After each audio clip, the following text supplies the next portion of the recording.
ESPN247.com. Now, here are your hosts, Greg Gaston and Eli Savoy. I got a piece of land out in the countryside.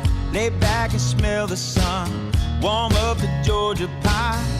Feels so good to be taking it easy. Why would I ever leave? 'Cause I know I got some good friends that live. Good morning, everyone, and welcome into Sports 56 Middays, the Wednesday, October 28th, Hump Day edition, of course, 2020, and a lot to get to on today's program, including what happened last night in the World Series. Dodgers are champions, but a lot more than just the game will be discussed on the program today. We welcome you in. Greg Gaston, Eli Savoy, Gabe Kuhn. We are in the Family Leisure Studios where family and fun come together. Family Leisure, 2120 Whitten Road, just north of I-40. The world's biggest spa sale is going on right now, with it being a rainy day today, and I think in the forecast for tomorrow as well. Not a bad time to stop by. See the folks at Family Leisure. Check out the beautiful spas, and when you're there, pick up an official Sports 56 mask while supplies last. The first hour of the program also brought to you by Action247.com. On the program today, Jerry Palm joins us at 11:05 to talk college football and college basketball. Lang Whitaker at 11:30 from Grizz Gaming and Grind City Media. He is part of a slew of authors, writers, who have put together articles for a Slam magazine piece on the 1996 NBA draft class, which was absolutely out of this world.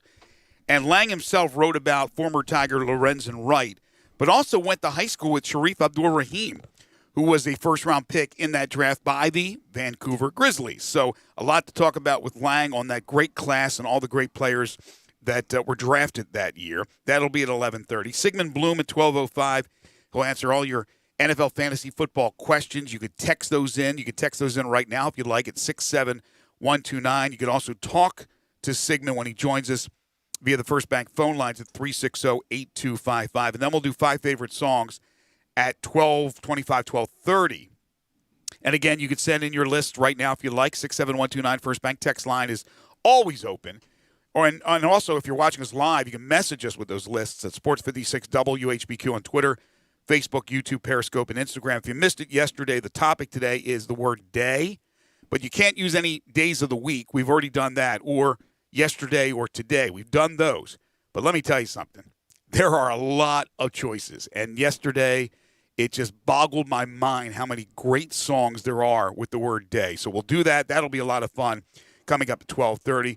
Obviously, we'll kick things off with the World Series. We'll talk some NFL, some college football, and news from the NBA as well. Eli Savoy, that was quite the game last night, quite the aftermath, quite the decision by Kevin Cash, quite the decision by Justin Turner. I don't even know where to start. How are you, man?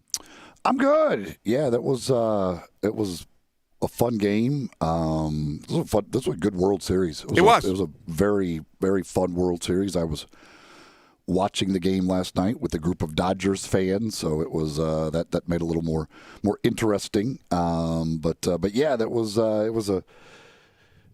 good stuff, and there was a lot of weird things that come out of last night's game. Yeah, this was one where I finally got right, picking the World Series winner before the season started, which was not a leap of any type of faith, because the Dodgers were stacked. But it doesn't always turn out that way, as you know, not only in baseball but in sports, period. Yes, once in a while, the best team on paper, the highest payroll, whatever the case may be in sports, wins the title. But it's not always the case. And in fact, it's pretty infrequent. But the Dodgers did it this year. So they were able to get it done for the first time after World Series appearances 3 of the last 4 years. And they had not won a title since, of course, everybody knows, it's been reiterated a million times, 1988. But last night, it was a decision that Kevin Cash made that may haunt him. Of course, it will haunt Charlie Morton and all Rays players and affiliates of that team, plus their fan base for many, many years. Now, if you didn't watch it, we're going to talk about it here in just a second. Does that mean if he went the other way with his decision and kept Charlie Morton or Blake Snell in the game, would they have won the game? Would they have won Game 7? Would they have won the World Series? We don't know any of that. But I do know this. The Dodgers were trailing 1-0, and Blake Snell was unhittable. And he went into the 6th inning and gave up a hit. He had given up 2 hits for the game. I think he had struck out 9 of the 18 batters he faced. He had only thrown 73 pitches. And, yes, he has been in the past, with all Rays pitchers pretty much, pulled when they get to the third go-around of the lineup. But this was a must-win with your best pitcher on the mound, wheeling and dealing, unhittable. And what happens? Kevin Cash pulls him. The Dodgers score 2. They add a third on a Mookie Betts home run, and they win 3-1. They win the World Series 4-2. So they're off the schneid for the first time in 32 years. And, again, the best team on paper wins the World Series. But it was a cavalcade of tweets last night on social media about the decision. And it was all, and none of it was after the aftermath. It wasn't after he had made the decision and then the runs were scored when people came out of the woodwork. As soon as he went to the mound and pulled Snell, people were just jumping all over Kevin Cash. This was when analytics gone awry. And I completely was against what he did, and I think it cost them. I don't know if it cost them the World Series, Eli, but I think it cost them last night because I think Blake Snell was in such a groove that I think he could have went the route like pitchers have done years and years and years and years in the game of baseball and stymied the Dodgers. But we'll never know. Yeah, I mean, again, obviously it didn't work here, and I'm sure that, Kevin Cash will be thinking about that for forever. Always wondering, if I had stuck with him, what would have happened? I get it. If you look at Blake Snell's numbers this year, there's a drastic. It's actually astonishing. Blake Snell this season in innings 1 through 3 had a 0.56 earned run average. From the 4th inning on, an 8.00 earned run average. I mean, it's crazy how much different he gets as he gets. The funny thing for his stats, the second and third time through the order, there's not much difference. The second time ordered through the order is basically the exact same as the third time through the order, but the Rays, kind of as an organization, have a thing about a guy going the third time through the order. Mm-hmm. In Game 2, it was a similar situation in which Kevin Cash left him in, and then Blake Snell, because Blake Snell had not given up a hit going into the 5th inning. He had 9 strikeouts. He was dealing in that game. He gave up a walk. They left him in, and then they gave up a home run, a walk, and a single, and then they pulled him out. In that game, he had a 5-0 lead, so it was a little easier to stick with him. Here with a 1-run lead, after having seen that in Game 2, I could see where he might think, all right, he gave up a hit. We're not going to let this happen. But with the fact that those next 3 hitters had yet to put the ball in play against him last night, I mean, I think I would have at least said, you know what, he's our best pitcher. Our season's on the line. Mm-hmm. These guys they're 0 for 6 with 6 strikeouts. The next guys he's going to have to face, let's at least give him this opportunity. And if we're going to go down here, let's go down with our best pitcher, our Cy Young Award winner from a couple of years ago. Let's do it with him on the mound. And I can understand a lot of the thought of taking him out, but in that situation, I think I'm riding my best pitcher and giving him that opportunity. I completely agree with everything you said. Sometimes, and I do believe that analytics should be a big part of the game, right? A lot of times numbers don't lie, but sometimes they do, and you have to be intelligent enough to decipher that. And sometimes you have to use what's between your ears, and sometimes you have to use what's in that stomach of yours and have a gut call. Already he had bucked the trend by going through that second time around with that order and stifling them. So he had already bucked the trend of not losing his game the second go-around. So why not it continue the third go-around, especially, as you said, the top of the lineup, the first 3 batters, 0 for 6 with 6 strikeouts. He was dominant. If you're going to go down, I completely agree with you, Eli. You go down with your best pitcher. He's their best option. He didn't lose anything off his pitches. He gave up that hit. Who was it, Barnes, who got the hit? Yep. And then they pull him. And everybody knew it was wrong. Snell knew it was wrong. His teammates knew it was wrong. Every major leaguer that chimed in on social media knew it was wrong. And again, this wasn't a hindsight thing. This was right when it was happening. Let me add this. Sometimes a trend, what happens during the regular season, even what happens earlier in the postseason, doesn't matter when it's down to a do-or-die situation. And he is your ace. Sometimes analytics can't tell you the adrenaline that's flowing, everything that's going on inside this guy to persevere, to win, to overcome the trends from before. And that's what he was able to do. You have to have faith in your guy. And he just didn't have the faith. And it backfired immediately. And the guy they brought in had struggled as well. So not as well. He had struggled. So, look, I understand Cash going back to what the formula that got him there, but it was a bungle. It was horrible, in my opinion. And again, I stick with him, but if he leaves him in and Snell gives up, a couple of runs, I think people were also going to be critical of, you just saw it in game 2 when he gets to that point, he loses it in a hurry. Why didn't you take him out? You've got this great bullpen. Why not ride your bullpen? So it's always going to look like a bad decision when it doesn't work out. I mean, that's the thing that I feel for Kevin Cash in that way. Again, I would have stuck with Snell, but in game 2, he was almost the exact same situation, and Snell lost it and gave up a home run, and 4 straight guys reached on him, and he gave up 2 runs. So if that happens there's probably going to be a lot of people going, well, dude, you saw it in game 2. When he loses it in a hurry. You got to get him out of there, and you've got a great bullpen. Go to him. I understand that. I do. But I think sometimes when it's a do or die, when you are on life support, when this is it, you're done. Your season is over if you don't win this game. There's more of a sense of urgency from your best. And Blake Snell is their best. And again, this was not something that he did, and then they scored, and then the floodgates opened up on social media. Everybody. And I'm just an outsider looking in. I never played the game at that level.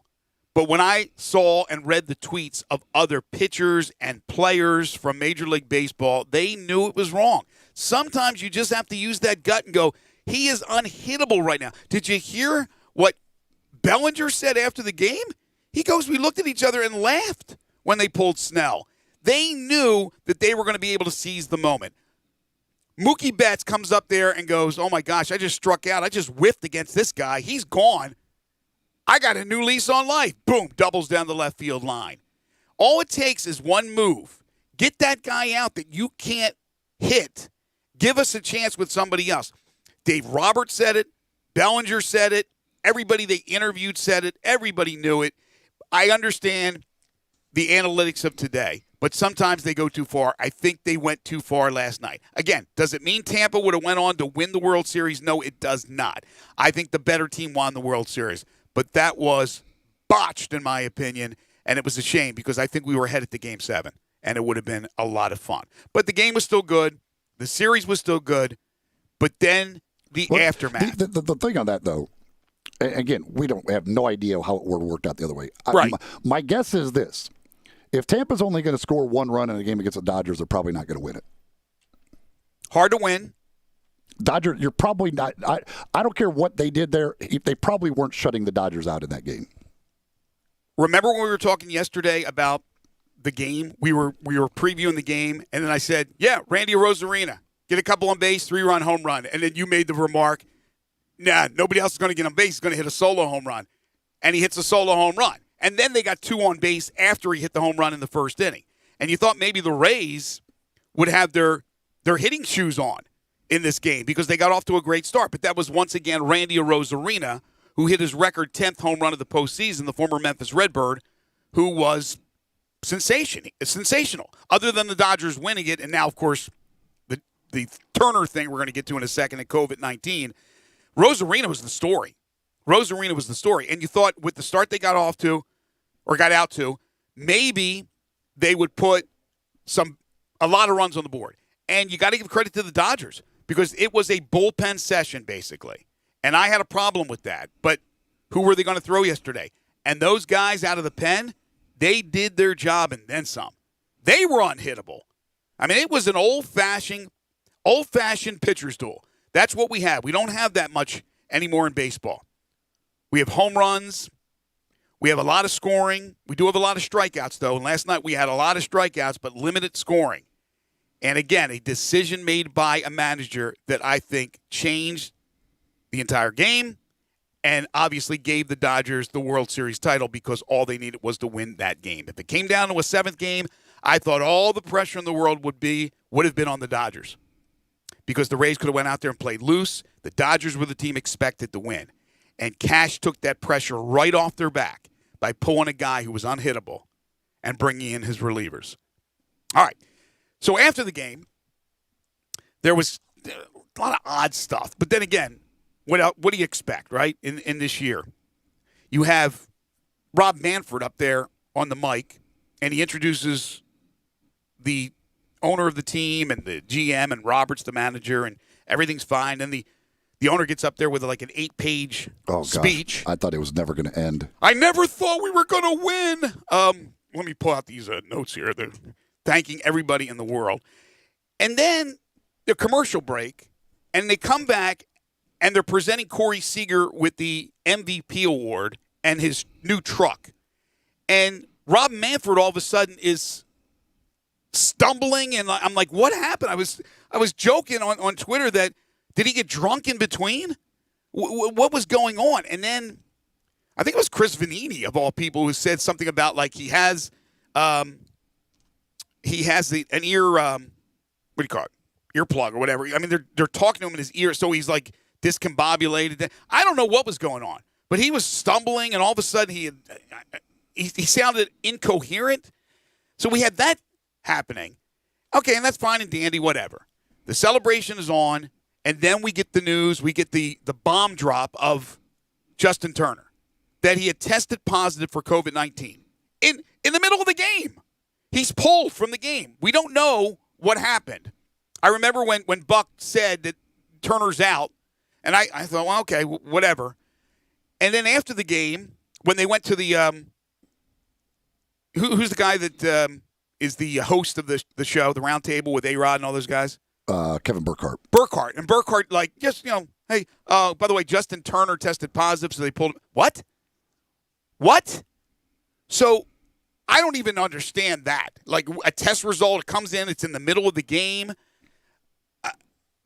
Okay, and I'm sure I'm not alone with that. So we have that news, which just is taking away now from the World Championship. In the meantime, they're burning down Los Angeles, as you would expect they would. And then Turner appears back out there to celebrate. When he tweets out, thank you, this is tough, being a... What? Gabe, what did he say exactly again on social? Remember he tweeted out, we were just talking. What did Turner say where you thought, okay, he was not a part of the celebration?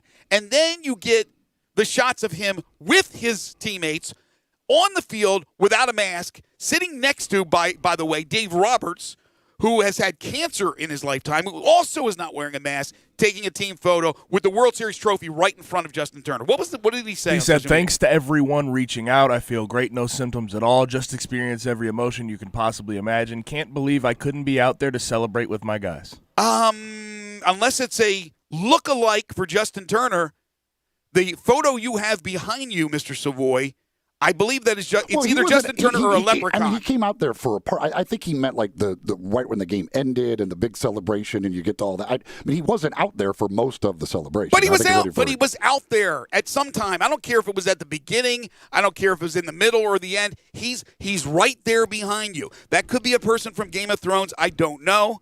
It could be one of those medieval movies where he looks like a buffed up leprechaun. That's him. That's Justin Turner. That is irresponsible as hell.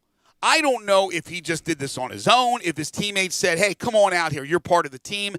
We don't care really about the COVID-19. Yes, most of them said that they did not want to exclude him. He had the support of them and the organization to come out there for the team picture and everything else. You have, as I said, Dave Roberts. who has gone through cancer. You have other family members of players that are out there, personnel of the team. I don't get it. I'm speechless. I am without speech that he ended up out there without the mask on. Now, I understand the camaraderie. He's one of ours and all that stuff. You know, we're big, strong athletes. COVID's not going to get us. But come on. And I wear my mask, but I still go out there and do things. I still go to the gym, still go to the store, still play golf. But that's irresponsible as hell, is it not? I mean, if the team wanted him out there, and he is he is not just a member of that team. He is the unquestioned leader of that group. It has been through all of these postseason runs and everything else that they have made through the years. And I think they wanted him out there. And if they want him out there, so you don't have a problem with this. I have no problem. I have no problem with it. This is a tweet from Raider Corey, a direct message to me. So Justin Turner gets told in the 8th inning that he has tested positive. 8th inning. Okay, he gets removed for protocol and safety, but is allowed back on the field to celebrate with his teammates without wearing a mask. I also saw Kershaw and others with little children out there wearing no masks in the midst of Turner. So what's the message here? Now, little kids don't have to wear the masks. I can tell you that. They don't have to, especially really like babies. They're not wearing masks. But his point is my point. Well, first of all, he'd already been around most of the players anyway at that time. I mean, during the game and everything else throughout the day. So, like, if it was any different, he's already been around them. So, but that's my question about contact tracing. They've already been exposed to it. Well, why do some people at work or whatever? It doesn't matter what the occupation is, the business is. Okay, you were around that person. You have to go home and quarantine. Turner's pulled from the game. All these other players were around him. So you assume that there's contact tracing among all those players. But they didn't stop the game. They didn't pull the other players. I'm all confused with the contact tracing thing. Because now are you going to tell all these players and all their family members and all the personnel from the Dodgers organization that they have to basically quarantine and then get tested? And until they're probably, I'm sure the Dodgers, I would imagine they're probably going to stay in the bubble there and be tested before they leave. Yeah, but it's not a real bubble. This isn't Orlando. I mean, there was a lot of fans at the game. Not that those players are close enough in proximity to those fans, but there was a lot of people there. So it wasn't the bubble that they had in Orlando, not even close. But they stay at their resort. They're not supposed to leave the resort, everything else. I mean, then how did Turner come out with a positive test? That's the question. Oh, how did he do something? Did he leave or somebody? Nobody knows. I mean, to me, the questions are, first, how did he get it? Yeah, what happened? How, if he was following all the protocols? I mean, baseball had gone nearly 60 days without a positive test. They had not had one positive test in any of these bubble settings. Mm-hmm. And so how did he get it? And my other big question was, if we would have had Game 7, I want to know when it was going to be played. If they would have had Game 7, I don't know what they would have done. Oh, my gosh. It would have been an absolute disaster. Baseball did an unbelievable job maneuvering around the traps and the booby traps and the everything that was thrown at them, especially early on in the resumption of the season. And I applaud them. The NBA had it the best, and they did the best job. But baseball, you wondered for a while there, what's going to happen? How are they going to make up games? How are they going to do this? And they got it done. It wasn't easy, but they got it done. But you are absolutely right, Eli. What would have happened? Now, thankfully for them, Kevin Cash made the move he made, and we don't have to worry about trying to answer that question of what they would have done for Game 7. But I'll be curious what they do with the rest of the players and everybody around Justin Turner. I mean, if they're going to come home today, what are they going to do? There's so many questions. When we come back, I'd love to hear from you out there. I'd love to hear from you about the situation last night, both the Kevin Cash decision, the Dodgers winning the World Series, and then Justin Turner and the positive test.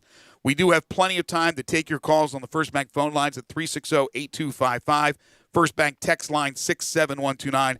And then we're packed from 11 o'clock on. So if you want to participate on this topic, then please do so when we return. This is Middays on Real Sports Talk, Sports 56, 96.1 and 98.5 FM. Memphis Tiger fans, catch the Blue and Gray Show with John Stacey and Drew Barrett, Sunday nights from 5 till 7, right here on Sports 56, 98.5 and 96.1. Get fast-acting sore throat relief now in VapoCool Drops Honey Lemon Chill flavor. The only honey lemon drops with max strength and made with real honey for fast-acting sore throat relief. VapoCool Drops Honey Lemon Chill flavor starts working in seconds. Now VapoCool Drops in the flavor you love, Honey Lemon Chill. Make sure your family's prepared for cold and flu season. Get VapoCool Drops on your next grocery store trip. Also available from online retailers. VapoCool Drops Honey Lemon Chill flavor. I Buy Houses, 901-406-1101. That's 901-406-1101. I Buy Houses. I Buy Houses will buy a house in any area, in any condition, and yes, it's guaranteed to close in 5 days. If you need to sell your home quickly, call 901-406-1101. If you've been through a divorce, if you lost your job, if you're tired of renters, I Buy Houses can get you your money quickly. I Buy Houses will buy your home in Shelby County, DeSoto County, Memphis, Bartlett, South Haven, Horn Lake, Olive Branch, anywhere and everywhere in between in any condition. And yes, they're open 24 hours a day, 7 days a week. I Buy Houses, 901-406-1101. That's 901-406-1101. Grab that pen, 901-406-1101. I Buy Houses. Good news. Southland Casino is now back open. That's right. The most spacious casino floor in the Mid-South is ready to welcome you back to the action with live blackjack, roulette, craps, and all your favorite slots. The action kicks off every day at 9 a.m. and rolls all the way till 5 o'clock the next morning. So what are you waiting for? Go ahead and make the short drive to Southland. We're ready for you. Must be 21 plus. Play responsibly. For help quitting, call 800-522-4700. Brian Elder's Roofing Solutions. Chris Price here for Brian Elder Roofing. The storms we've had over the past several months have been devastating to our communities. The rainy season is ahead. You may have not even noticed the dripping in your attic, water stains throughout your home, or even worse, mold and mildew. Please call Brian Elder Roofing and we will send out our project managers to assess any damage. We will not try to sell you a roof if all you need is a repair. We will measure your roof from outer space. 0% for 60 months, even no payments till 2022 are available with approved credit. If you've noticed missing shingles, water stains, leaks in your roof, call us before you call your insurance company at 867-0303. That's 867-0303, and we will provide a free, thorough inspection of your roof's condition. Call 867-0303. Brian Elder's Roofing Solutions. Hi, this is Rob Brown. Join us every Saturday morning on Sports 56 WHBQ from 8 to 10 a.m. and 96.1 FM and the new FM 98.5. We'll be covering the Memphis Tigers, the SEC, college football, college basketball, college baseball. We'll look into recruiting. We'll have guests from around the country with the latest news, the most knowledgeable people out there, the coaches, the players, the people who play the games. Don't forget to join us on the sidelines. Sports 56, 96.1, and the new FM 98.5. Now, back to Sports 56 Middays. This hour is brought to you by Action247.com. Here once again are Greg Gaston and Eli Savoy. All I need is a TV show, that and the radio. Well, welcome back, everybody. 10:30 is the time. Just underway here on Middays. We're going to get to your calls here in just a second on the World Series. Do have some breaking news. The Wisconsin-Nebraska game scheduled for Saturday will not be played, and with no cushion, will not be made up. It's impossible to make the thing up. A total of 12 people, according to reports, within the Wisconsin football program, and reportedly head coach Paul Chryst included, have tested positive for COVID-19 in the past 5 days. Didn't take long for them to have to cancel one. We know the quarterback, Mertz, had tested positive, and he's out 21 days. Now you have 12 in the program. What will that mean for not only this week? We obviously know that's off, but what will it mean for the next few games after that for Wisconsin? off to a great start, blowing out Illinois last Friday night. Will they have to postpone a couple of games? And that is something that you worried about when they decided to finally jump aboard and play this year, but without any wiggle room. So we'll talk more on this topic, which is a major story, when Jerry Palm joins us. But D has dialed in at 360-8255, First Bank phone lines. You can join D as well. You can follow him if you'd like and talk about the World Series. D, how are you?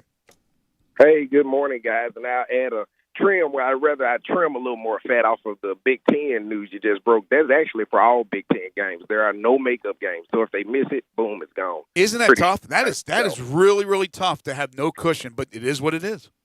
Yeah, absolutely. So it's a lot to unpack with the World Series. So first of all, I just want to say congratulations to the Dodgers. I mean, they got that monkey off their back, kind of like Steve Young did back in the day. Mm-hmm. So, Kershaw, he deserved it. So in the Game 4, rather, I want to give you guys a little back page because this was excellent in my book. Seager and Turner were the first pair of teammates to actually hit 4 hits, was it, and a home run in the single game in the World Series. So, for as long as we've been watching this game, there's still some history to be made. Rosarena, what are your thoughts on it? That guy, he should have been a Cardinal, but got traded.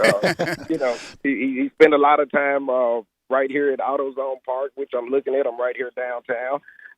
So, I mean, it was just a great World Series, guys. I mean, I definitely enjoyed it. But the last piece, I think Cash actually, then I think you guys will remember this name, Josh Beckett. Josh Beckett once got into a game and took over, like, out of nowhere. He was like 21, 22 years old. I think Cash actually took that opportunity away from him.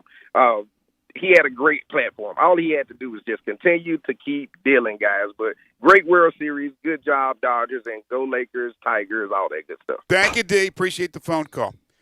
All right, so if you got some thoughts on the game, the decision by Cash to pull Blake Snell when he was dealing, and I mean dealing, and then the whole Justin Turner aftermath.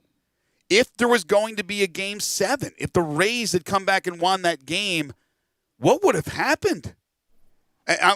Baseball is so happy they don't have to deal with that, but they do have to deal with the Dodgers and allowing Justin Turner to come back onto the field during the celebration and not wear a mask, for goodness sakes. I mean, it's bad enough that he's out there, but he's out there without a mask. So if you have any thoughts, 360-8255. First Bank text line is 67129. We do have open lines if you want to discuss that. Also, after the breaking news from the Wisconsin game, we have, this is not breaking news, but news that just came down from the University of Memphis via a press release from the American Conference. The AAC coaches have selected the order of finish for the upcoming basketball season. We're talking men's basketball here, along with their preseason awards. And the Houston Cougars and Memphis Tigers are tied for number 1. No. That is incorrect. That is not right. No, they have it. They just have it Houston messed is up. 1. Yes, Houston's 1. Sorry, with 99. The Tigers are 2 with 90. Houston got 9 first-place votes, and the Tigers received 2. So of the 11 coaches, remember, Connecticut is gone, so 11 teams. Houston got 9. Memphis got 2. Total points or votes, 99-9, I guess it's points. Houston and then Memphis. SMU 3rd, Cincinnati 4th, South Florida 5th. A little bit of a surprise. Then you have Tulsa and Wichita State. Wichita State with, of course, their problems with Greg Marshall right now, trying to figure out what they're going to do there. Then you have UCF, East Carolina, Temple, and Tulane. The preseason player of the year, Caleb Mills from Houston. The preseason rookie of the year, Moussa Cisse from the Tigers, the former Lausanne star. The first team all-conference does not include any Tigers. The second team does, with DJ Jeffries and Landers Nolly II. So all of a sudden, you look at this, Eli, you know what's going to happen, right? Here's the ammunition. Memphis versus everybody. Nobody on the first team. Not picked to win it. Little extra added incentive for the Tigers going into the basketball season. Yeah, well, that was supposed to work last year, and it didn't work for them. So doesn't always work. They had plenty of ammunition from this thing last year, and it didn't seem to do a whole lot for them. So we'll see. I'm a little surprised that you wouldn't have at least one guy on the first team. I'm really surprised, to be honest with you. But again, a lot of the guys last year. If Jeffries hadn't missed the time with injury last year, I think he probably is a first teamer. Mm-hmm. But I think that probably hurt him. But I would have guessed that one, and he would have been probably the most likely, I guess, so that somebody would have been a first team all-conference selection. Back to the First Bank phone lines we go. Arthur is dialed in. Arthur, how are you today? Oh, doing fine, guys. How y'all doing today? Doing good. What's on your mind? Well, I was going to suggest on the Snell deal, I was going to say they probably needed him to be in there for another 1 or 2 batters. However, if I would have taken him out as Cash did, I would have had their best relief pitcher. I forget, their closer. I forget his name offhand. To put in the game because it was the 6th game and they had to win that.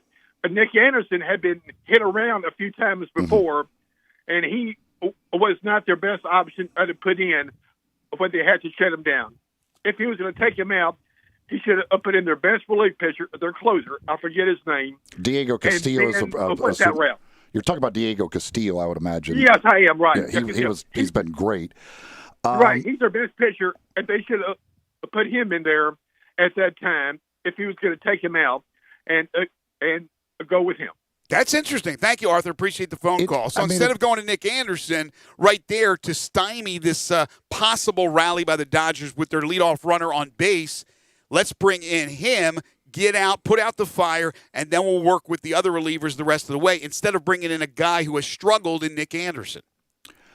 And certainly I get that, but this is one of those. I mean, Nick Anderson was their best relief pitcher during the year, and he was their closer. The dude had a .55 earned run average this year. He was unbelievable. But yes, he's struggling in the postseason. He ended up allowing a run in 7 straight outings.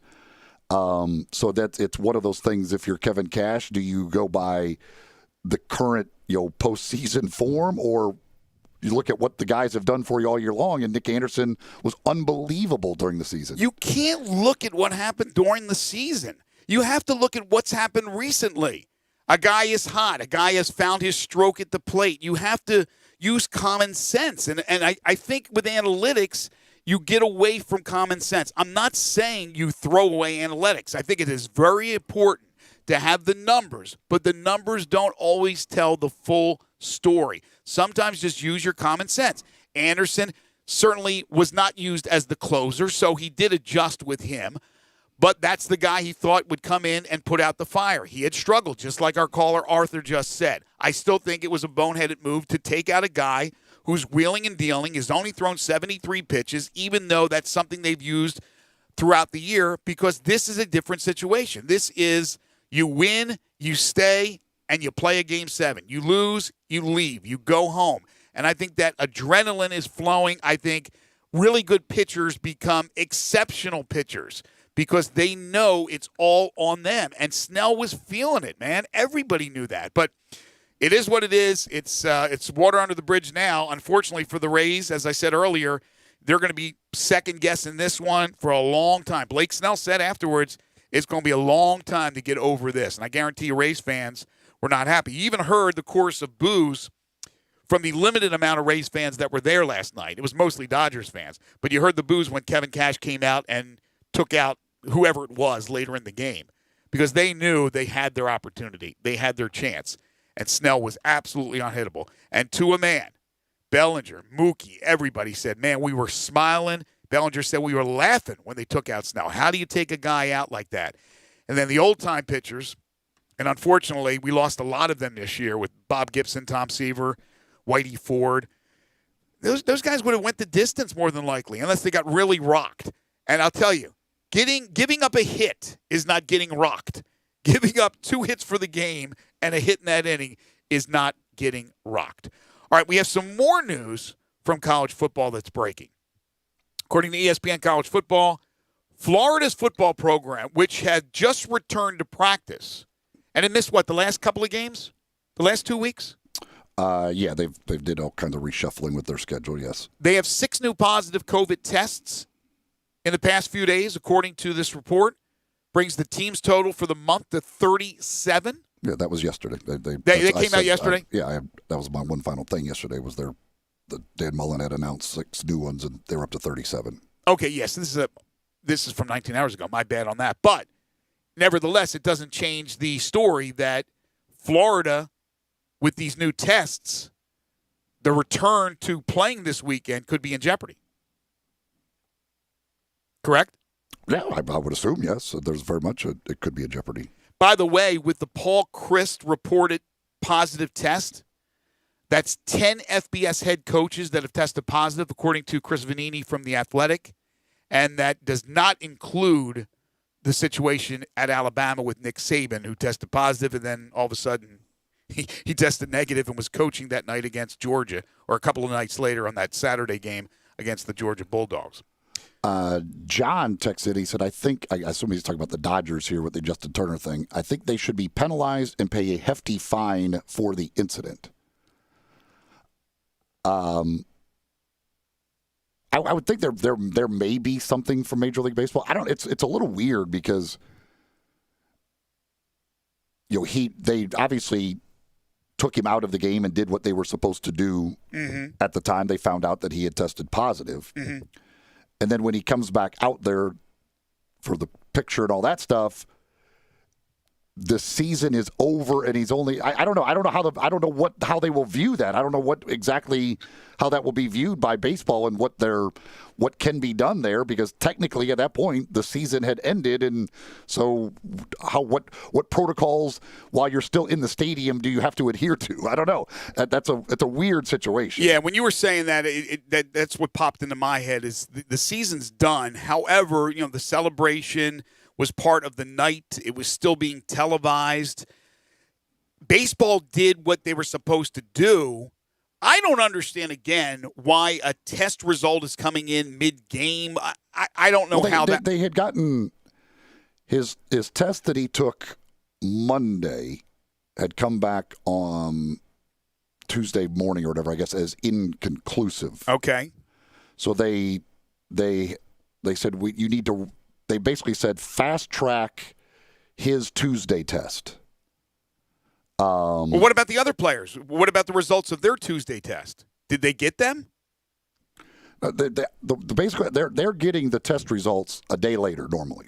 Okay, so they normally would have got Monday's test results Tuesday. Tuesday would be his Wednesday. Came inconclusive. Everybody else is negative, but his was inconclusive. Okay. So they said fast track his Tuesday test. And they did. Okay. And they got the result of that mid-game, whenever, 8th inning or whatever, and it came back as positive. So that's what they told him. He's positive, and they took him out of the game.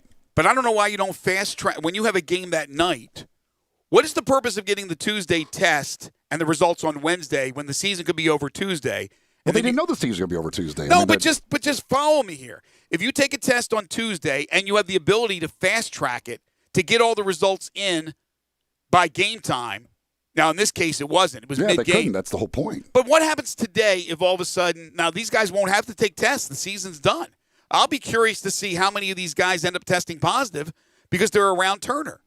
And how many would have tested positive with that Tuesday test, which was going to be, I guess the results were going to come out Wednesday. Are you following me here? Yes. I wonder how many of those guys would have tested or will test positive, but we will never find that information. It is just, it couldn't be any stranger. But again, it's a good thing the Dodgers won. It's a good thing the Dodgers won because what would have happened? Nobody knows what would have happened. But it was just a crazy ending to a crazy start to baseball in the resumption with all those positive tests, the Cardinals having to basically live in a hotel for as long as they did. It ends. We have a World Series champion. It's the team that most people picked. But again, it ends in just more controversy and strangeness. Yeah, I guarantee you Rob Manfred is very happy that he did not have to figure out when they were going to be able to play a Game 7 of the World Series. No question. And it might be for not for a week or so. It would have been one just a nightmare for him to try and figure that stuff out. So I guarantee he is very happy that it wrapped up last night. Water damage to your home or business can be an absolute nightmare, and the faster you remove the standing water, the faster you can prevent secondary damage. Landmark Construction and Emergency Services specializes in water extraction. They've been a trusted name in the Mid-South for over 20 years. They're a Memphis-based company ready to serve your needs with their 24-hour emergency response. They are always on call. They'll respond within the hour. They work with most insurance companies. They're the official restoration contractor of the Memphis Tigers home team. Landmark Construction and Emergency Services can't prevent disasters in your home or at your business, but their water damage team will certainly respond quickly to minimize and restore the damage. So if you have any problems with water, there's standing water at your business, at your residence, call them today. 901-452-0390. That's 901-452-0390. Tell them you heard it here on Sports 56 Middays. They're online at landmarkco.org. Landmarkco.org. That's Landmark Construction and Emergency Services. Our final segment in hour number 1 is next. This is Middays. Want to get your voice heard? Hit us up on the First Bank phone line or First Bank text line.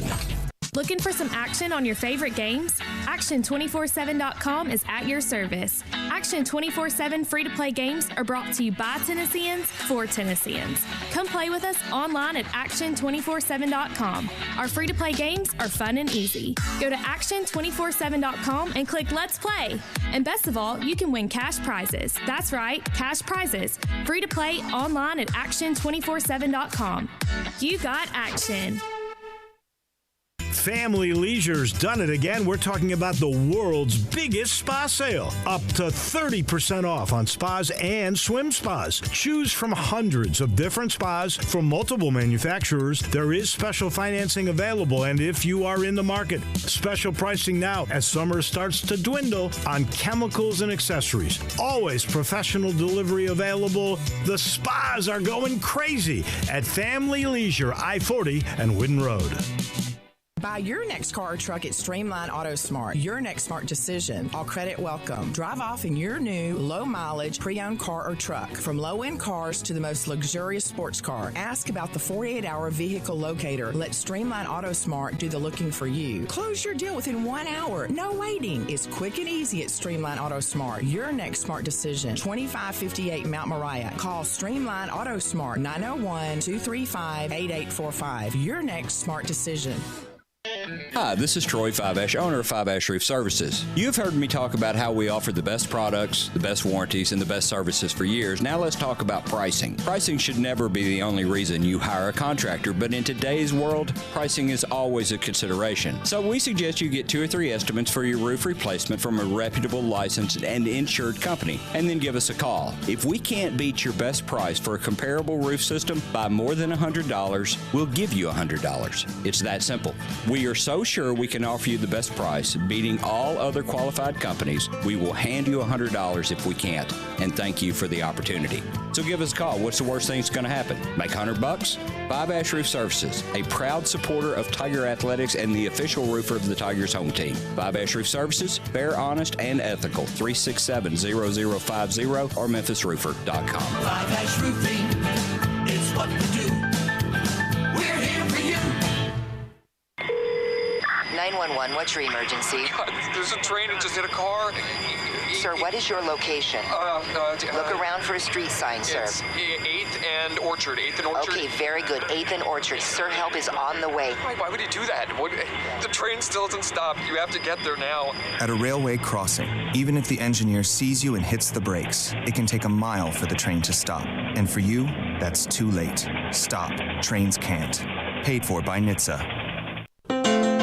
Like a coin in your man, I am tempted. Now, back to Sports 56 Middays. This hour is brought to you by Action247.com. Here once again are Greg Gaston and Eli Savoy. Take me to the pilot for control. Take me to the pilot of your soul. 7.com. Take me to the pilot. Action247.com is the place to go. You can play free games right now.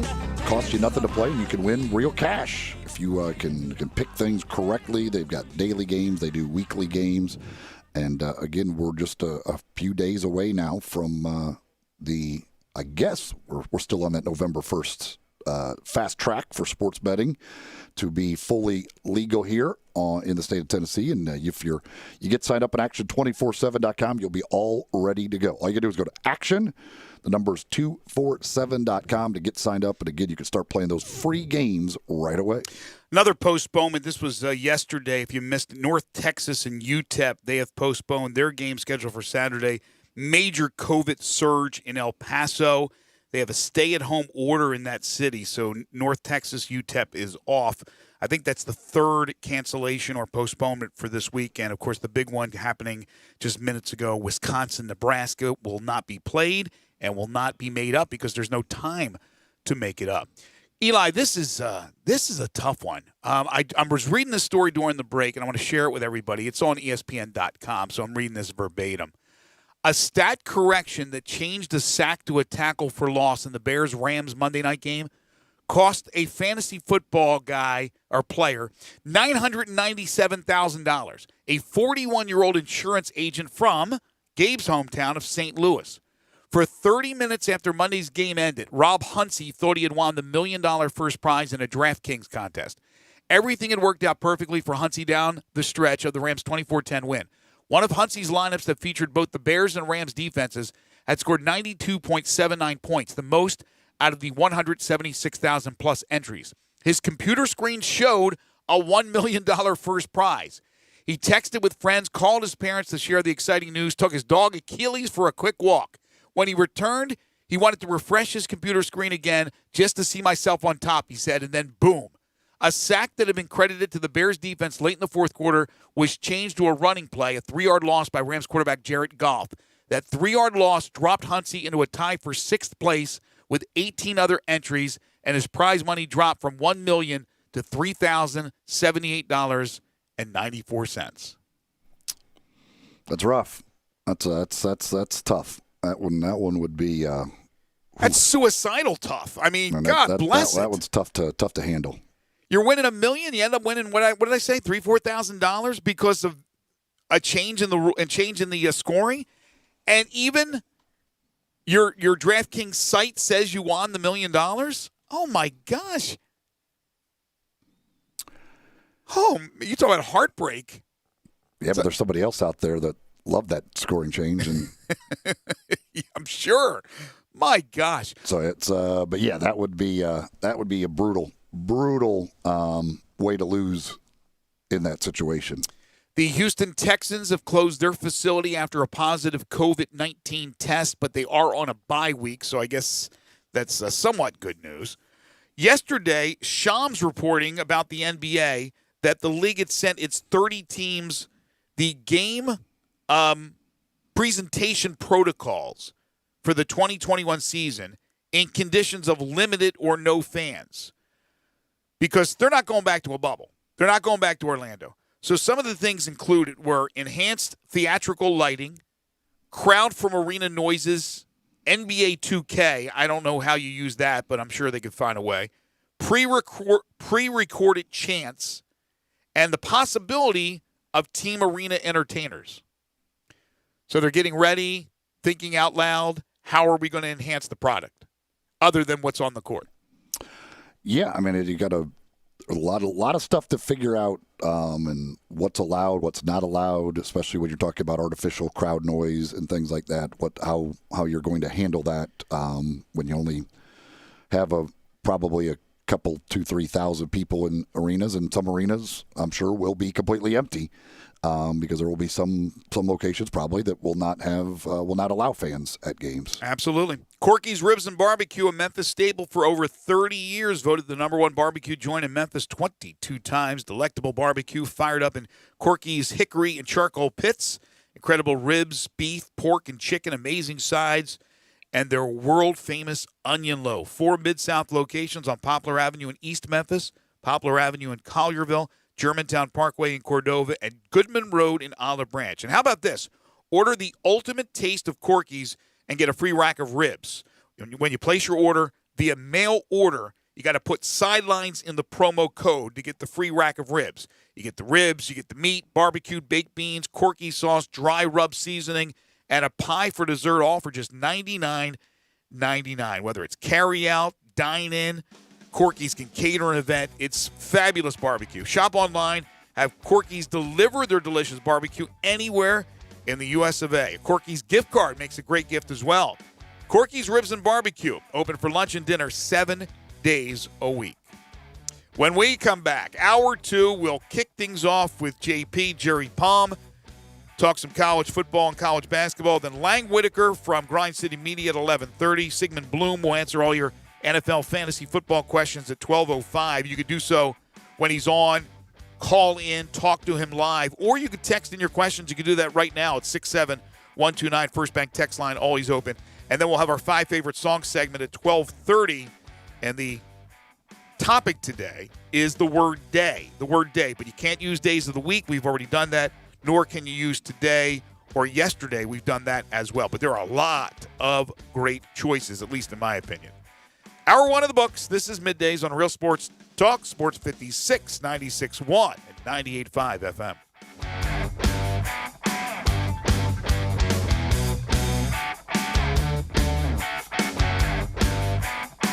75 Mazda 2.99 Mirage LHO 10129 G4 LHF 07863 Eclipse LZO 15893 includes all rebates and incentives. PF 695 excludes tax title and license with approved credit. See dealer for complete details. Offer valid through 11/1/2020 with approved credit. Dealer stock only. How about a brand new ride that gets 43 mpg highway, seats 5, plus costs less than $4 a day? We Gossett at Gossett Mitsubishi on the Pike. 2020 Mitsubishi Mirage. Buy for $11,100 or $99 a month. 2020 G4 41 mpg highway, $139 a month, or buy for $12,435. And 2020 Mitsubishi Eclipse Cross, $19,107 or $229 a month. Plus confidence today, tomorrow, and long into the future with a 10-year, 100,000-mile powertrain warranty. Mirage, $99 a month. Mirage G4, $139 a month. And Eclipse Cross, $229 a month. Get to Gossett Mitsubishi today, 1870 Covington Pike, or shop online at memphismitsubishi.com. If you want it, we got it at Gossett Motor Cars.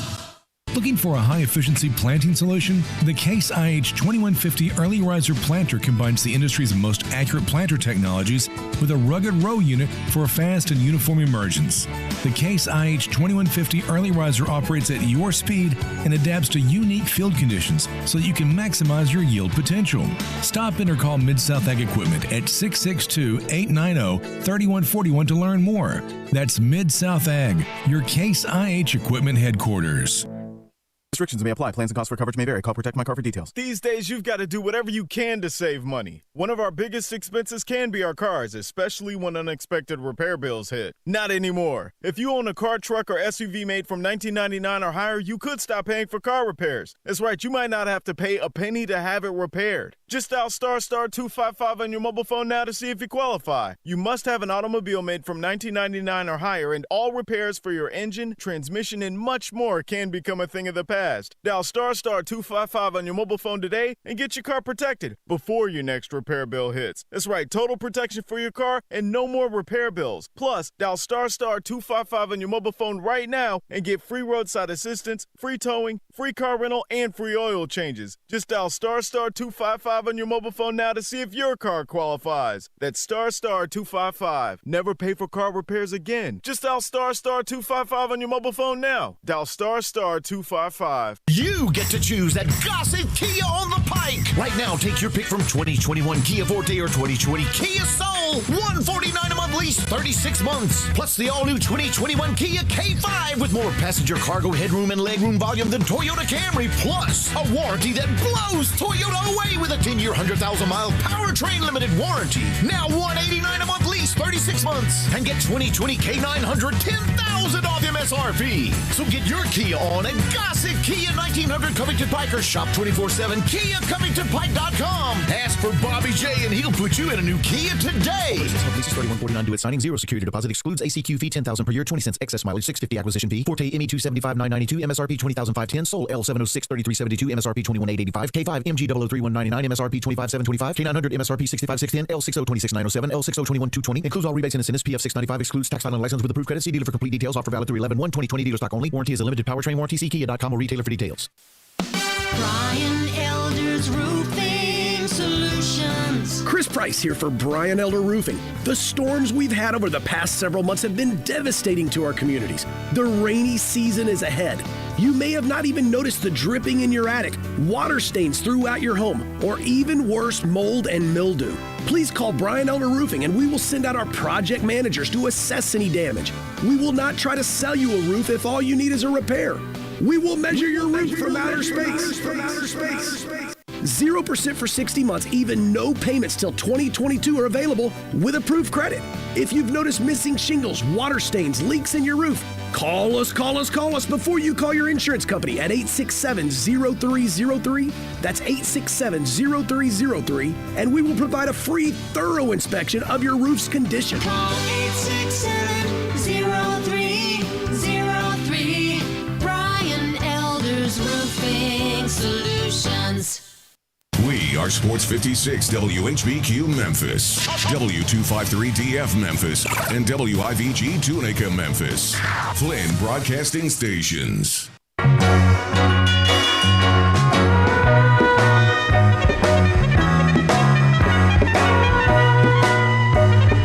Now, back to Sports 56 Middays. This hour is brought to you by Window Genie. Here once again are Greg Gaston and Eli Savoy. Penny Lane is in my ears and in my eyes. Well, welcome back, everybody, on this gray Wednesday, October 28th, 2020, hour number 2 of Sports 56 Middays. Greg, Eli, and Gabe. We're in the Family Leisure Studios where family and fun come together. Family Leisure, 2120 Whitten Road, just north of I-40. The Window Genie is the second hour sponsor of Sports 56 Middays, a trusted name in window cleaning, but they do so much more. And right now they're offering specials on your holiday lighting. Window Genie will customize your lighting, install it, maintain it, and store it away. So what they do is they come out, give you a free estimate, talk to you about what you want, put it up, maintain it, store it away when it's done. You don't lift a finger, all for one low price. And if you order by November 1st, you're getting 15% off. Call Kate Robertson. Ask her for the Sports 56 special. Talk to her about holiday lighting, 901-424-4100. Jerry Palm will join us in just a few moments. Then Lang Whitaker from Grind City Media. Sigmund Bloom at 12:05 on NFL Fantasy Football. And then we'll do our 5 favorite songs at 12:30. I did want to bring this up real quick before we bring Jerry on. Eli, did you read the story about Bo Jackson, who was on Deion Sanders' podcast? I did not.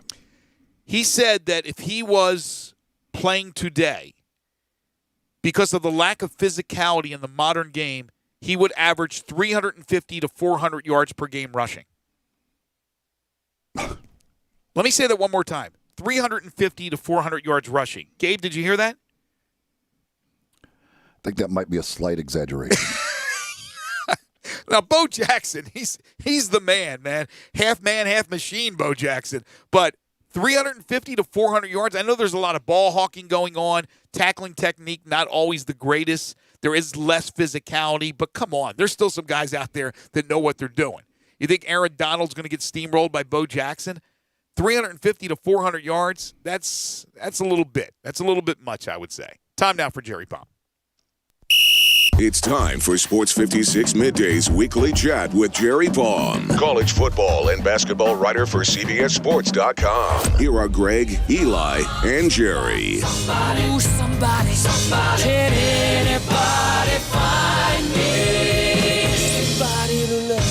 He is Jerry Palm, CBSSports.com. You can follow him on Twitter at JPPalmCBS. He joins us every Wednesday during both the college football and basketball season. Today, no exception. Hello, JP. Hey, how's it going?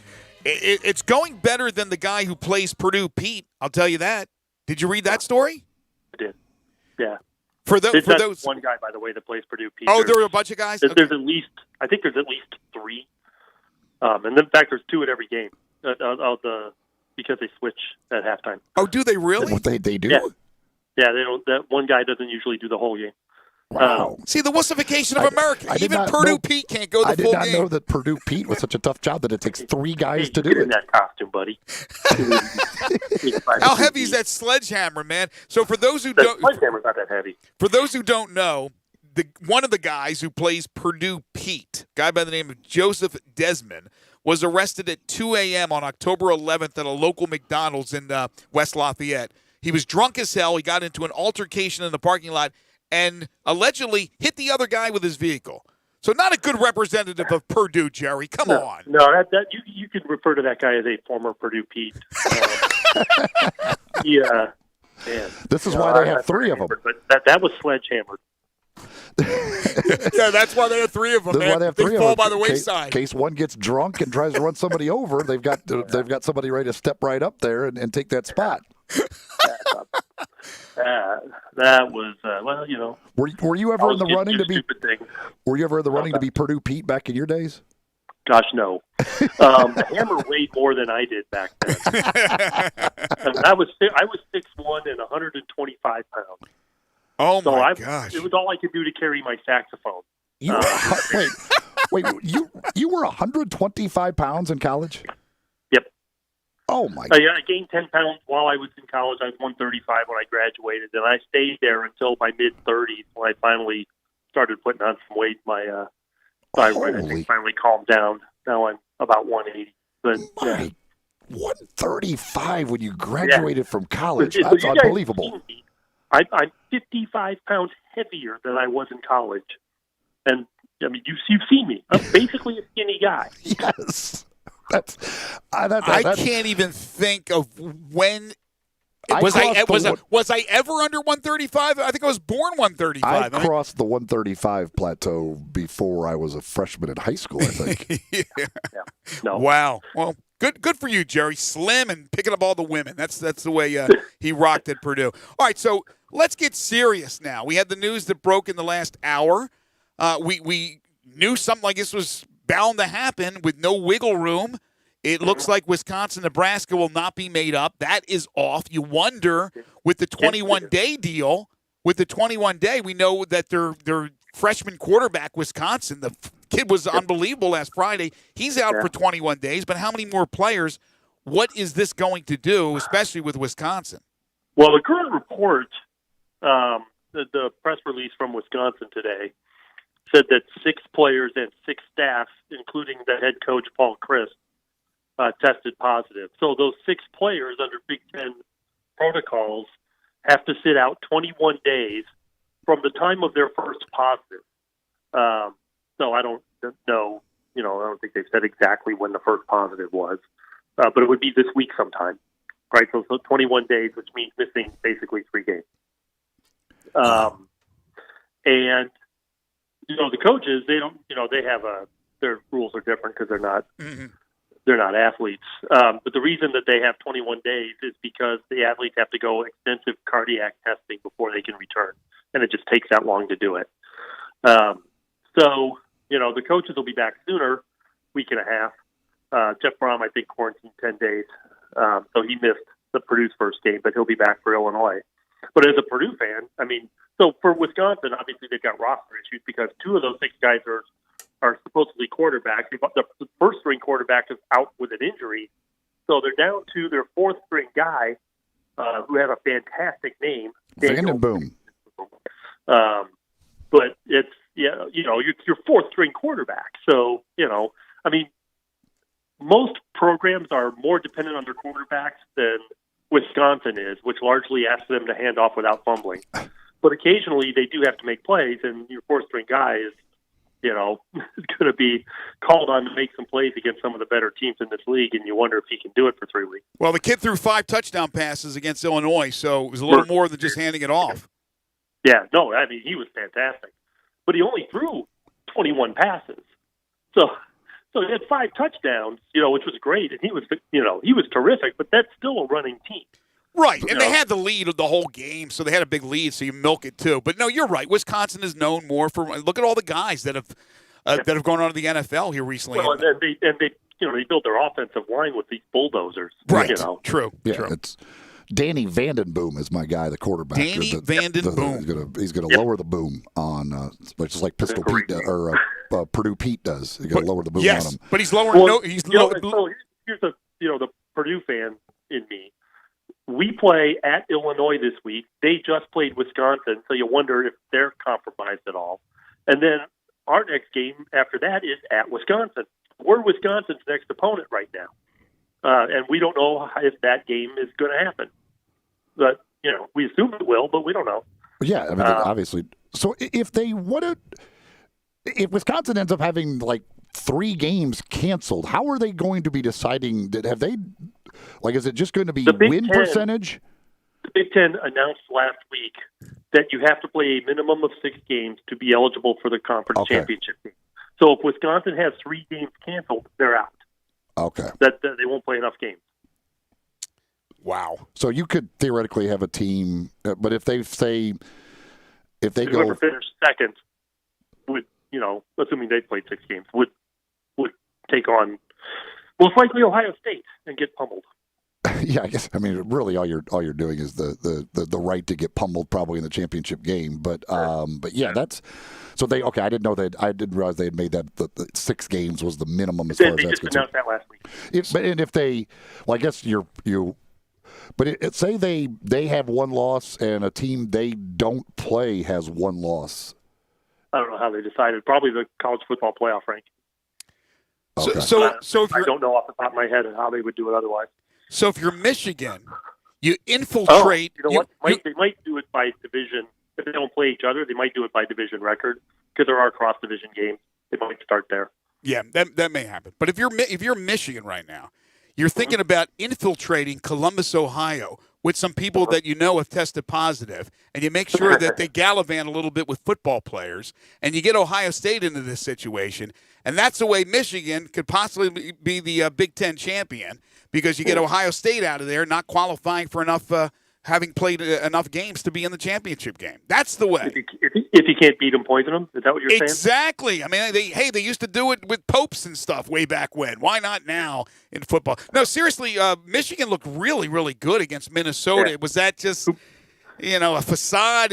Or are they really going to challenge Ohio State this year? I always say you can't overreact to one game, the first game especially. And Minnesota was shorthanded in that game. They were down about a dozen players. So, they weren't really themselves.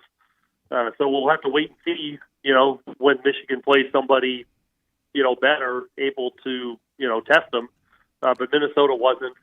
I think they might get Wisconsin sometime in the regular season. And, they're at Michigan State this week. They'll certainly play Penn State because that's a division game.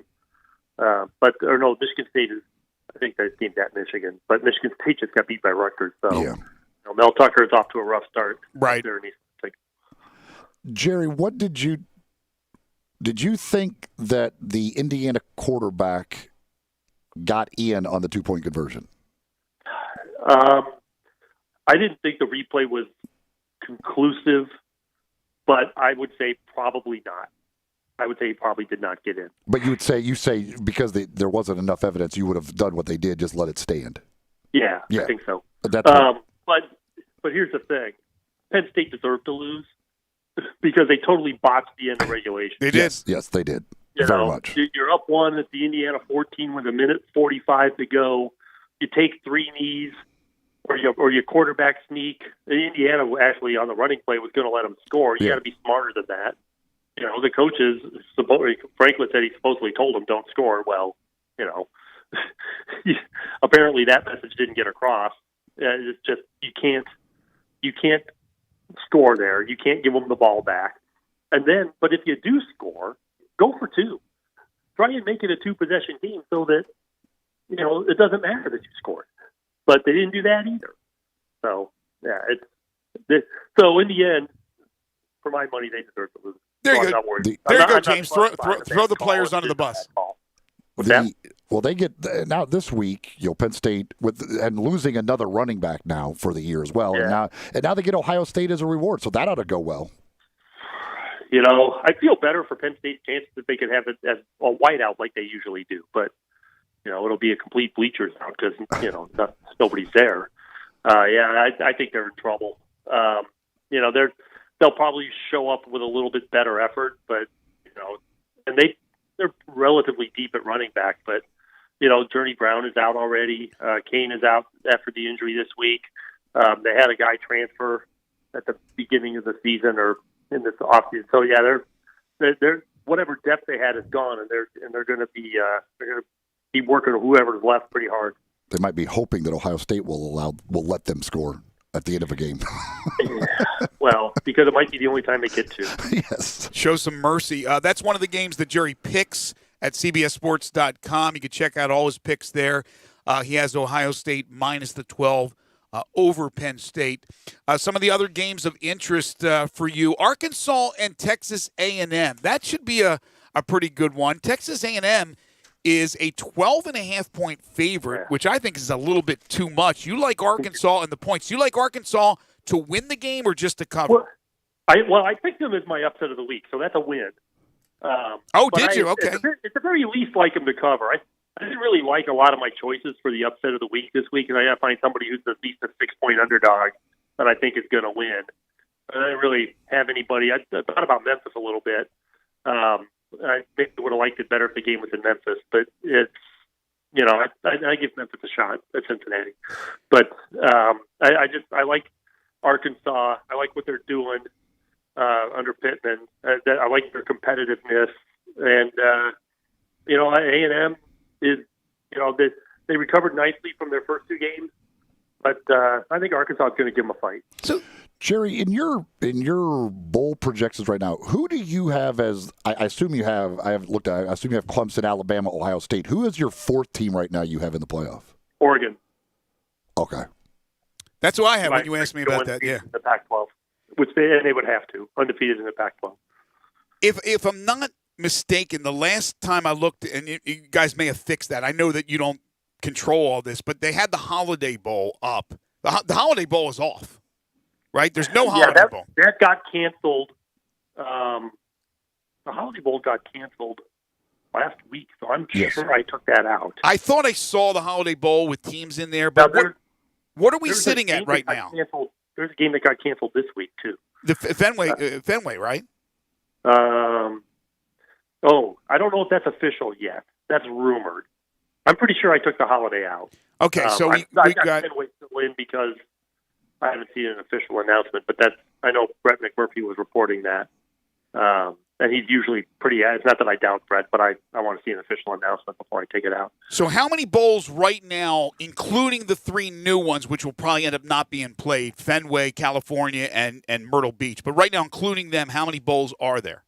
38. There's 38 right now. Okay, but that's obviously subject to change. Yep. And, yeah.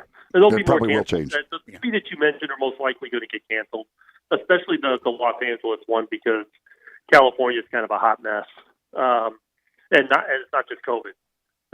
It's basically burning. So I'm worried about the Rose Bowl even. It's a semifinal. Really? Can you have fans at any sporting event in California? Can you have fans? Do they have fans at any of the sporting events in California? I don't think so. I mean, why have a bowl game, especially an inaugural bowl game, if you can't have any fans? So the Rose Bowl is a semifinal this year, so I'm sure they'll do everything they can to play it and play it there.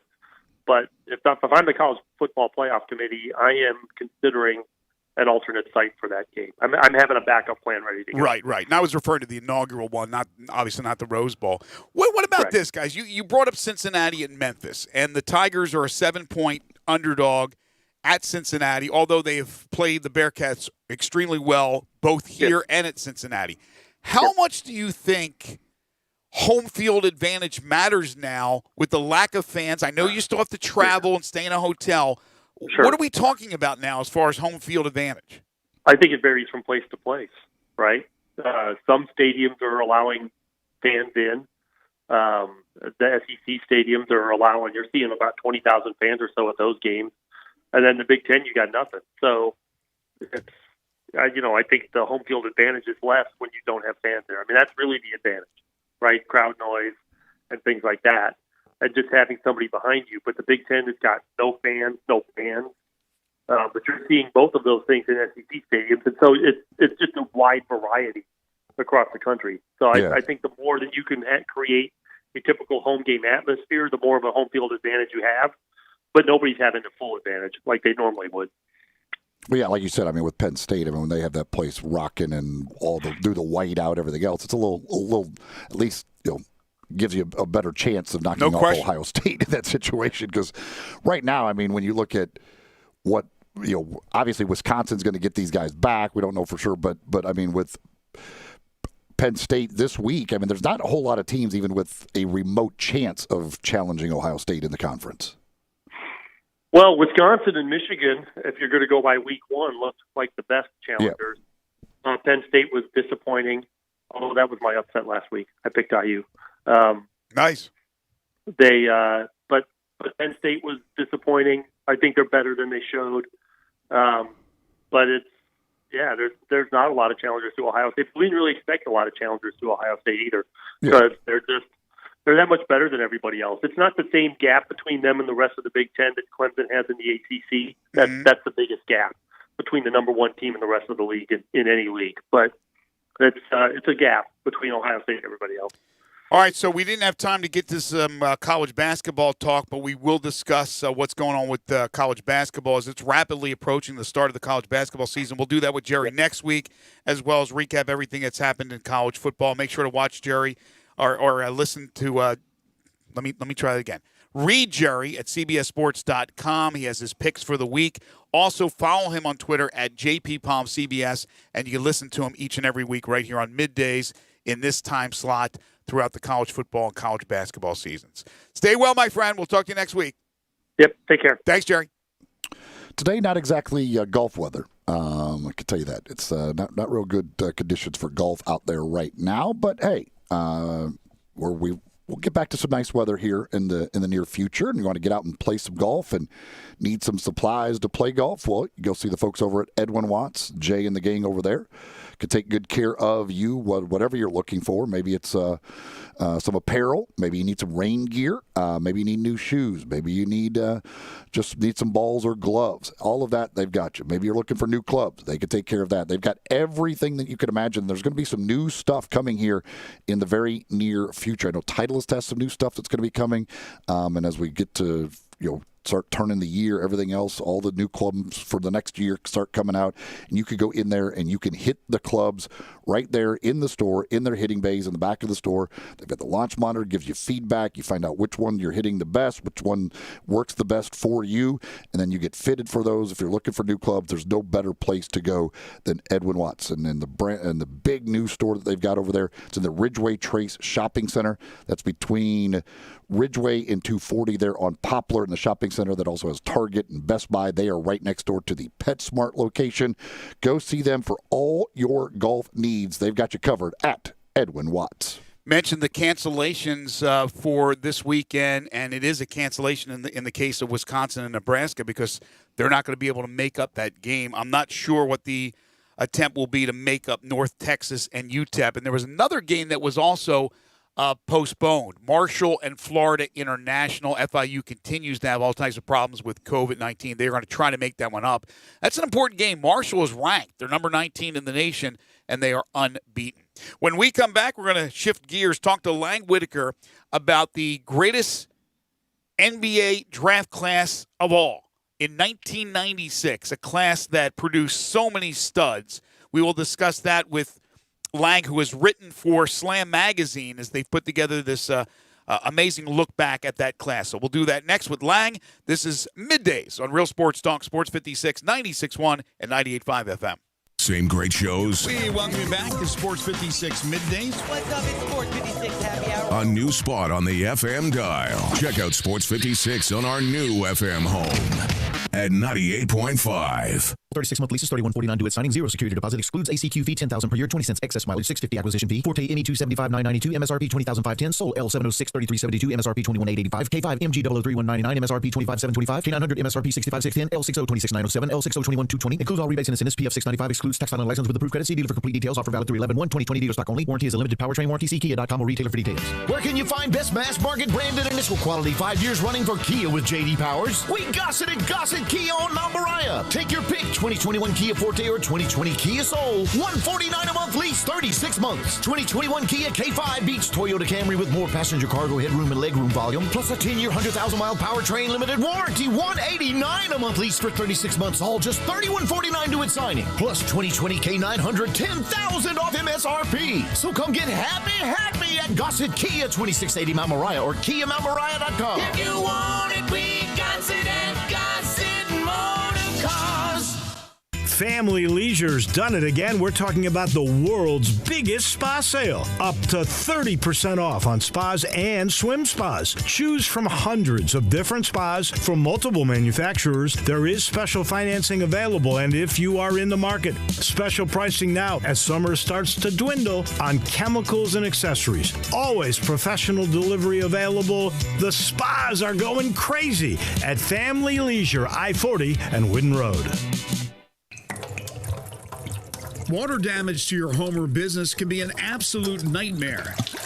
And the faster you remove the standing water, the faster you can prevent secondary damage. Landmark Construction and Emergency Services specializes in water extraction. They have been a trusted name in the Mid-South for over 20 years. They are a Memphis-based company ready to serve your needs with their 24-hour emergency response. They are always on call and will respond within an hour. They work with most insurance companies and are the official restoration contractor of the Memphis Tigers home team. Landmark Construction and Emergency Services can't prevent disasters in your home and at your business, but their water damage team will certainly respond quickly to minimize and restore the damage. Call 901-452-0390. That's 901-452-0390 or online at landmarkco.org.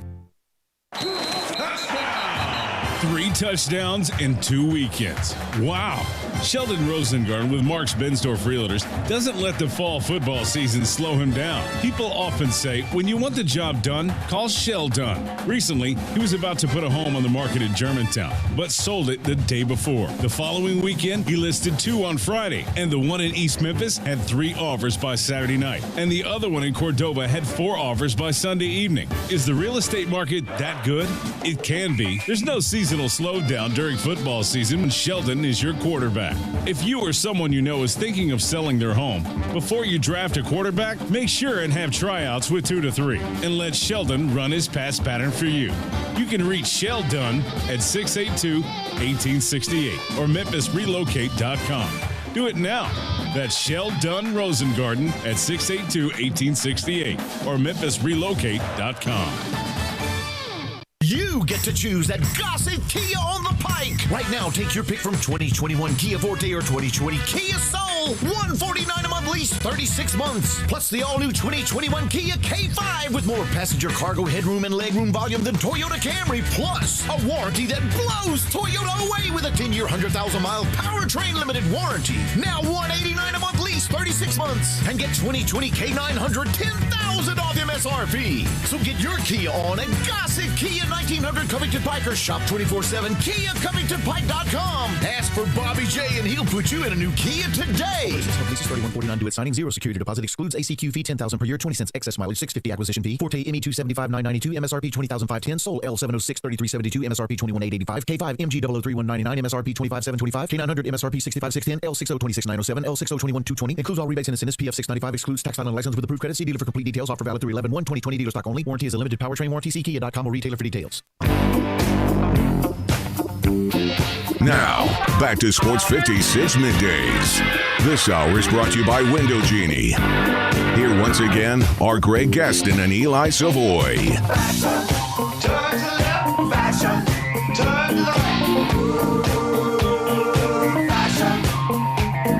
Welcome back, everybody. 11:30 is the time on this rainy Wednesday edition of Sports 56 Middays. From college football and college basketball talk, let's get into a little NBA. And specifically, we want to look back at the 1996 draft.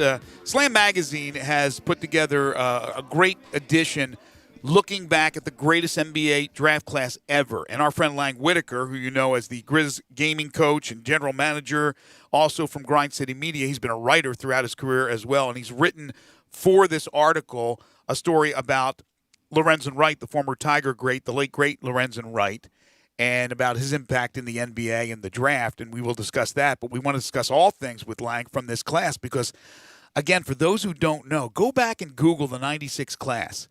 When you have Kobe Bryant and Allen Iverson and Ray Allen and Steve Nash and Stephon Marbury, just to name some from that draft, it's iconic, and it's a pleasure to be joined by our friend Lang Whitaker, who you can follow on Twitter at Lang Whitaker. He joins us now on Sports 56 Middays. Lang, how are you?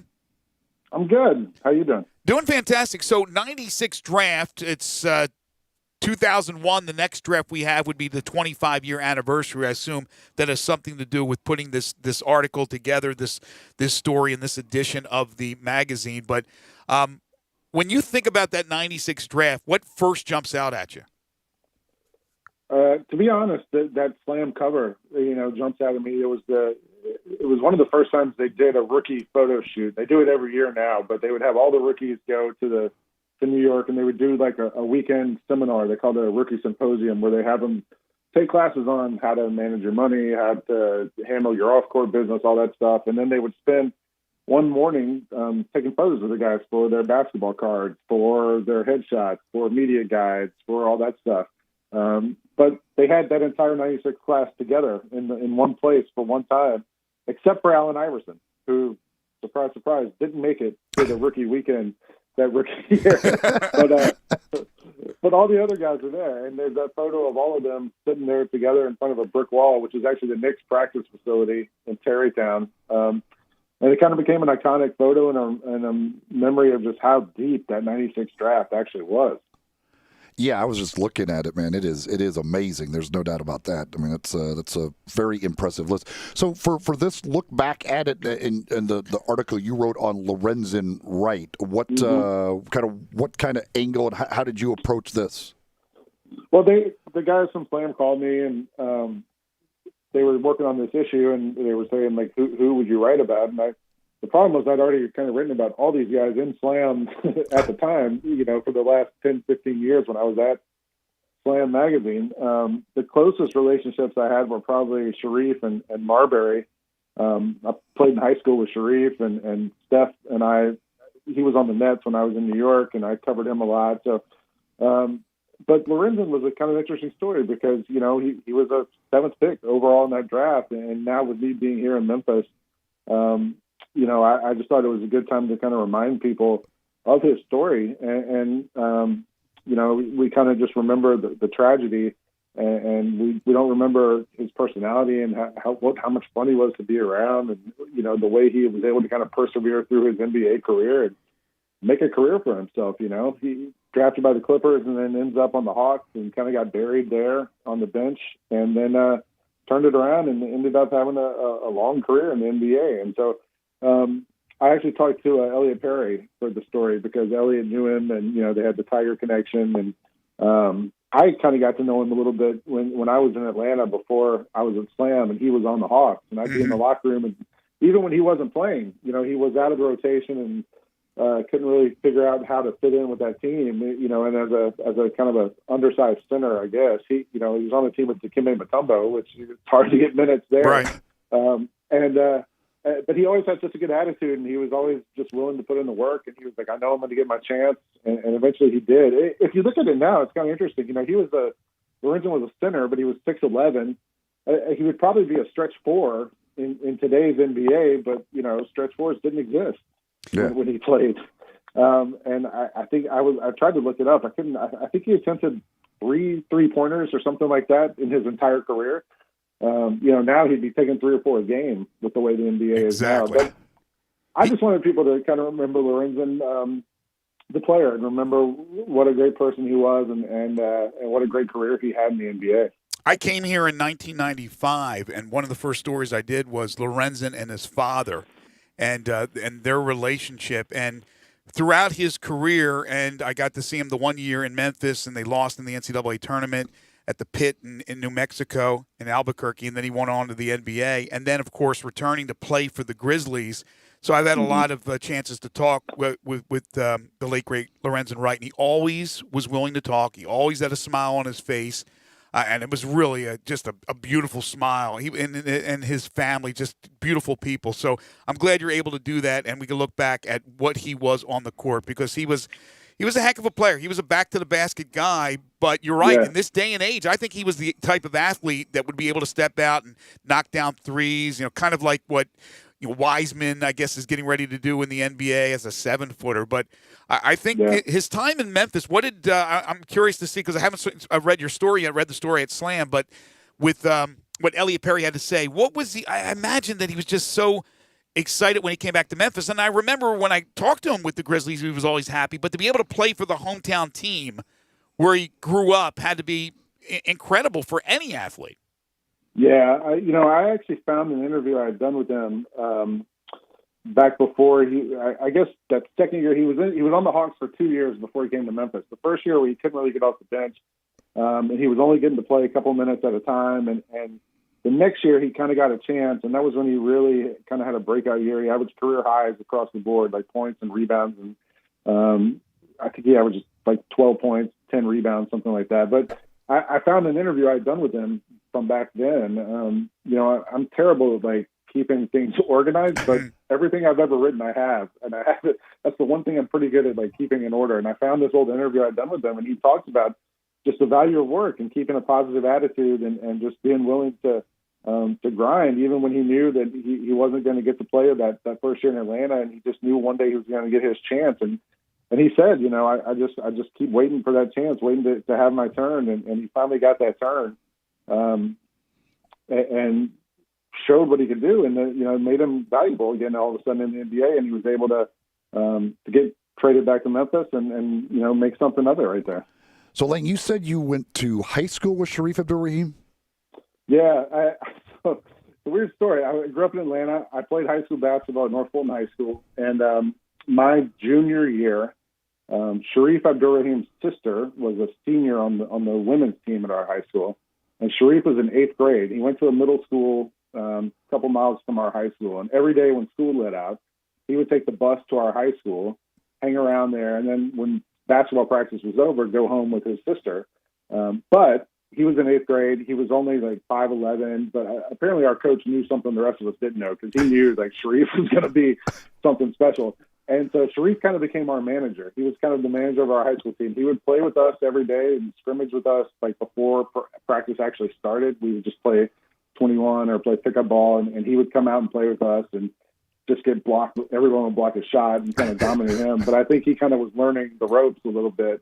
I was one of the few guys on the team with a car, so almost every day there was a McDonald's right up the street. Shareef and I would go to McDonald's and grab lunch or grab a snack before practice started. And we got to spend that whole year together. And then the next year, I was a senior. Shareef would have been a freshman. His parents divorced, and he moved with his mom to a different school district and ended up at a different school. And as a freshman, averaged 20 points a game for the other high school. But I'm still friends with Shareef today. We still talk about it all the time. Now he's the president of the G League. He's always one of the smartest people I've ever known. And to see the career he had in the NBA and now the post-playing career he's had has been phenomenal. And it's still fun to talk to Shareef from now and then. He called me, when was that, a couple months ago, and the first thing he said was, "Man, do you still think about that high school team?" I said, "Yeah, man, I do." So. When it was announced that the Grizzlies were moving here, he was the representative that came here, and all being a part of the media, we interviewed him, and then obviously, he ended up not being here, but he was the guy, and it was it was pretty cool, to be able to talk to him, but to be able to have that experience that you had with him, that's pretty neat. And he was picked number 3 overall, behind Marcus Camby, and the number 1 pick overall, Allen Iverson. There was also the 4 and 5, which was Steph Marbury, Starbury, and Ray Allen, and there was a trade.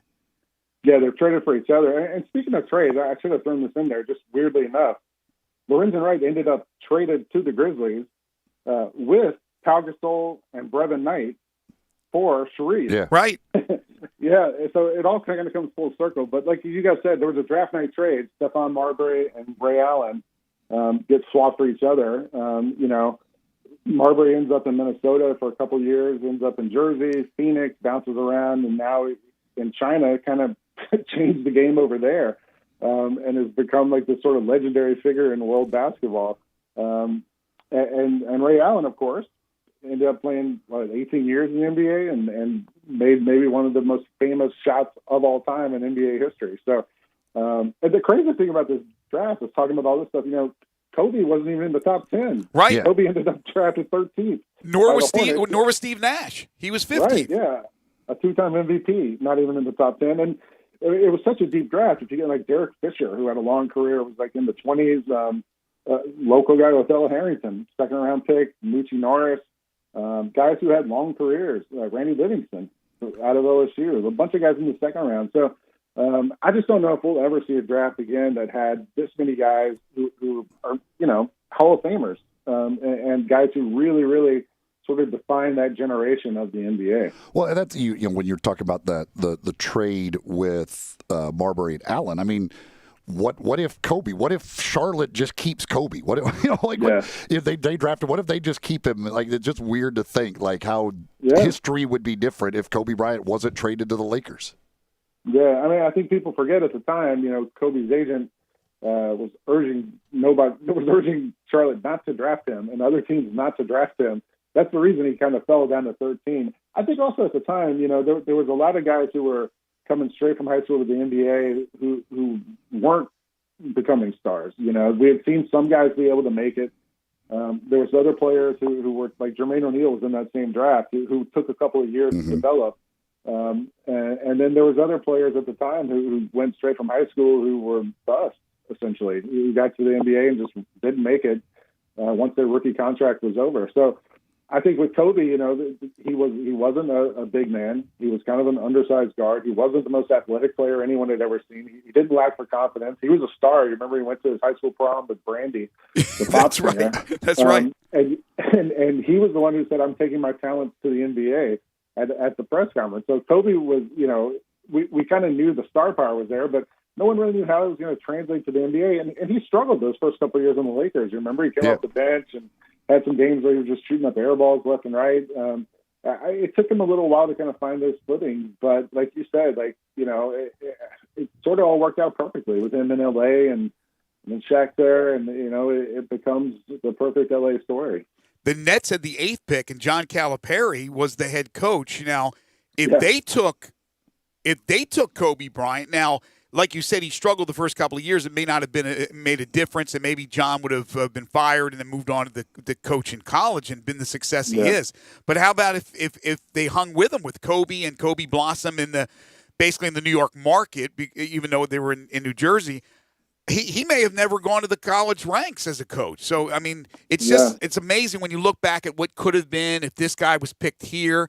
And then I just noticed that Potapenko or Potampico, whichever way you pronounce it, Vitaly's name, he's on the Grizzlies staff. He was number 12 overall. Yeah, it's also funny to think about, the two other teams that passed on Kobe were the Celtics and the Clippers. The Celtics at the time took Antoine Walker. I think Rick Pitino was the coach there. And he was trying to kind of assemble Kentucky North when he was coaching the Celtics back then. But either one of those teams at the time were kind of aimless, kind of struggling, trying to find a direction. I mean, just think about what would have happened if Kobe ended up on those Clippers. I can't really imagine Kobe failing on any team he's on. Right? Yeah. He's got that personality. Exactly. It doesn't matter what team he's playing with. He's going to make that team win. He's going to make that team successful. For a franchise like the Clippers, who's always been the little brother in the LA market, who's never been able to kind of find their footing. What if Kobe ends up on that Clippers team? Talk about rewriting history. Right. No kidding. That is for sure. So, Lang, what have you been cooking lately on your? I've been cooking with Lang. You got to go on Facebook and watch these videos we're doing for Giants New Media. We got a new one tomorrow. Or Friday. We have a new one coming on Friday. I made pancakes this week. Pancakes? I've probably cooked no food more than pancakes over the last 5 years because my son, every Saturday or Sunday morning, makes me make pancakes. So once a week for 6-7 years now, I've made pancakes, and I've gotten pretty good at it. You don't have to make it out of a box. You can make it out of the stuff in your pantry. It's pretty quick, pretty easy, fresh, and it's delicious. So well, I think it's fantastic. I mean, all your dishes that you post on Twitter. Just, man, they look delectable. I'm sure they are. I did want to ask you one more thing, though, before we let you go, going back to the topic. If you had your druthers and you were the draft czar, right, and you had the same order in the NBA draft in 96, give me your top 5 in order of who, the hindsight now, you would pick, how it would go. I think you got to go Kobe 1. The real question is there at the 2 pick. Do you go with Allen Iverson, who Hall of Famer, changed the game, made it to the finals, but lost? Do you go with Steve Nash, who won 2 MVP awards and had a long career? I think really those 2 guys, that's the argument at 2 and 3. I'd probably go Iverson 2, Nash 3. Ray Allen 4, Marbury 5, Sharif 5. It's tough. It's really hard to rate those guys. I guess you got to go, but I think Kobe's definitely the clear-cut number 1. And then, to me, I'd go Iverson 2 and probably Nash 3. I don't know. I guess Ray Allen 4 just because of the longevity. He played so long, had such a long career. And people forget how good he was defensively, too, like especially earlier in his career with the Bucks. So I'd probably go Ray Allen 4 and Sharif 5. Then you leave Marbury out, and other guys like Antoine Walker, who played a dozen years in the NBA, and these other guys who had really long careers. Jermaine O'Neal could probably be in that conversation. Stojakovic I was going to say Jermaine O'Neal. He played 18 years and had some really good years. Peja was great. Tony Delk was a hell of a player. I'm not saying he's top 5, but my gosh, he was in that draft at number 16 from the University of Kentucky. It's fascinating. It was the greatest draft. We didn't even mention a 5-time NBA champ, Derek Fisher. Right. The longevity and the quality of his play. All right, so is Slam still have a physical magazine that you can buy? And okay. Yeah. This is a special issue that they just announced it this week, and it's going to be out on newsstands. You can order it on the internet at slamonline.com. Well, it's going to be fascinating to read, and again, you can read Lang Whitaker's story about Lorenzen Wright in the Slam Magazine special edition. Of course, Grizz gaming coach and general manager. You hear him and see him with Grind City Media. Follow him on Twitter at Lang Whitaker. Lang, always a pleasure, my friend. Take care. Keep cooking. Appreciate you guys. Thank you. Take care. We've actually got some pretty big NBA news happening today that we'll get to coming up. Tennessee, sports betting is almost here. Days away, and FanDuel Sportsbook is giving you an exclusive offer to get started. Right now, FanDuel Sportsbook is giving users $50 in free bets just for signing up. You heard that right. They're giving you $50 in free site credit to register and verify early, no deposit required. FanDuel is America's #1 sports betting site for a reason. They've got odds on all the biggest sports and a simple, intuitive app that makes it easy to find the bet you're looking for, then lock it in. And unlike other sports books, once you win, FanDuel gets you your cash in as little as 24 hours. Why? Well, they think it's the right thing to do, and I would concur. But right now, the right thing for you to do is download the FanDuel Sportsbook app. Check out their fantastic app for yourself. Just be sure to sign up, register using promo code GASMAN so they know we sent you. When you verify your account, you'll receive $50 in site credit when FanDuel Sportsbook is live. That's promo code GASMAN to get $50 in site credit when FanDuel Sportsbook is live, and we're days away. Must be 21 or older and present in Tennessee. Site credit is non-withdrawable and expires 7 days after receipt. Terms apply. See sportsbook.fanduel.com for details. For problem gambling support, call 1-800-889-9789. We'll get to the NBA news when we return. This is Sports 56 Middays. Start your day the right way with Peter Edmiston and Anthony Sane on Sports 56 Mornings. Weekdays from 7 to 10 on Sports 56, 98.5 FM and 96.1 FM. Does this place look haunted? No, I don't think so. What about those 2 creepy girls? Come stay with us. That is truly frightening. You know what's really scary? Missing out on Geico's great service. With Geico, you get 24/7 access to licensed agents. Thank you, creepy girls. Want to see our room? We're gonna sleep in the car now. Happy Geico-ween. Switch today for 24/7 access to licensed agents. It's back. The Carhartt Crazy Sale at Frontier Western Store in Olive Branch. Visit Frontier this month for huge markdowns on clearance Carhartt items. The latest fall line just launched, and Frontier is fully stocked. We've got jeans, shirts, bib overalls, jackets, coats, gloves, belts, boots, and more. And to make room for the new items, we've discounted a number of short sleeve plaids and t-shirts. Save up to 50%. All Carhartt jeans are now $5 off. This is the last jean sale of the year, so stock up now for yourself or someone else for the upcoming holidays. Christmas will be here before you know it, so you might as well save some cash now on what you know you'll need. All this month, we are including a buy one, get one half price sale on all novelty t-shirts by Simply Southern, Girly Girl, Live Oak, and more. It's the Carhartt Crazy Sale and more. Frontier Western Store, 5880 Goodman Road in Olive Branch. On the web at frontierwesternstore.com. Family owned and operated since 1967. My stomach. Don't worry, I've got you covered. When you have nausea, heartburn, indigestion, upset stomach, diarrhea. What's that? It's Pepto-Bismol Chews. Pepto-Bismol's in a chew? Yeah, they taste great and provide fast relief. And you can always have Pepto-Bismol handy. Ooh, let me try it. Try Pepto-Bismol Chews for fast relief. Nausea, heartburn, indigestion, upset stomach, diarrhea.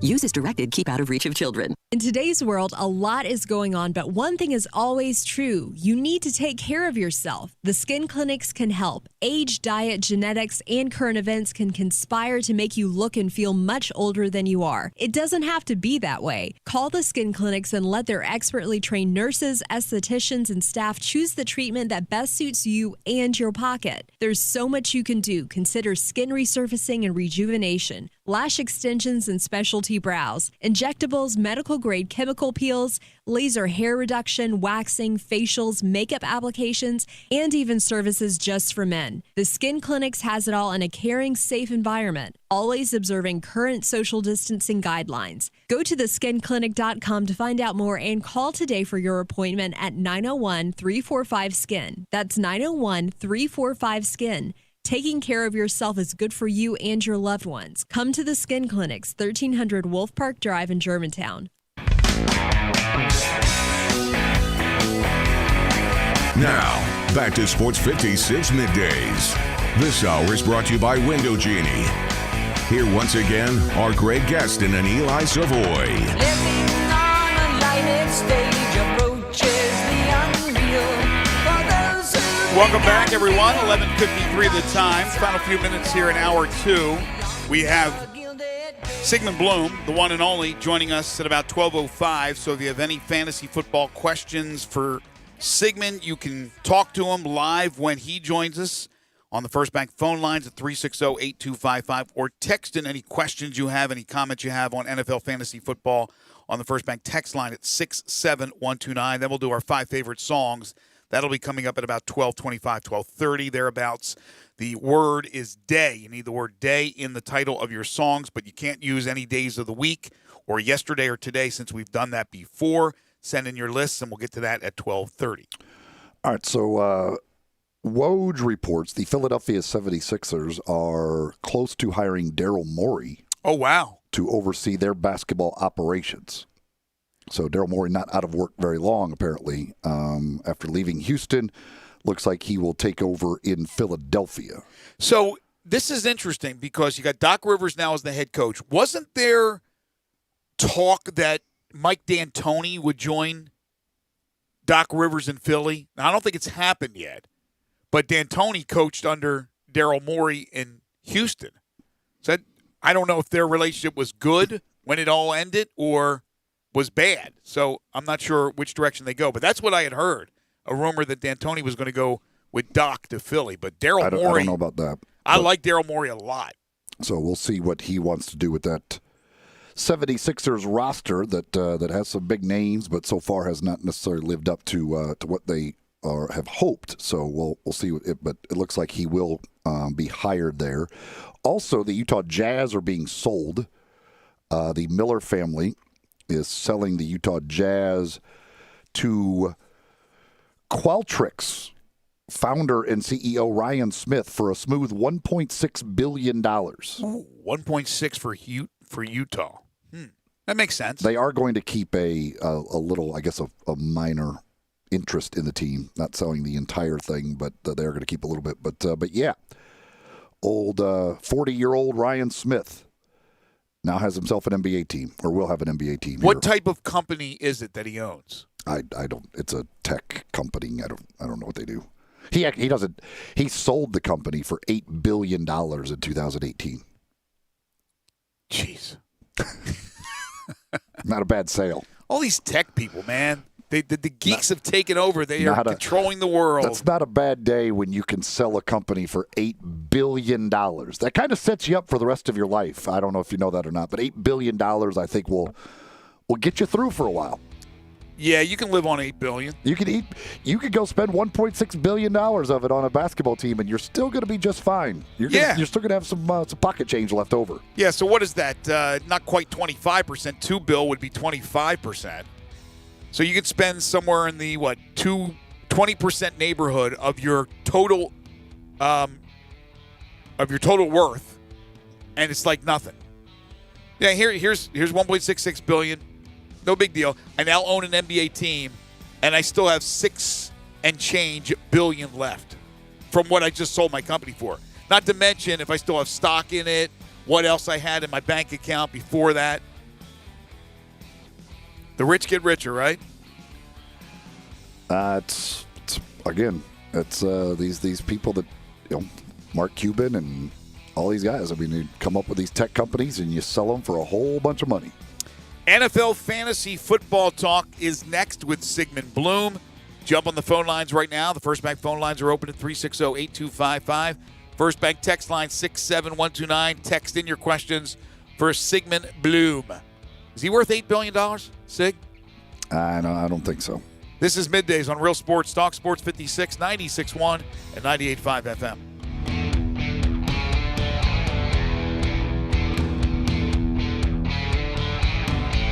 Looking for a great place to deposit your money? Try First Bank. Competitive CD rates, a money market that moves with Wall Street prime and interest-bearing checking account options.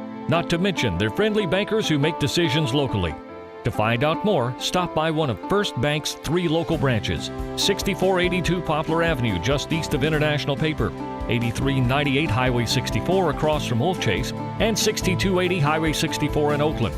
Or visit firstbankonline.com. Member FDIC. Case IH is a proud supporter of the Mississippi Farm Bureau, and thanks to a membership benefits partnership, Mississippi Farm Bureau members receive a discount of up to $500 on every qualifying Case IH tractor and piece of equipment you purchase. This discount may be used with other promotions, rebates, or offers. So join Mid-South Ag Equipment and the Mississippi Farm Bureau and pocket up to $500 in savings. Call Mid-South Ag at 662-890-3141 to get your discount today. One thing I really admire about Central Barbecue is their commitment to quality. Then why do they let you do their commercials? I'm talking about their food. Everything is prepared with devotion to taking the time and effort to create perfect barbecue. Oh, I know. That's exactly why I was wondering why... They're not kidding with that slow-smoked Memphis-style slogan. They smoke their pork for 14 hours. Do they have to? They do if they want to be the best barbecue in Memphis, and they are. And yet they let you just throw together... There's nothing better than Central Barbecue because they care. Except apparently about their radio ads. Hi, this is Troy Five-Ash, owner of Five-Ash Roof Services. You've heard me talk about how we offer the best products, the best warranties, and the best services for years. Now let's talk about pricing. Pricing should never be the only reason you hire a contractor, but in today's world, pricing is always a consideration. So we suggest you get 2 or 3 estimates for your roof replacement from a reputable, licensed, and insured company, and then give us a call. If we can't beat your best price for a comparable roof system by more than $100, we'll give you $100. It's that simple. We are so sure we can offer you the best price, beating all other qualified companies, we will hand you $100 if we can't, and thank you for the opportunity. So give us a call. What's the worst thing that's going to happen? Make $100? Five-Ash Roof Services, a proud supporter of Tiger Athletics and the official roofer of the Tigers home team. Five-Ash Roof Services, fair, honest, and ethical. 367-0050 or memphisroofer.com. Five-Ash Roofing, it's what we do. All 75 months at 2.99. Mirage LHO 10129. G4 LHFO 78863. Eclipse LZO 15893. Includes all rebates and incentives. PF 695. Excludes tax title and license with approved credit. See dealer for complete details. Offer valid through 11/1/2020 with approved credit. Dealer stock only. How about a brand new ride that gets 43 mpg highway, seats 5, plus costs less than $4 a day? We Gossett at Gossett Mitsubishi on the Pike. 2020 Mitsubishi Mirage. Buy for $11,100 or $99 a month. 2020 G4. 41 mpg highway, $139 a month, or buy for $12,435.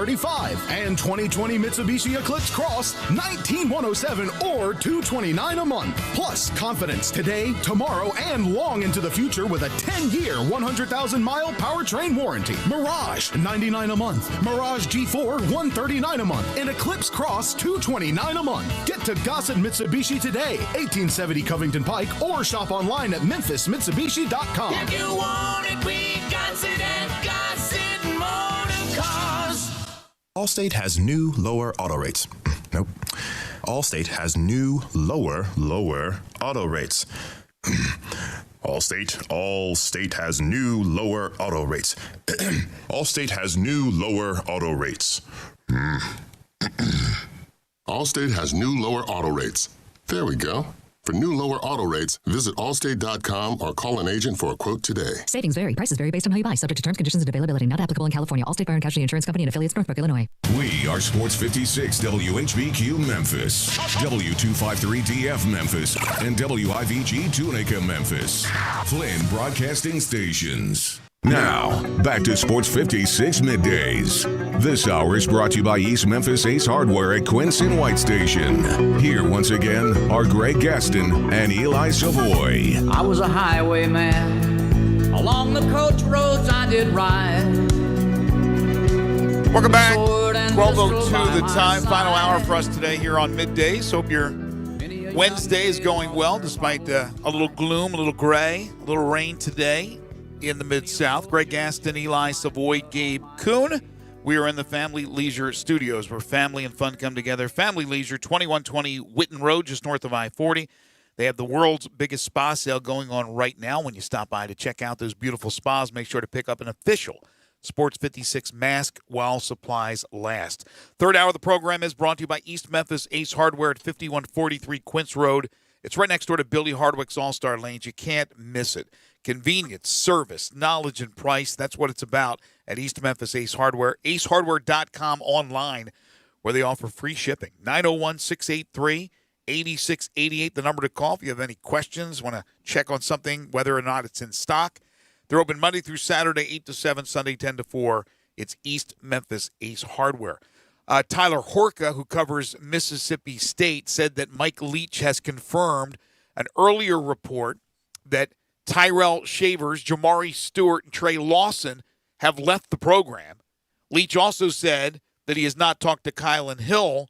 Heard he opted out. We wish him the best. So they're dropping like flies at Mississippi State. Again, he said, I think it was after the Kentucky game, was it, that he said they may have to do some purging? Well, I think this qualifies as a purge.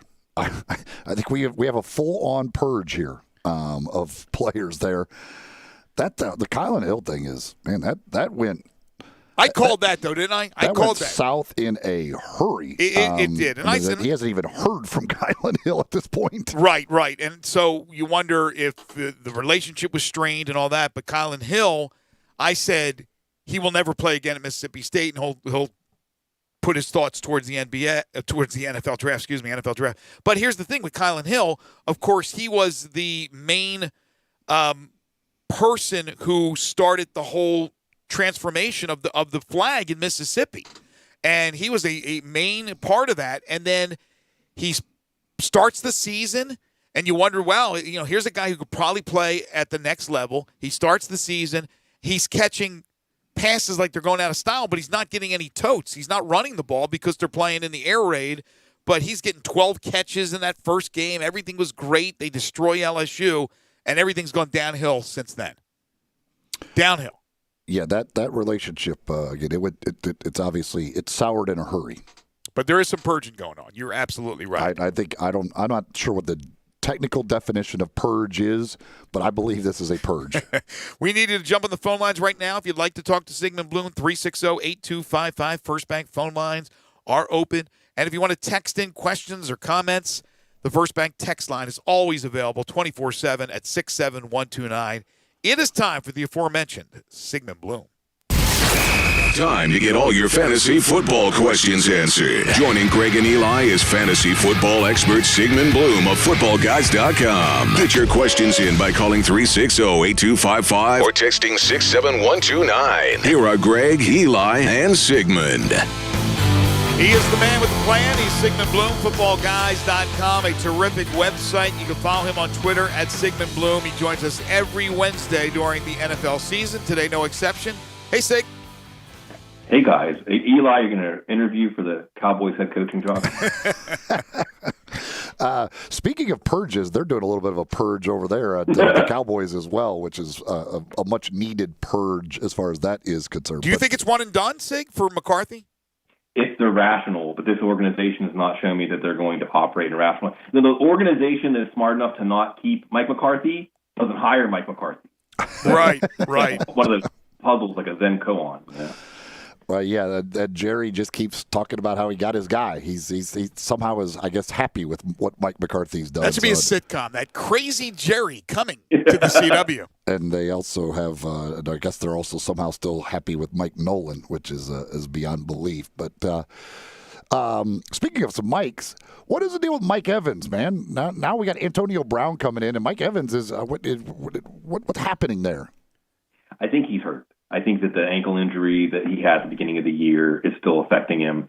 The indications from Tampa beat writers are that he's a decoy at this point, and the team is happy that he's tying up double teams. For instance, this Monday against the Giants and James Bradberry, their shutdown corner. If you trade James Bradberry for a hobbled Mike Evans and Bradberry's not messing up the rest of the offense, then that's a good trade for Tampa Bay. So I don't know if Mike Evans is going to really bounce back for fantasy purposes, especially with Antonio Brown soon back. But I think that he's still filling a tactical role for them.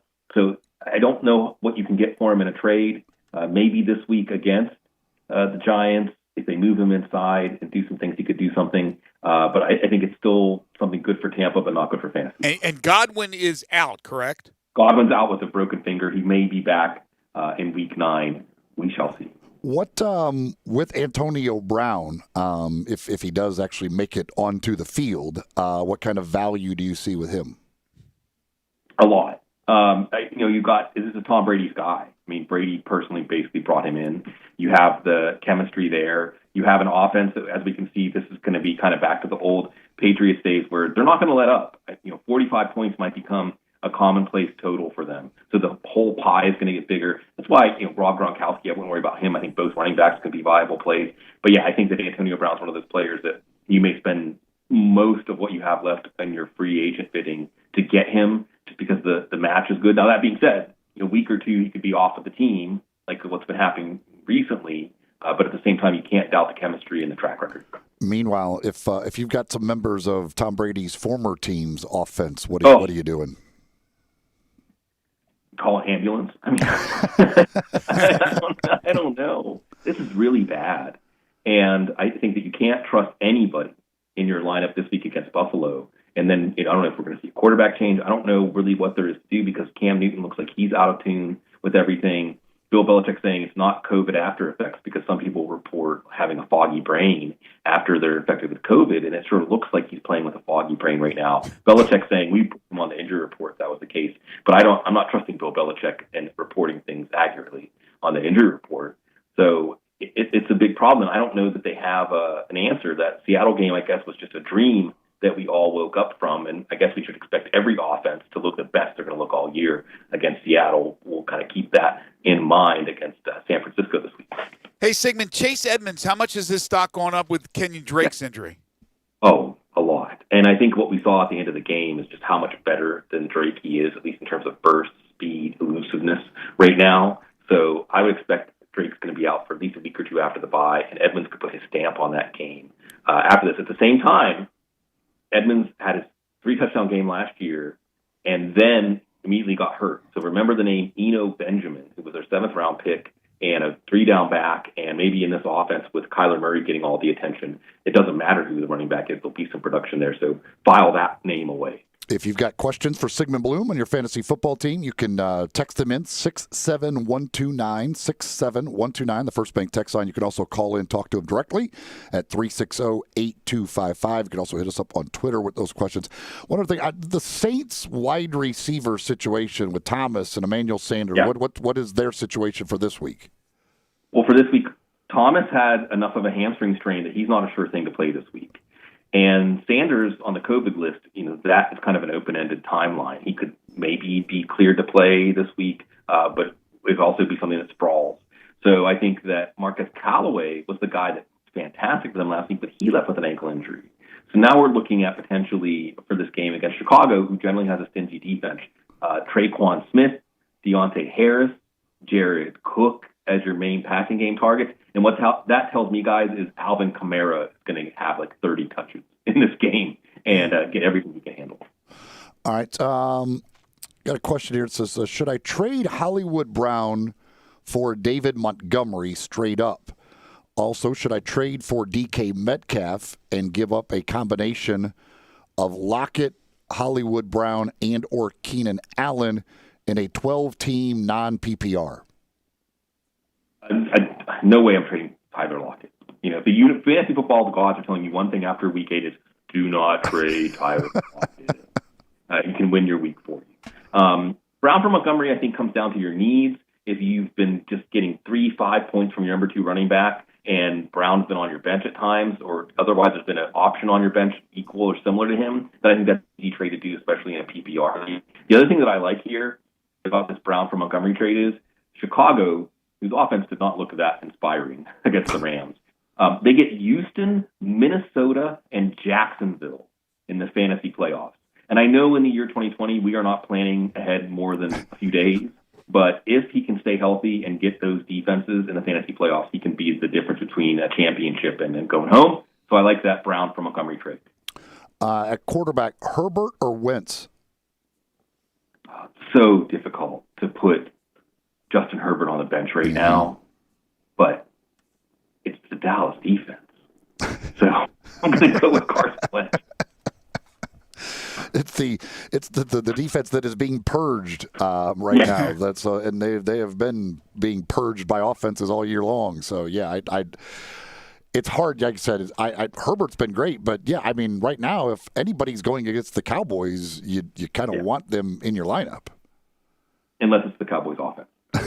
Yes, that would be the one problem there. PPR this week: Mike Evans, Mike Williams, Jalen Reagor, Tim Patrick. Okay, Patrick's got a hamstring injury, and Drew Lock's playing terribly anyway. Look for Jerry Jeudy maybe to have a bounce back week against the Chargers. Jalen Reagor's back in practice. I don't know if he's going to play against the Cowboys. I like the opportunity there with Deshaun Jackson on IR. Mike Williams, now we've seen without Keenan Allen, 2 touchdowns. With Keenan Allen, he's kind of an afterthought. And Mike Evans, we talked about at the top of the spot as a questionable play. But of those, I think Evans is the safest play right now. If we hear that Jalen Reagor is going to be a full go and get full complement of snaps, I'd go with Reagor over him. Otherwise, it's Evans. All right, let's go to the phone lines, 360-8255. First Bank phone lines are open. You can follow Bobby if you like. Hey, Bobby, how are you? I'm not doing so good. How you guys doing? Oh, gosh. Oh, no, Bob. What are the issues, Bobby?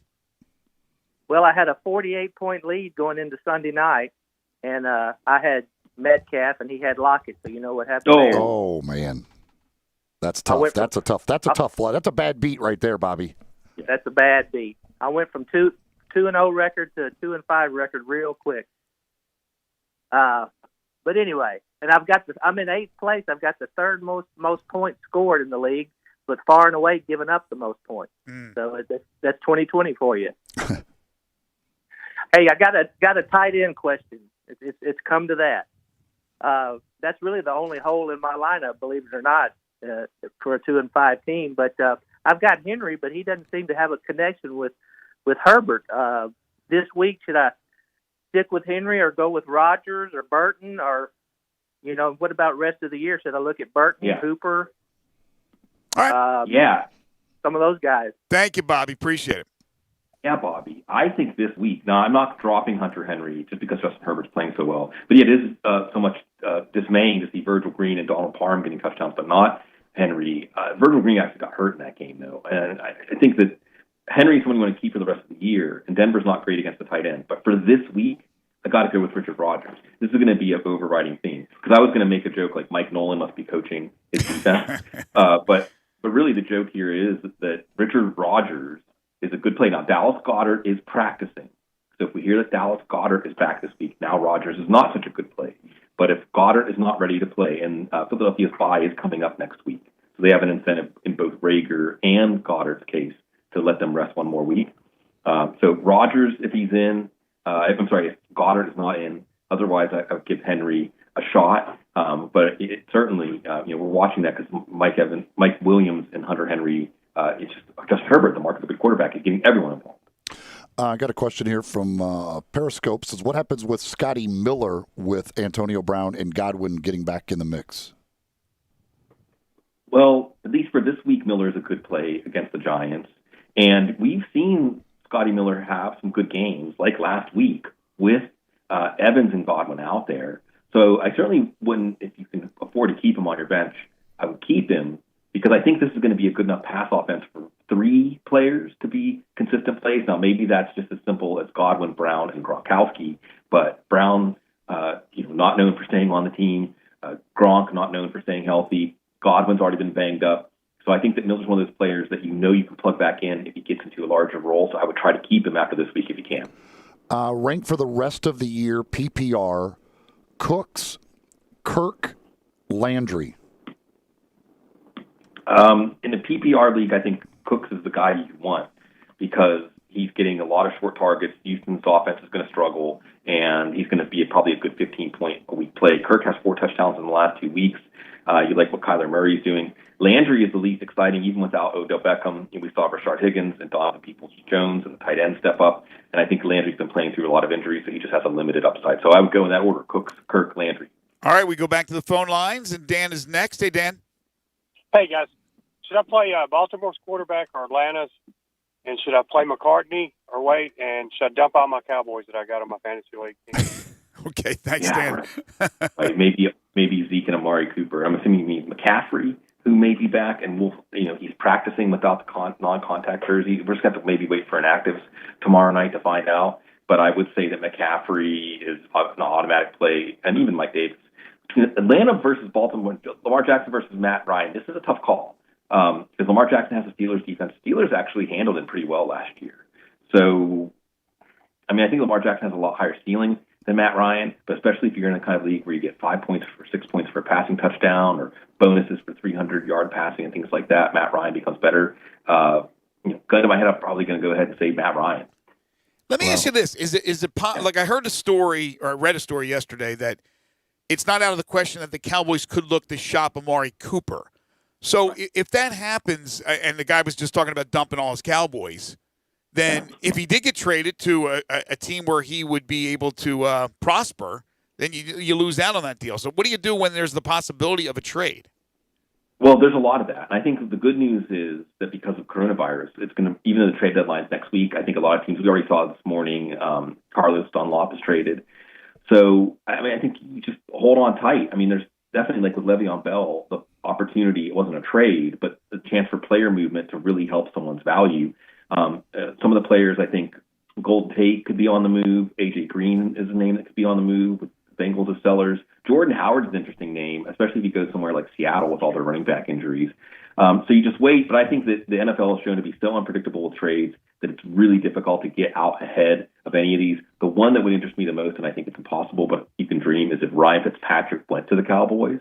That would totally change the complexion of that offense. I just think with the state of the Cowboys, I don't know if Jerry Jones is going to do that. This week, defense, Buffalo or Tennessee? Buffalo. Just the New England looks so bad on offense right now, and Joe Burrow looks kind of good. So I think Tennessee, Cincinnati's going to be able maybe to keep up with them. Corey Davis or Mike Williams, PPR? I'll go Mike Williams. If I needed 20 or 25 points out of that spot, I'd go with Mike Williams because he's the one that's able to achieve it. But Corey Davis, I don't know if you know this guy. Corey Davis is an anagram for COVID's year. So no, I did not know that. I'm going to go with Corey Davis as a safer player.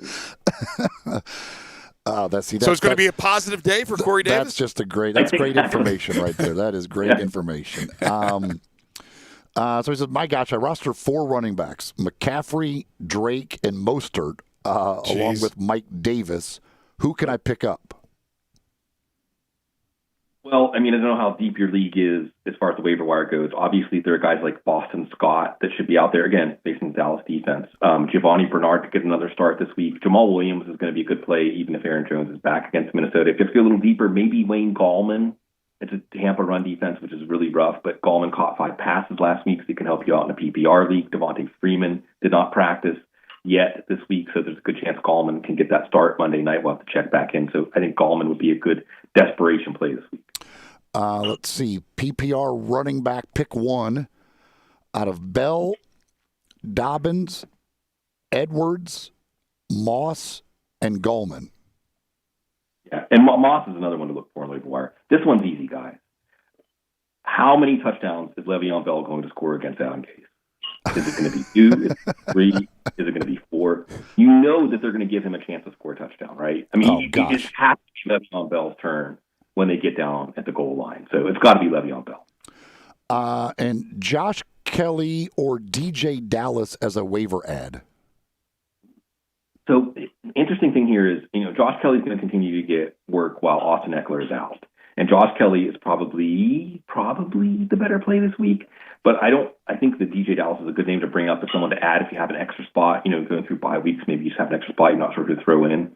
Because Carlos Hyde is hurt with a hamstring.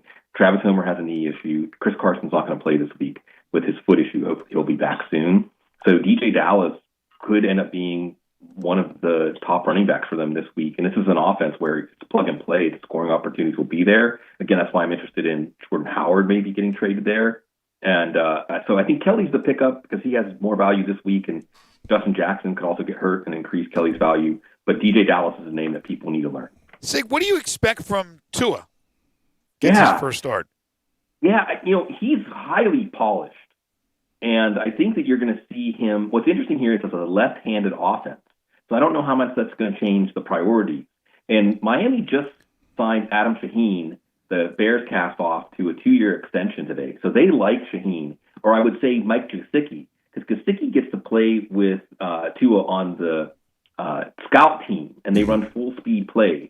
So that's something to watch because where's the chemistry going to be? Also, this week in particular, if Jalen Ramsey is on Devontae Parker, it could be a Preston Williams week. But I think you're right to bring up this as a knowledge-gathering week, information on who he favors, how this offense runs differently with him. And Gesicki is the first one I'll be watching because they're so familiar with each other.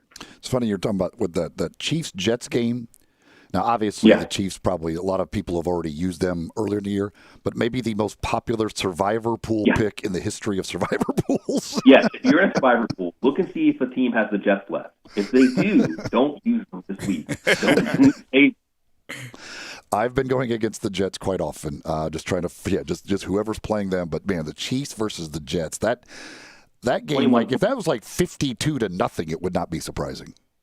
Yeah, absolutely. Sigmund, tell everybody about footballguys.com. Yeah, we're here for you. We've got a midseason discount, but also our podcast is free, our news wire is free, our newsletter is free. We just love following this stuff. We're happy. It's grateful for every week of football that we get to share with our great audience, get to share with people like Greg and Eli.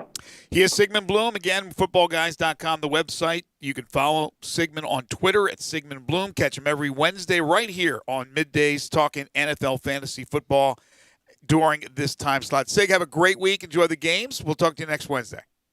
Thanks. Take care, guys. You too.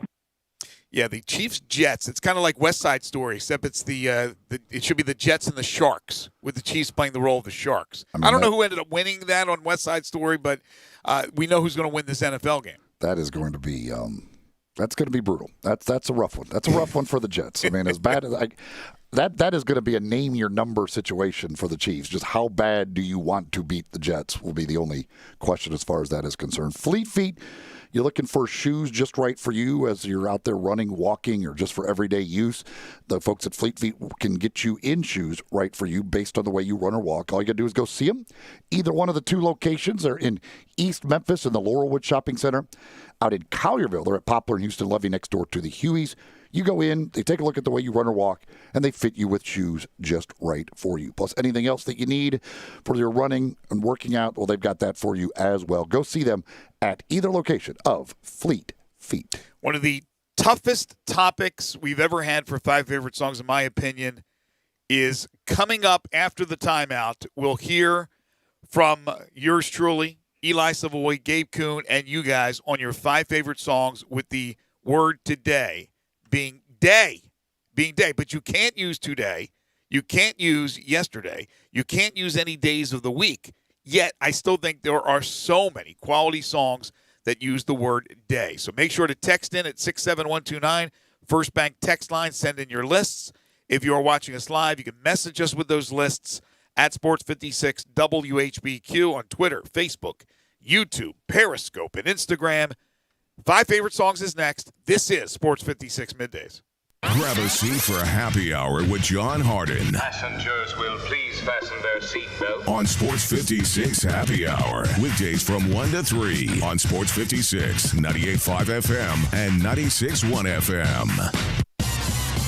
Good news. Southland Casino is now back open. That's right. The most spacious casino floor in the Mid-South is ready to welcome you back to the action with live blackjack, roulette, craps, and all your favorite slots.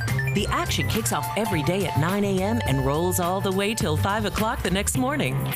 So what are you waiting for? Go ahead and make the short drive to Southland. We're ready for you.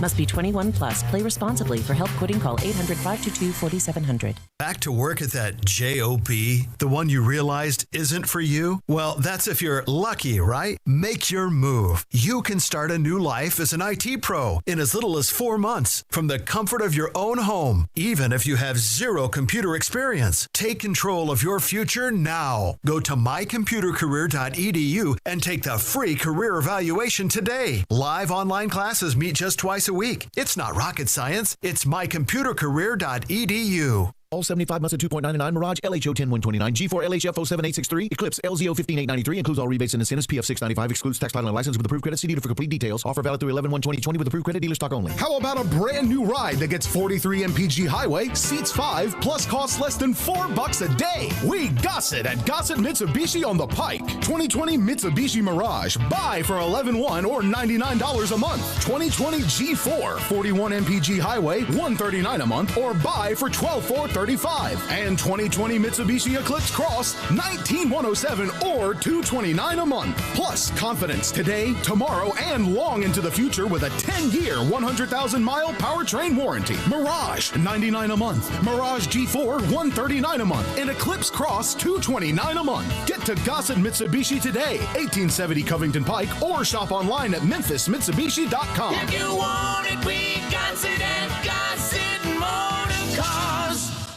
I Buy Houses, 901-406-1101. That's 901-406-1101. I Buy Houses. I Buy Houses will buy a house in any area, in any condition, and yes, it's guaranteed to close in 5 days. If you need to sell your home quickly, call 901-406-1101. If you've been through a divorce, if you lost your job, if you're tired of renters, I Buy Houses can get you your money quickly. I Buy Houses will buy your home in Shelby County, DeSoto County, Memphis, Bartlett, South Haven, Horn Lake, Olive Branch, anywhere and everywhere in between in any condition. And yes, they're open 24 hours a day, 7 days a week. I Buy Houses, 901-406-1101. That's 901-406-1101. Grab that pen, 901-406-1101. I Buy Houses. Have you thought about the holidays yet? Our friends at Window Genie not only clean windows, gutters, and concrete, they also hang holiday lights. Window Genie has a Christmas light rental program that includes custom design, installation, maintenance, takedown, and storage for your home or office. The best part, they're offering 15% off if you book by November 1st. Spend more time with friends and family this year and less time on the ladder. Call today for a free estimate, 901-424-4100. Window Genie, 901-424-4100. Now, back to Sports 56 Middays. This hour is brought to you by East Memphis Ace Hardware at Quince and White Station. Here once again are Greg Gaston and Eli Savoy. So you think you're a Romeo, playing a part in a picture show. We'll take the long way home.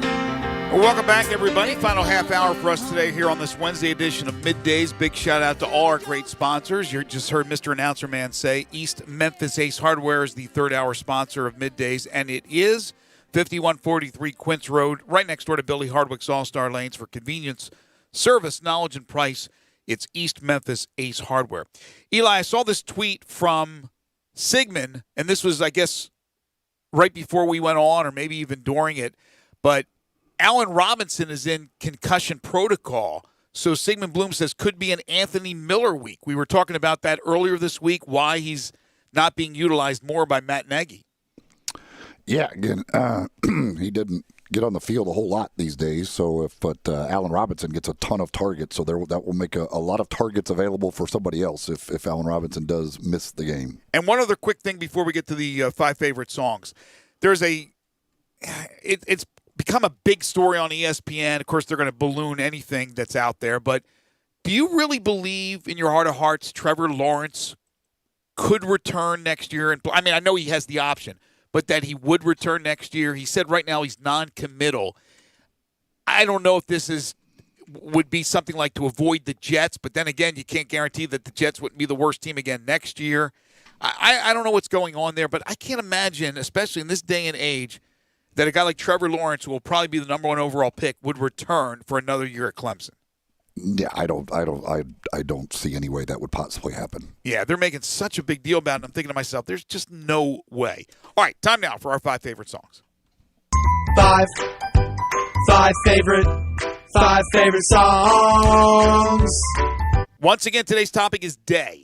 The word day, but you can't use yesterday or today. We've done that already. And we've done the days of the week, so you can't use that. But there's still a plethora of good songs with the word day. You can text in on the First Bank text line with your lists at 67129. If you're watching us live, you can message us with those lists at Sports56 WHBQ on Twitter, Facebook, YouTube, Periscope, and Instagram. We'll go Eli first, me second, Eli third, and then our listeners. Eli's going twice? Man, I get to go Did first. I say Eli twice? I get to go first and third. last. Nice. So you meant Gabe, then you, then Eli. I got to get another list ready. Yes, I meant you, Gabe. Okay. Go ahead. Cool. Well, start with number 5, Day and Night by Kid Cudi. Yeah, 4, Kid Cudi. 4, there was no ASAP Rocky for this. Hey, Kid 4, Cudi's a good substitute. Best Day Ever by Mac Miller. 3, Beautiful Day, U2. 2, I put it 2.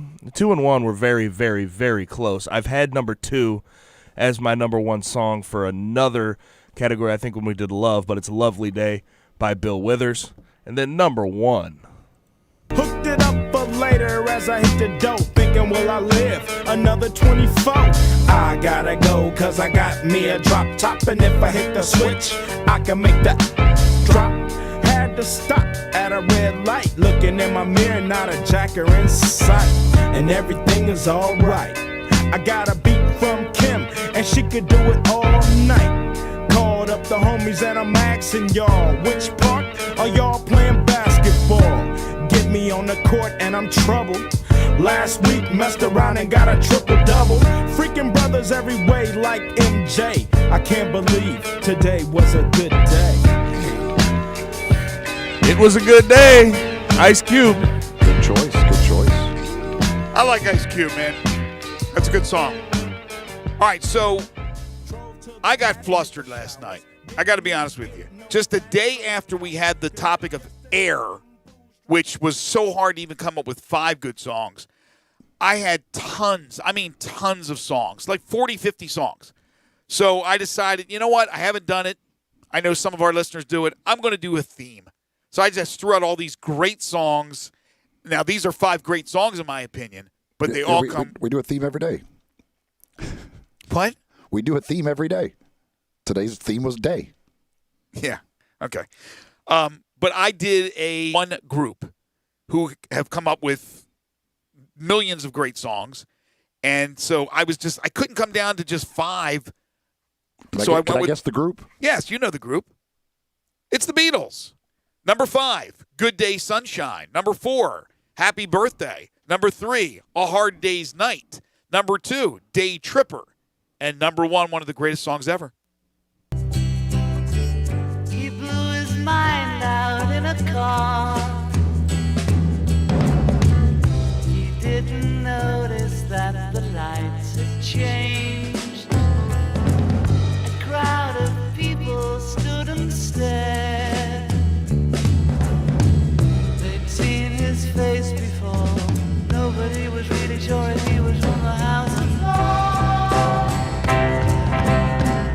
I saw a film today, oh boy.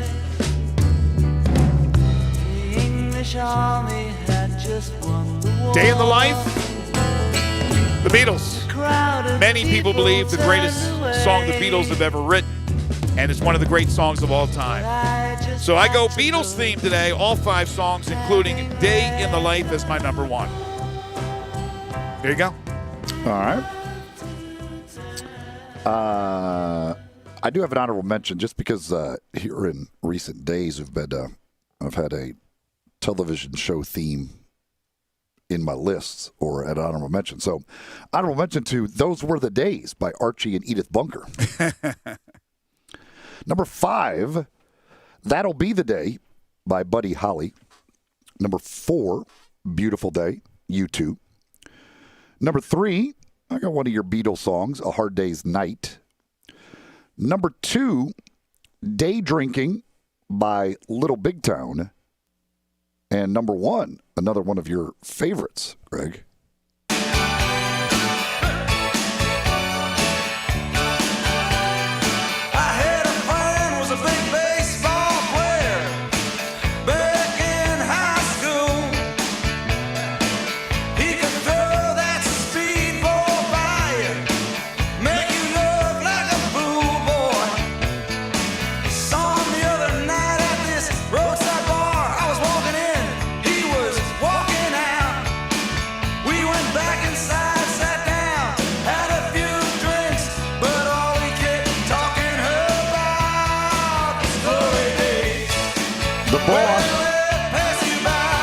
Glory Days. It's actually my favorite Bruce Springsteen song. Good choice. The one thing that I've always, that song, the beginning of that makes me laugh because I always wondered, like, when they're writing that song, why he chose to call it a speedball. He could throw the speedball by you instead of fastball. Yeah. I don't know. Like, I just always wonder with songwriting, like, why they have to use certain things. But, like, that always makes me laugh when he says they could throw the speedball by you. The boss is one of the great wordsmiths, so I'm not going to argue. No, it's I'm not gonna. I love the song, but it's just that's every time I hear that, I go, why speedball? I'd like to. If I could ever ask Bruce, I just want to know that one. Why speedball, not fastball? Exactly. I'm sure there's a reason. Like, I'm sure there's some reason why they went with speedball. But yeah, that was I love that song. All right, let's get to our listeners. Zed, honorable mention to Independence Day by Martina McBride. Very good song. Number 5, First Day of My Life by Bright Eyes. Number 4, Days Like This, Van Morrison. Number 3, Glorious Day by Casting Crowns. Number 2, Feeling Stronger Every Day, Chicago. And number 1, One Day by the Jewish rapper. How did they reprint? Matasiyahu? Matisio. Matasayo. Is that what it is? I can't. I know they sent in the phonetic pronunciation last time, but yeah, that guy. We'll go with that. Let's see here. Nico. Honorable mention to The Day Arkansas Beat Auburn by Pittman and the Players. Number 5, It Was a Good Day. Number 4, Tomorrow Comes a Day Too Soon by Flogging Molly. Number 3, These Are the Days by the Cranberries. Number 2, Dre Day by Dr. Dre featuring Snoop Dogg.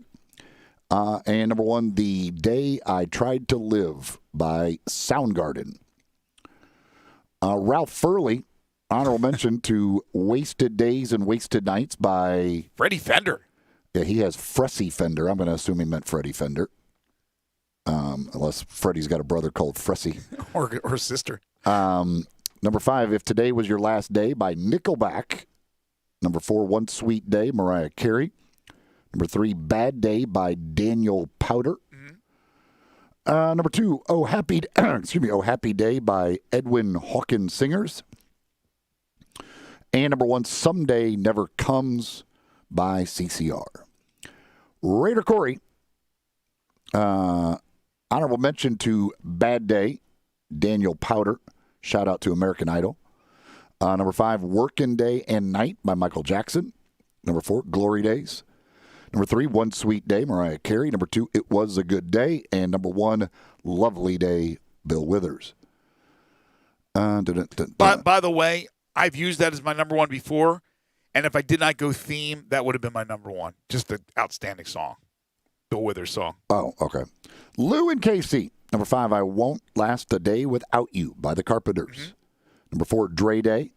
Number 3, Not a Day Goes By Bernadette Peters. Number 2, Our Day Will Come by Isaac Hayes. Number 2, Number 1, What a Difference a Day Makes by the legendary Dinah Washington, wife of Hall of Famer Dick Night Train Lane. Did not know that. I did not. That's weird and wild stuff. Ray in Cordova, honorable mention to Those Were the Days, theme from All in the Family. Yes, there you go. Number 5, Day After Day by Badfinger. Number 4, Glory Days.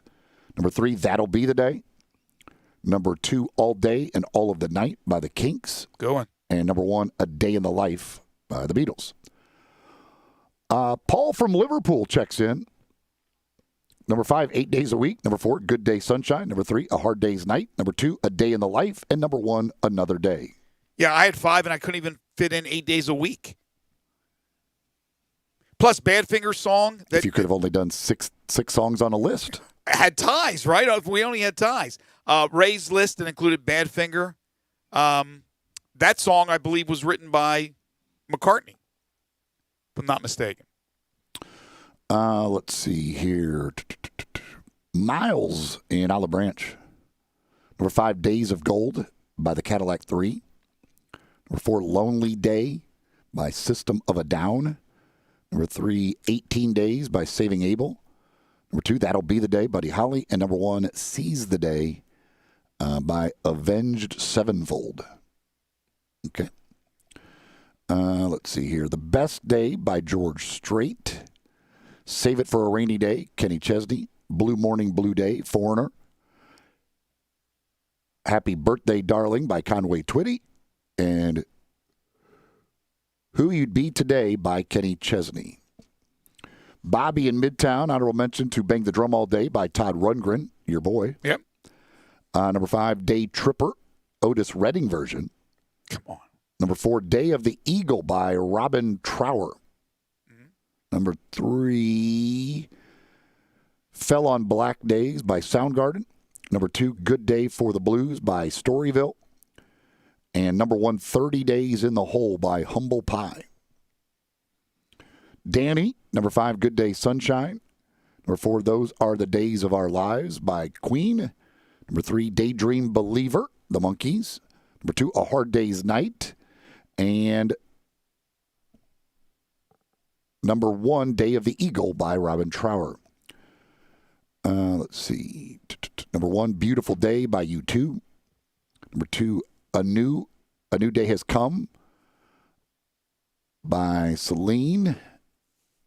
Oh, this one is confusing here. What's number 3, Day by Day, Come What May by, I guess that's supposed to be various church choirs.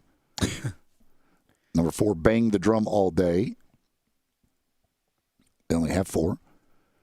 Somebody says, Today I Started Loving You Again by Merle Haggard. Day by Day by the Hooters. Yeah. The old Hooters from Philadelphia. Somebody throws honorable mention, Happy Birthday to You song by any parent to a kid. That qualifies. Let's see here. Carolyn on Periscope. Day and Night, Kid Cudi. Day Drinking, Little Big Town. Number 3, Lovely Day, Bill Withers. Number 2, It Was a Good Day. And number 1, Beautiful Day by U2. Bobby on Facebook, Good Day for the Blues by Storyville. Number 4, Daydreams About Night Things, Ronnie Millsap. Number 3, Rainy Day Women, Waylon Jennings. That's a good song. Rainy Woman. Number 2, School Day, Chuck Berry. And number 1, One More Day, Diamond Rio, with an honorable mention to Oh Happy Day by Lawrence Welk. John on Facebook, Beautiful Day by U2. Daydream Believer by the Monkees. Wasted Days, Wasted Nights, Freddie Fender. Day After Tomorrow by Tom Waits. And Fell on Black Days by Soundgarden. With an honorable mention to Lucky Day by Tom Waits. Andrew on Facebook, The Best Day, George Strait. Best Day of My Life, American Authors. Make This Day, Zach Brown Band. Brighter Day, Nathan Angelo. And number 1, Great Day to Be Alive by Travis Tritt. Let's see here. Downtown Leo. Number 5, Good Day Sunshine. Number 4, Day by Day, The Hooters. Number 3, Day Tripper. Number 2, New Year's Day, U2. And number 1, A Day in the Life by the Beatles.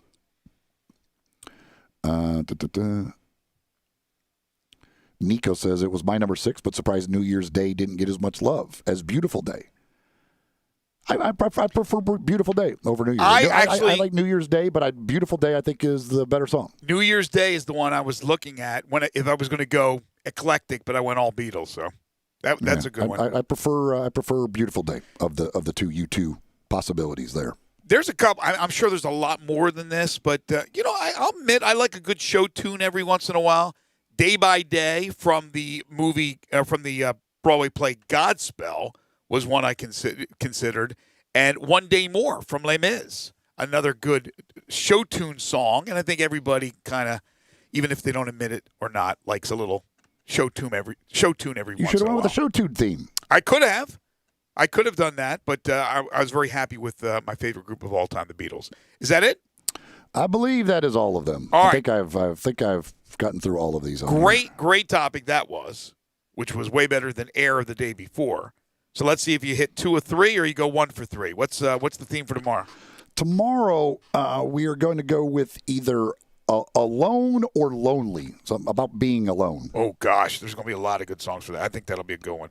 So Alone or Lonely for tomorrow. That's your homework for tonight, is we'll do 5 favorite songs tomorrow. Once again, we do it every single day. Also tomorrow on the program, we'll be talking a lot about the Tigers and Cincinnati. Well, the Tiger Football Report, and Ryan Silverfield will be joining us as he does every week. The Tigers play at 11:45. A lot of sportsbook sites out there, none more established and respected than FanDuel.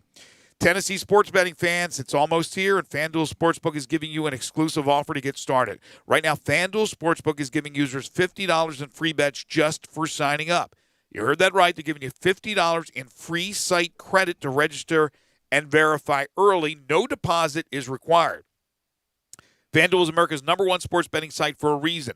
They've got odds on all the biggest sports and a simple, intuitive app that makes it easy to find the bet you're looking for, then lock it in. And unlike other sports books, once you win, FanDuel gets you your cash in as little as 24 hours. Why? Well, it's the right thing to do. But right now, the right thing for you to do is download the FanDuel Sportsbook app and check out their fantastic app for yourself. Just be sure to sign up and register using promo code GASMAN so they know we sent you. When you verify your account, you'll receive $50 in site credit when FanDuel Sportsbook is live. That's promo code GASMAN to get $50 in site credit when FanDuel Sportsbook is live. Must be 21 or older and present in the state of Tennessee. Site credit is non-withdrawable and expires 7 days after receipt. Terms apply. See sportsbook.fanduel.com for details. For problem gambling support, call 1-800-889-9789. This is the first night I can recall that there's nothing going on. There's probably some like soccer from around the world you can bet on. But with the World Series now done, with the NBA completed, and no football until tomorrow night, pretty slow night, I would say, in sports. All right, we'll take a timeout. We'll come back. We'll wrap it up with one final thing. This is Middays on Real Sports Talk, Sports 56, 96.1, and 98.5 FM. Let Dave Voloshin and Brett Nordsworthy take you home with Sports Time on Sports 56. Weekday afternoons from 3 to 6 on Sports 56, 98.5, and 96.1. Hi, this is Troy Five-Ash, owner of Five-Ash Roof Services. You've heard me talk about how we offer the best products, the best warranties, and the best services for years. Now let's talk about pricing. Pricing should never be the only reason you hire a contractor, but in today's world, pricing is always a consideration. So we suggest you get 2 or 3 estimates for your roof replacement from a reputable, licensed, and insured company, and then give us a call. If we can't beat your best price for a comparable roof system by more than $100, we'll give you $100. It's that simple. We are so sure we can offer you the best price, beating all other qualified companies. We will hand you $100 if we can't, and thank you for the opportunity. So give us a call. What's the worst thing that's going to happen? Make $100? Five-Ash Roof Services, a proud supporter of Tiger Athletics and the official roofer of the Tigers home team. Five-Ash Roof Services, fair, honest, and ethical. 367-0050 or memphisroofer.com. Five-Ash Roofing is what we do. We're here for you. You get to choose that Gossett Kia on the Pike. Right now, take your pick from 2021 Kia Forte or 2020 Kia Soul. $149 a month lease, 36 months. Plus the all-new 2021 Kia K5 with more passenger cargo headroom and legroom volume than Toyota Camry. Plus a warranty that blows Toyota away with a 10-year, 100,000-mile powertrain limited warranty. Now $189 a month lease, 36 months. And get 2020 K900, $10,000 off MSRP. So get your Kia on at Gossett Kia 1900 Covington Pike or shop 24/7 KiaCovingtonPike.com. Ask for Bobby J and he'll put you in a new Kia today. Leases $31.49 due at signing. 0 security deposit excludes ACQ fee $10,000 per year. 20 cents excess mileage. $6.50 acquisition fee. Forte ME $275 $992 MSRP $20,510. Sold L706 $3372 MSRP $21,885. K5 MG 003199 MSRP $25,725. K900 MSRP $65,610. L60 $26,907. L60 $21,220. Includes all rebates and incentives. PF $695 excludes tax title and license with approved credit. See dealer for complete details. Offer valid through 11/1/2020. Dealer stock only. Warranty is a limited powertrain warranty. See Kia.com or retailer for details. Have you been to Burlington lately? They have incredible deals on amazing brands and styles at up to 60% off other retailers' prices. No coupons or sales, just fabulous values every single day. It's a treasure hunt with new bargains always arriving and savings that'll surprise you. At Burlington, you get more for less. From seasonal style to cozying up your home, this is your one-stop shop for fall. Go to burlington.com to find your store. Burlington, love the deals. Are you shopping for a new watch, an engagement ring, any kind of jewelry at all? What's up, Memphis? This is Jaren Jackson Jr. from the Grizzlies, encouraging you all to shop where I shop, Platinum Jewelers here in Memphis. Platinum Jewelers has a big selection of earrings, stockable rings, luxury watches, necklaces, bracelets, really whatever you need. They do custom jewelry and have 2 locations in the area. One is 545 Perkins Extended in East Memphis. The other is 9387 Poplar next to Fresh Market in Germantown. So if you need anything jewelry related, go to my spot, Platinum Jewelers.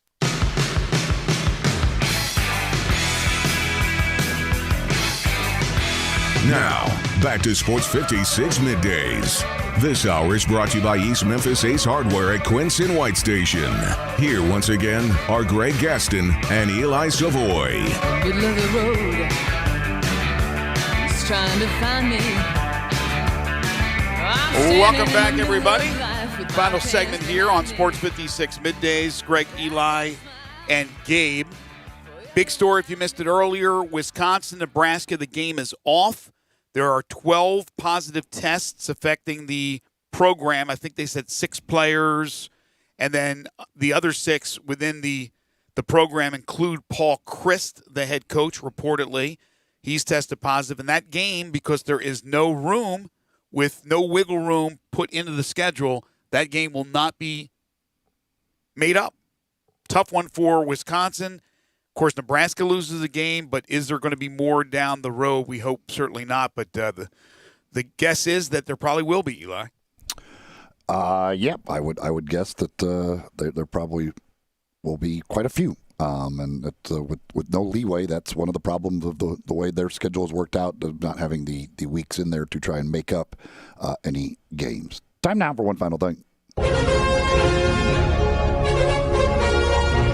Before Greg and Eli get out of here for the day, they each have one final thing they think you should know to make it through the rest of your day. So here are Greg and Eli with one final thing. In case you missed this earlier in the show, the American Conference has released the voting from the coaches for their preseason poll, with both the team standings and the all-conference preseason players. along with preseason player of the year and rookie of the year.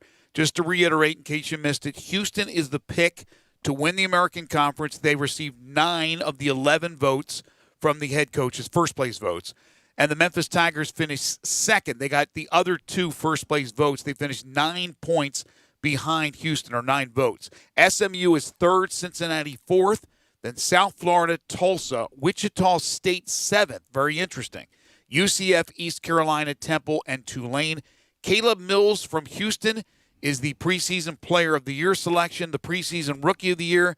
The Tigers' Musa Cisse, and no Memphis Tigers made the first team all AAC preseason. 2 made the second team, DJ Jeffries and the transfer from Virginia Tech, Landers Nolly II. Well, I mentioned earlier talking about the Cowboys doing some possible purging on their defense. They traded Everson Griffin yesterday to Detroit for a conditional 6th-round selection. According to Tom Pelissero, they've also told a couple of guys, including former Memphis Tiger Dontari Poe, that if they're not traded, they're going to be released. So it looks like Dontari Poe's time with the Cowboys is going to be coming to an end probably today. Daryl Worley, the cornerback, is the other guy that they report has been told that if they're not traded, they will be released. And let me tell you that seeing Daryl Worley go, thank goodness. That dude has been I told you, Dontari Poe's been awful. Like, he's done nothing. He's done literally nothing this year for the Cowboys in the 7 games. But Daryl Worley, I mean, is just awful. I am glad, absolutely glad, that I don't have to watch that dude try and play cornerback anymore. Yeah, unfortunately, Dontari had an uneventful tenure with the Dallas Cowboys that looks like will last less than a year. By the way, I had mentioned the song from Badfinger, Day After Day. I said was written by McCartney. I was wrong. It was a different Badfinger song. Come and Get It, which was also a hit for them, was written by McCartney. But Day After Day was produced by George Harrison, another Beatle, and written by Peter Ham, who was the lead singer for Badfinger. Thank you, Ray, for that information. I want to thank Jerry Palm, Lang Whitaker, and Sigmund Bloom for joining us on the program today. Tomorrow, Brandon Lang returns. We'll have the Tiger Football Report. Ryan Silverfield will join us at 11:45 as we preview what is an extremely big game, the Tigers and Cincinnati. Certainly, that's a game the Tigers really need to win. If not, you fall 2 games behind Cincinnati, with Cincinnati being unbeaten. Really, 3 games when you think about it, because they would have lost already to the Bearcats. Huge game, and we'll talk about all the possibilities with that tomorrow on the Tiger Football Report. And then from 12 to 1, Harold Grader in the AutoZone Liberty Bowl Inside College Football Hour. We'll have our world-famous Pick 6. Also, we got 2.5 questions on the docket. It's all coming up on the show. Tomorrow, starting at 10, Sports 56 Happy Hour with Johnny Radio is starting in just a few moments, so stay tuned for that. For Eli Savoy and Gabe Kuhn, I'm Greg Gaston. Enjoy the rest of your Wednesday, everybody. It's all going to pot. 253 DF Memphis and WIVG Tunica Memphis. Flynn Broadcasting Stations. Welcome to Sports 56 Happy Hour with Johnny Radio. If you like pina colada. On AM 560, 96.1 FM, and 87.7 FM. This hour of Sports 56 Happy Hour is brought to you by MemphisFarmers.com. Insurance coverage backed by a local agent and a brand trusted nationwide. We are farmers. MemphisFarmers.com. Check it out right here. Ladies and gentlemen, and now, the only man to give death a near Johnny experience. Johnny Harden.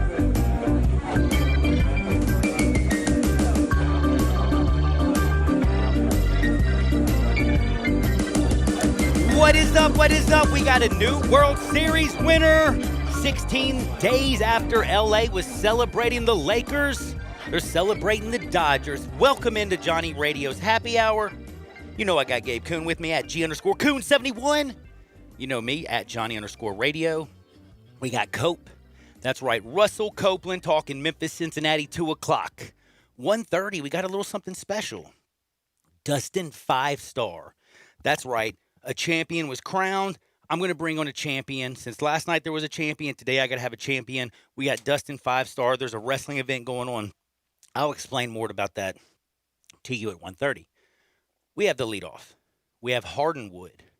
Today on Hardenwood, we're going to have a lot of fun. I got some really interesting stories.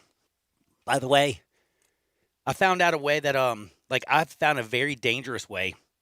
Did you hear about, do you know what a mule is, Mr. Coon? In what context? Not the animal. A drink? No, not a, dude, I like a Moscow mule, too. In what context? Like you're a drug mule. I can't think of another. Oh, yeah, of course. Okay, yes. Did you see me a drug mule? Yes, you're carrying around things. On Hardenwood today, I'm going to find out. I have a bunch of mule content, and it's very interesting. By the way, them Lucky Charms are pretty lucky, I found out. Magically delicious. At 2:30, you will understand a whole lot more. But we're going to have a lot of fun today. We got to talk COVID-19 in Wisconsin. We got to talk COVID-19 in Justin Turner. And, man, I hate to say this. Justin Turner, last night, I was on such the wrong end. And before we get deep into this, I got to ask my friend Gabe. I got to ask all of y'all at 67129. How do you feel about that, knowing this? Because last night, I was saying, Mr. Gabe Kuhn, I was wondering if you knew this last night. Did you know that it was his first positive test or his second? Justin Turner. Do I know if it was his first or second? Last night, because I know today. As of then and as of right now, I'm under the impression it was his first. Oh, so you don't even know the truth of the matter? No. Oh, okay. So at 7 a.m., baseball found out Justin Turner tested positive for COVID-19 yesterday morning. They did not want to send the already positive sample to their labs in Utah. So they took a secondary sample from Turner, hijacked that junt to Utah with the quickness, tested his second sample to see if he's positive. So this was not a false positive. All night until I went to bed, I thought, well, you know what? They wouldn't have let him back on the field last night if they knew 100% that he had COVID-19. He took the real deal Holyfield test, the quick test, the rapid response test, failed 2 of those junts, and also took the hardcore junt. And no matter what anybody says, Justin Turner has coronavirus, COVID-19. It's a fact, Jack. Now, Dave Roberts, this is also a fact. How many people know he's a Hodgkin's lymphoma cancer survivor? It's just he was sitting right next to Justin Turner after the game. No mask, either one of them. They hugged. Did you see the hug? Yeah, I also saw Justin Turner kiss his wife. Hug his family, kiss his wife. I'm not kidding with you. Last night was going, well, all the ball players, I can understand why they're around Justin Turner. They've been around him in this bubble for days upon days upon days. I literally thought this was going to be a situation like Nick Saban. False positive. I thought the Major League Baseball was going to say, we pulled him immediately when we found out he failed his first test. Come to find out, how bad does this look at Rob Manfred that they knew yesterday morning that he had failed a test for COVID-19, and they let him play the game. And in the 7th inning, they pull him. Do you know what inning Major League Baseball found out he had coronavirus for the second time? The second, from yes. what I understand, and then they pulled him in the 8th. Yeah, in between the 7th and 8th, yeah. That's not very good for baseball right now. It's a bad look. And I'll tell you one thing. It's going to be hella bad if Dave Roberts ends up getting coronavirus. And a lot of people are like, yeah, a lot of people don't die. Yet some people do. Khabib Nurmagomedov, his father is dead from coronavirus. My friend Sean Moore is dead from coronavirus. Do I know people who have survived? Yeah, I know about 17. My family included. I didn't get it. I was lucky as heck. My kid's mother, Jenny, and their stepfather, Joel, they basically had Savannah upstairs quarantining. They didn't get it. You can stop the spread. It is proven that her brothers and sisters didn't get it. But my daughter, when Mama came home with it, and she has all the babies, and then the father-in-law and all that stuff, it spread like wildfire through them. They all got it. I didn't see her. I haven't seen her for 6 weeks. It's kind of bad, but they're coming in for Halloween. But they've all had it, so I think I'm going to be okay. But what I'm trying to say is, baseball, I know they got to the World Series. This whole year started with the Miami Marlins. Then it moves over to some other teams with think about the Cardinals. There was a lot of issues this year. It just seemed crazy that at the very end of that bad boy, we got an all-time World Series going on. This was fun. Blake Snell's going an all-time game. People were talking about Kevin Cash. We're going to get that in just a minute. We also got to get to Wisconsin. But for those optics, it was one thing. And again, I was the defender of Rob Manfred. I was defender of the Dodgers. I was a defender of Justin Turner. And I even said last night he should be on the field if it's a false positive. I mean, if it's just one, if he's taking a test every day for 45 days or whatever, 60 days, 78, I don't even know how long the season's been going. If he's taking one every day and he's passed it every day, well, this is more than likely a false positive. The fact that he failed multiple tests and the real deal Holyfield test, the one they stick back to your brain, and there's no denying that Justin Turner has coronavirus, and then you let him back out and wait till the 7th, 8th inning to pull him, it's just, to me, a real bad look. What do you think, Gabe? I think it's a very disgusting look. It's really bad. It doesn't take any account to how this has affected people outside of the MLB. And not to mention, I saw a lot of people talking about how they couldn't stop him from getting on the field. Getting onto the field. Yes, you can. You can stop him. He is not a wild man. If somebody would have said, don't go out there, do you know what Justin Turner would have done? Okay. I got you. Yeah. Hey, we won the World Series. Something tells me that when you test positive for COVID-19, you should have some understanding as to why you can't be next to people. And by the way, the last thing I want to sit here and tell you about this thing, but I got to say my daughter's hit it on the head a couple times. Did you see the new report about 1 in 9 having their brains aged by at least a minimum of 10 years? 1 in 7 NCAA athletes are having cardio whatever. It's not the myopathy thing, but they're having cardiac issues, like there's extra strain on their heart. Their heart is aging. So there are things that we still don't know about this. Hopefully we get the vaccine. I'm hopeful that football and baseball, and we got baseball and basketball in the the bag. Amen. But last night at the very end, just a bad look on the Dodgers. Just don't play Justin Turner. Simple as that. Now you know what time it is for me. It's time to party. I'm in the box, Gabe. Let's do it.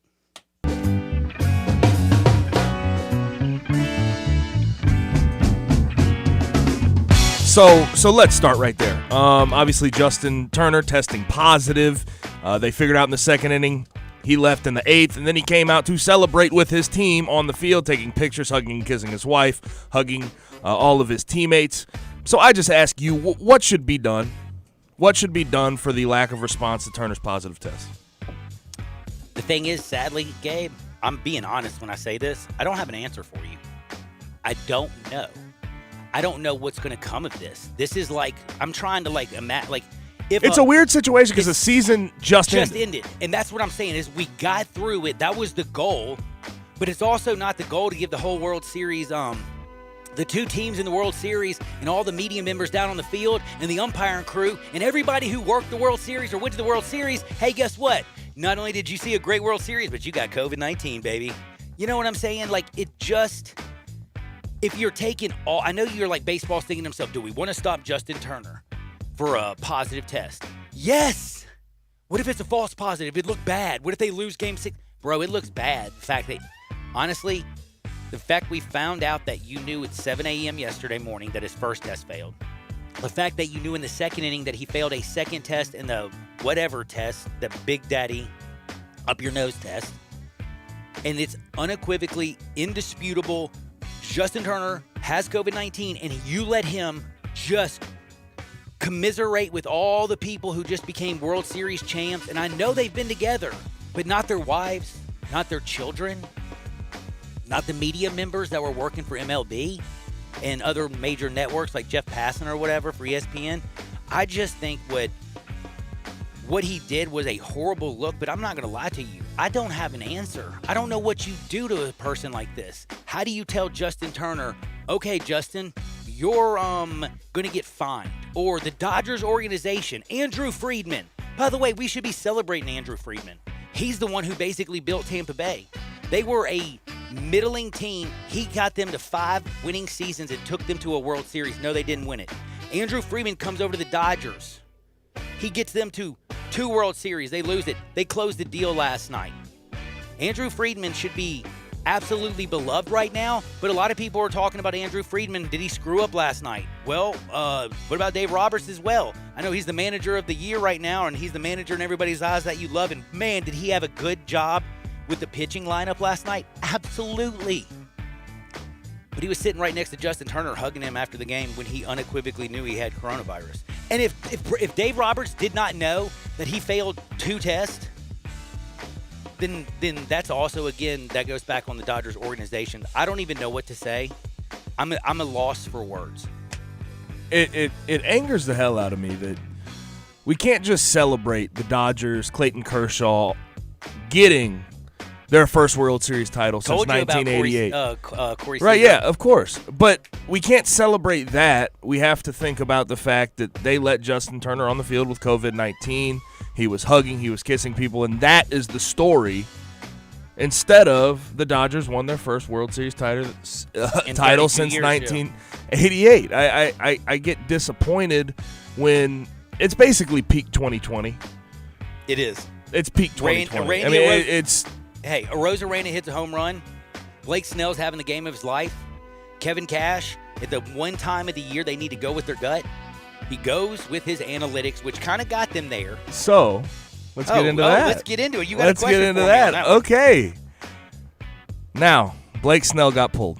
He had 5 1/3, 9 Ks, only 75 pitches when he was pulled, and he was pulled after the second hit he gave up to Austin Barnes. It was a little blooper up the middle. Now, the Rays were up 1-0 at the time, and then once Kevin Cash pulled Snell, it went awry. They lost 3-1, and then Snell expressed his disappointment with being pulled. Is all of the flack toward Kevin Cash at this point warranted?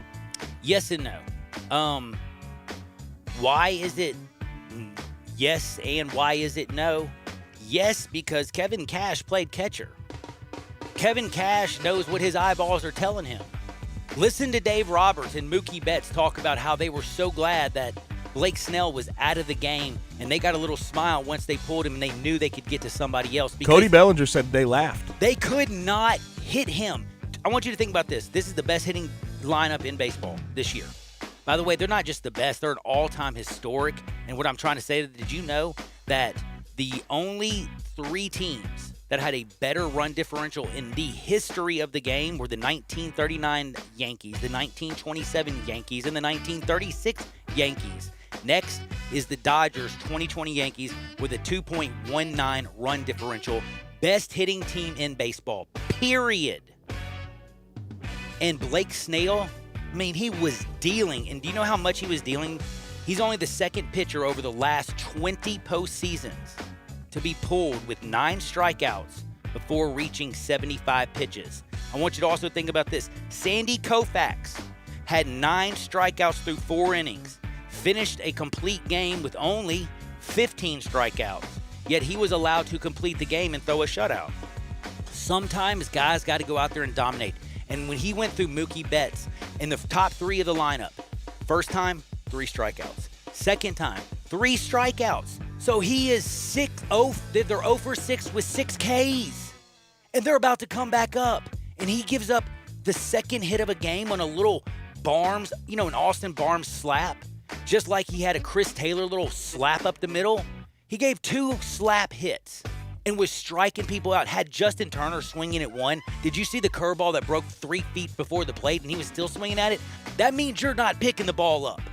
And if you got a team that can't pick the ball up and you're a pitcher, you know you got them by the you-know-what. It was very analytics-driven, obviously. Kevin Cash knows that Blake Snell this year in this shortened season, the first 4 innings, he has an ERA under 1, and then after that, it goes up to about an 8 ERA. So it's analytics-driven, but at the same time, you have to go with what your eyes are telling you, and it definitely worked to the Rays' demise last night. And the other thing is Cy Young winner last year, and this is right. What Gabe said, going analytics, the reason you can't kill Kevin Cash, and by the way, he was great in the postgame interview. He was great. If it works out, I'm a genius. If it doesn't, hey, and this is what got us here. And this is true. Gabe, first time through the lineup, dudes, he's only given up a 137 batting average. Second time, 295. Third time, it goes all the way up to 303. So they were worried about the third time. But I'm telling you, again, This is the one time Kevin Cash needed to look and say, my man's dealing. And he won the Cy Young last year for a reason. Gabe, give me one more. Let's do it then. Let's get to some college football. Kylan Hill yesterday, it's been announced that he's going to opt out for the rest of 2020, and he's likely prepping for the NFL draft. He had a good first game against LSU. I'll give him that. But since then, he and Mississippi State as a whole have cooled off dramatically. So I ask you, is this a good decision, and how highly do you think that Kylan Hill will be looked at by NFL scouts? Man, this is a tough one because I will tell you that usually I would say this is such a bad look for a senior. Hill, if you look at his measurables, they don't jump off the page. He's 5'11", 215 pounds. He's got good speed. He's got good hands. He is a good back. But you don't look at him and say he's Adrian Peterson. You don't look at him and even say he's Leonard Fournette. And look at Leonard. He's on the second team in the NFL already. A lot of backs come out of nowhere. We don't say he's Zeke or Saquon. We call him Kylan Hill. He did a lot for Mississippi State. He's been a good back down there in the SEC, a very tough defensive league. But then this year, you bring in a pass-happy offense. You bring in an up-tempo mind. He doesn't get many touches. And since the LSU game, what has he done? Basically, in my opinion, show that he's kind of a prima donna, tough to deal with. He likes himself. He thinks his thing don't stink. And this is, again, me not knowing him. This is simply thinking about what football and the hierarchy of football is. And let me explain to you what that is. When you play football, you show up and you do your damn job. And if you don't do your damn job, guess what? You kind of get a prima donna label. Like, hey, everybody's here working. Like, there's 100 guys out here working for one goal. Now, I'm not going to sit there and act like Mike Leach isn't a problem. I'm going to not pretend that Mississippi State and all this losing is not an issue. I'm not going to pretend that the offense does not fit Kylan Hill. But I'm just saying from a general manager thinking about, hey, I got to get a 53-man roster of guys who have one goal in mind. And that's playing as a unit and everybody doing their deadgum job. And right now, he doesn't seem to me like a pro. He seems to me like a college kid who just doesn't know what he wants. And I hate to say that. If he would have set out before the season, I would give him a little bit more love. But the fact that he, again, looks like he doesn't know what he wants doesn't make me believe that he knows that he wants to be a pro. So I'm just saying, if you're an all-time talent, do whatever you want.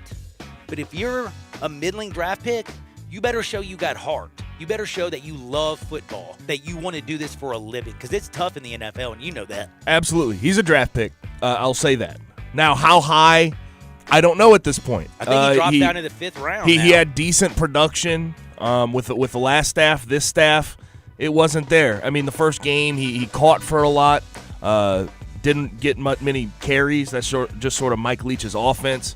But it's interesting to me because he knew that this offense didn't fit him. I saw a lot of people yesterday on Twitter talk about, why didn't he just opt out before the season? Why didn't he just do that? And I honestly think that would have been better for him in regards to his draft position if he just would have said, hey, I'm done. I know that I'm going to be done. I'm going to go to the NFL draft. I'm going to start prepping now. I thought that would have helped him. But doing it right now when you see struggles, because I'll tell you this right now. I know scouts and GMs don't want to see, the first sign of adversity and my team's struggling, I jump ship. I'm gone. Yep. That's not a good look, and that's the truth of the matter. I think it's a right decision. I think it's a good decision for him to stop right now, but at the same time, it's just not a good look at all. It is not a good look, and last but not least, I'm going to ask you this, and this is where I want you to tell me something. Is he better than Journey Brown? Whew, I don't know, man. I don't think so. Is he better than who's playing Travis Etienne at Clemson? No. What about Trey Sermon at Ohio State we saw last week? No. What about Chuba Hubbard at Oklahoma Definitely State? Not. Najee Harris at Alabama? Nope. Okay. Kenneth Gainwell at Memphis? Nope. Okay, I've already got 6 dudes. That's just right off the top of my head. And they're all basically from right around this area. I went Oklahoma State. I went Clemson. I went to Ohio State, the big schools. Georgia. I didn't even go to Zamir White, did I? Is he better than Zamir White? No, but that's a little more debatable than the other. That's a little. But right now, I've already just in my region 7 backs, and I haven't even gone to the pack. I haven't gone up. You know what I'm trying to say. It's not a good look. There is only going to be so many running backs taken in the NFL draft. You needed to do everything to prove your senior year that you were worthy. And it's just crazy to think about the fact if he would have opted out before the season, it would be a lot more. It would be a lot more understandable than what he just did. Thank you. That's why I was thinking of Gainwell and Journey Brown. Now I got to go take a break because guess who's joining me next? Dustin 5-Star. He's got a little event going on. It's very, very soon. He sent me all the information, and I could tell you, but I'm going to wait till he joins me on the other side. So I don't think I would touch that dial if I were you. Sports 56 98.5, and never forget Chad Gatlin at MemphisFarmers.com. MemphisFarmers.com. He gives you the whole first hour. He's a baller shot caller, and what I mean by that is he always answers his phone, and he's like a hero because when you call your insurance agent, you need a hero. Call him up at 901-235-1176, 901-235-1176, or go to MemphisFarmers.com. We'll be right back, 96.1 FM. Sports Time with Wallow and Stats. Weekdays from 3 to 6 on Sports 56, 98.5 FM, and 96.1 FM. 36-month leases, $31.49 due at signing. 0 security deposit. Excludes ACQ fee, $10,000 per year, 20 cents excess mileage, $6.50 acquisition fee. Forte ME $275,992, MSRP $20,510. Sold L706 $3372, MSRP $21,885. K5 MG 003,199, MSRP $25,725. K900 MSRP $65,610. L60 $26,907. L60 $21,220. Includes all rebates and incentives. PF $695. Excludes tax on license with approved credit. See dealer for complete details. Offer valid through 11/1/2020. Dealer stock only. Warranty is a limited powertrain warranty. See Kia.com or retailer for details. Where can you find best mass market branded initial quality 5 years running for Kia with J.D. Powers? We Gossett at Gossett Kia on Mount Moriah. Take your pick. 2021 Kia Forte or 2020 Kia Soul. $149 a month lease, 36 months. 2021 Kia K5 beats Toyota Camry with more passenger cargo headroom and legroom volume, plus a 10-year, 100,000-mile powertrain limited warranty. $189 a month lease for 36 months, all just $31.49 due at signing. Plus 2020 K900, $10,000 off MSRP. So come get happy at Gossett Kia, 2680 Mount Moriah or KiaMountMoriah.com. If you want it, we Gossett and Gossett Motor Cars. Brian Elder's Roofing Solutions. Chris Price here for Brian Elder Roofing. The storms we've had over the past several months have been devastating to our communities. The rainy season is ahead. You may have not even noticed the dripping in your attic, water stains throughout your home, or even worse, mold and mildew. Please call Brian Elder Roofing and we will send out our project managers to assess any damage. We will not try to sell you a roof if all you need is a repair. We will measure your roof from outer space. 0% for 60 months, even no payments till 2022 are available with approved credit. If you've noticed missing shingles, water stains, leaks in your roof, call us before you call your insurance company at 867-0303. That's 867-0303, and we will provide a free, thorough inspection of your roof's condition. Call 867-0303. Brian Elder's Roofing Solutions. You don't think about a lawyer until something goes wrong. When that happens, let attorney Stephen Leffler fight for you and your family. You don't leave the house in the morning expecting an accident, but it happens every day. A car wreck, you slip and fall, or you get accused of a crime and find yourself fighting for your reputation. Stephen Leffler has been fighting for you for over 35 years. Don't do it alone. Let Stephen Leffler fight your battles for you. Call Stephen Leffler, 901-527-8830, or go to LefflerLaw.com. Here to fight for you and your loved ones. Welcome to Triumph Auto Sales, where you'll have a great car buying experience. Triumph Auto Sales is your #1 source of quality pre-owned vehicles ranging from lease returns to new car trades, all at huge savings. Plus, Triumph has a full array of financing options to meet your needs. Find your next car online at TriumphAutoSales.com or stop in today at 4875 Elmore Road. Triumph Auto Sales will help you get the vehicle you want at the price you need and the service you deserve. For a great car and a great experience from a local and family-owned business, visit Triumph Auto Sales. Welcome back to Sports 56 Happy Hour with Johnny Radio. This hour is brought to you by MemphisFarmers.com. Insurance coverage backed by a local agent and a brand trusted nationwide. We are farmers. MemphisFarmers.com. Show me the way to the next whiskey bar. Oh, don't ask why. Oh, don't ask why. Show me the way to the next whiskey bar. How, don't ask why. Speaking of how, don't ask why, do you have any, have you ever thought of weird stuff and wanted answers? Like, I just got to test this out on you. Okay, what question do you have? Like, I have a lot of questions, and I thought about writing some of them down. I'm going to start off with a very small one. If a pair of pants, like, why do they call it a pair of pants if there's only one? You see what I'm saying? There's two legs. Yeah, but there's only one pair of pants.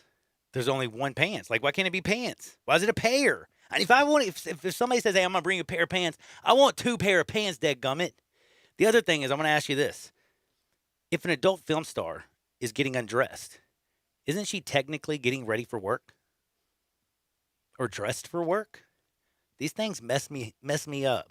But we're going to talk with Dustin Starr right here to get rocking and rolling, and other things that mess me up. Sometimes y'all don't understand what I'm saying here, and I just want everybody to know that we are very much pro-college athlete.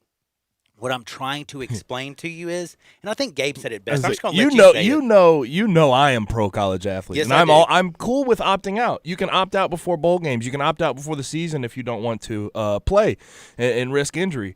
But it's not – the only thing we're trying to get with Kylan Hill is that it's not a good look when as soon as things go wrong, you jump ship. Yep. That's just not a good look. If he would have done it before the season, cited COVID, cited not a good fit, cited he didn't want to get injured, that would make sense. But when you stick through 4 games and then as soon as it gets tough you quit, that can't be a good thing. I'm just going to go ahead and put it out there. Think about your car engine. You never wanted to quit mid-stroke. You know what I'm saying? That's a bad thing. I'm serious heart attack. Now, I got some more like serious questions I'm going to ask Gabe, I think, a little bit later that's got me a little messed up. But I got to talk about Dustin 5-star and what are you going to do this Halloween? Because I know something that's going down. It's the drive-in spooktacular. I don't know much about it, but I know somebody who's in it. It's Dustin 5-star. What's up, Pimpin'? Halloween day will never be the same, Johnny Radio. How are you, brother? Man, I'm doing really, really good, dude. I'm going to ask you, though, because you're doing something really, really good, it looks like. Like, I'm not kidding with you. My kids don't even know how they're going to celebrate Halloween because I haven't figured this out with the coronavirus and all that stuff that's going on. Y'all have already put together a whole thing. I mean, you got the date, which, of course, is October 31st. You got the time at 3 p.m. Y'all are going to do $25 per vehicle. It's at 3682 Ridgeway Road. All the money benefits the Hero Empowerment Center, which is pretty awesome. There's going to be free candy, CW30s out there, of course, with you and Maria and a whole bunch of other stars. So tell me exactly, what are people going to see? What are they going to get? How are things going to work? Just basically go and take over the thing like you always do. Brother, you are going to see the best professional wrestling in the 901 right there at the Drive-In Spooktacular. And just like you said, man, a lot of people don't know exactly how they're going to celebrate Halloween. Do they go trick-or-treating? Do they not? Are there Halloween parties? Are there not? So what we wanted to do is not only do this for a good cause, which is the Hero Empowerment Center. It's a big $74 million facility that they're going to build right there on the very spot that we're having this wrestling event. So it's an outdoor show. Don't let the weather fool you right now. The 7-day forecast shows that the weather's going to be about 65 and sunny. 3 p.m. right in the middle of the day. We'll be done by about 5:30. So that way, if you do go trick-or-treating, cool, you got plenty of time. If you have a Halloween party or something, that's cool too. But yeah, man, you're going to have 6 big live wrestling matches with stars from Championship Wrestling that you can see every Saturday at noon on CW30. The event's presented by Pro Shingle and CW30. They really love this event, CW30 did, because it's the first time that you have a drive-in wrestling event here in Memphis. Now, they've done this across the United States, and it's very, very cool to where we're going to be outdoors. Masks are encouraged. And you can pull up and your carload of people, whether you have 5 people, 10 people in your car, it's all the same price, goes to a good cause. But it's safe. You can watch pro wrestling from the comfort of your car. Now, if you do want to get out of the car, that's cool too. We've got free candy. We'll bring it to your car, or you can come grab it. Have little goodie bags. They're going to have everything from Dave and Buster's game cards for free. Whoa, really? Vouchers, candy, all sorts of stuff are going to be in these goodie bags. But there's also going to be food trucks out there. So you can eat some food, watch some wrestling. You can hop back in your car if you want to. But we wanted to do something different and something safe because right now having a wrestling show indoors it could be a little bit risky just based off what's going on in the world today. So this is what we're doing, man. It's going to be awesome. It's going to be on Saturday, Halloween Day, 3 p.m. bell time. You can get your tickets at championshipwrestlingmemphis.com. It's real simple, man, and we're donating the money over to the Hero Empowerment Center. Man, now, that's, by the way, hold on. Johnny, you said the Hero Empowerment Center, and you kind of mentioned this. So I thought this was actually something that was already up and going. Y'all are building, like they're going to build right there where y'all are doing this. They're going to build what now? How big is this thing? Yes. Okay, so a lot of the television stations have picked up on this. The Heal the Hood Foundation is a nonprofit organization that helps kids, whether they're underprivileged or need some help with after-school care, just whatever the case may be. They work with a lot of the Shelby County schools and youth groups and all sorts of stuff. But yes, right there across the street from the Hickory Ridge Mall at 3682 Ridgeway Road, they own that property. And they're going to build a Hero Empowerment Center. It's a $74 million facility that will help redevelop the Hickory Hill area, much like they're doing over in the Orange Mountain District, where they're going to redevelop the fairgrounds there, or much like they've done at Highland with Highland Row. So this is set to break ground in the spring of 2021, and it'll take between 18 to 24 months to build. It's going to have an indoor arcade, movie theater, basketball court, and they're going to have a state-of-the-art soundstage where they can record movies and television shows, and it will be the future home of Memphis Championship Wrestling, where we will record our wrestling right here in Memphis. Absolutely. No, that is I think that's a scoop that I had no idea I was going to get today. That's pretty dope right there. Like that's going to be the new home of Championship Wrestling here in the city of Memphis. And by the way, I know you and Marie are going to be there. Who are some of the other local people that are going to show up with you? Well, you're going to have wrestlers from All Elite Wrestling. You know, there's a new company on TNT. So Marco Stunt, who's an Olive Branch native, he'll be there. Peter Avalon's going to be there.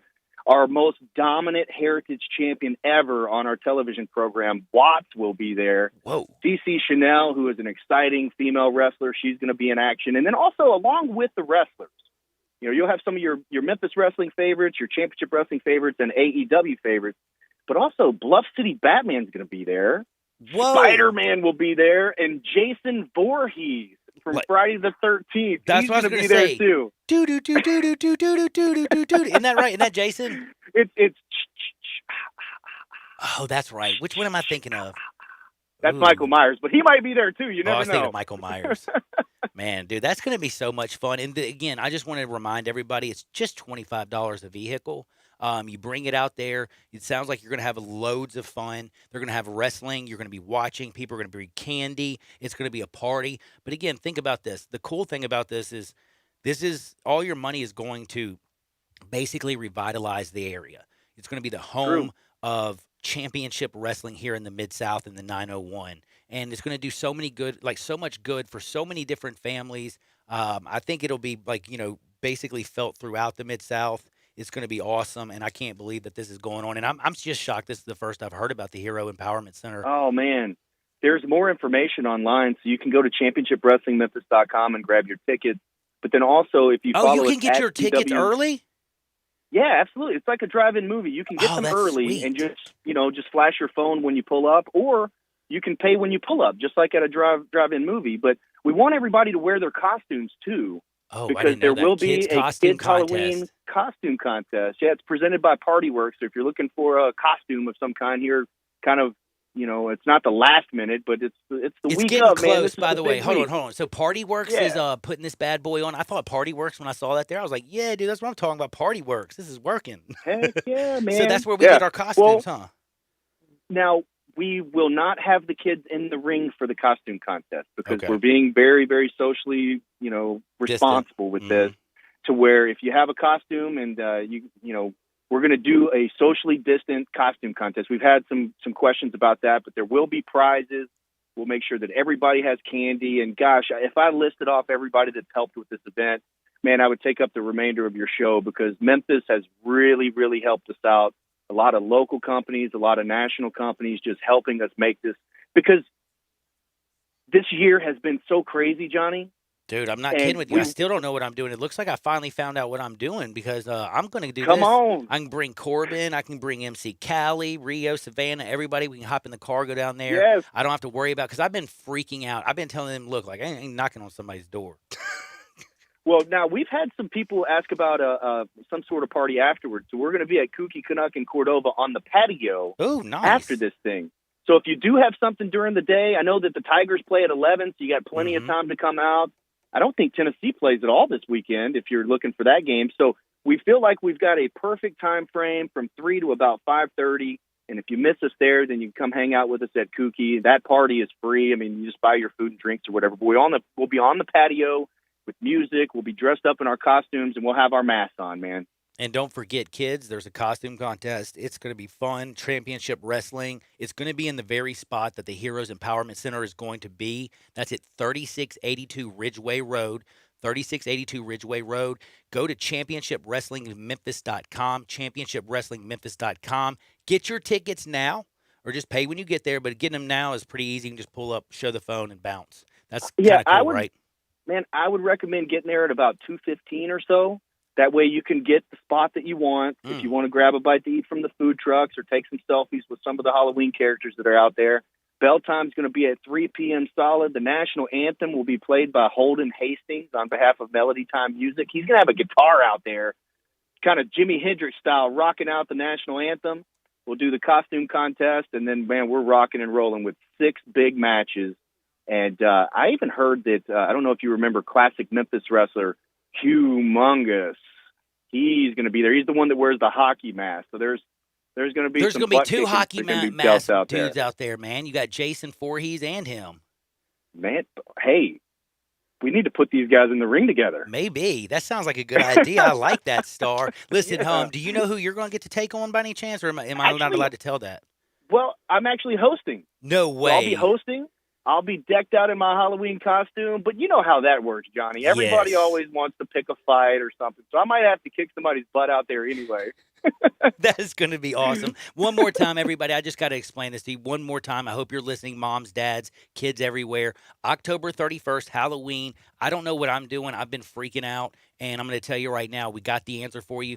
Tiger game's going to be ending. You can listen to Dave and Copeland on your way up in there. Get in there about 2:15. It starts at 3 o'clock. So you can listen to the fourth quarter of the football game, get you some food from the food truck. You'll have your spot, and at 3 o'clock, there's going to be a costume party. There's going to be wrestling. Dustin Starr's emceeing this bad boy. And, again, the $25 that you spend per vehicle is going to right to that piece of land that you're going to be on at 3682 Ridgeway Road for the empowerment, the Hero Empowerment Center.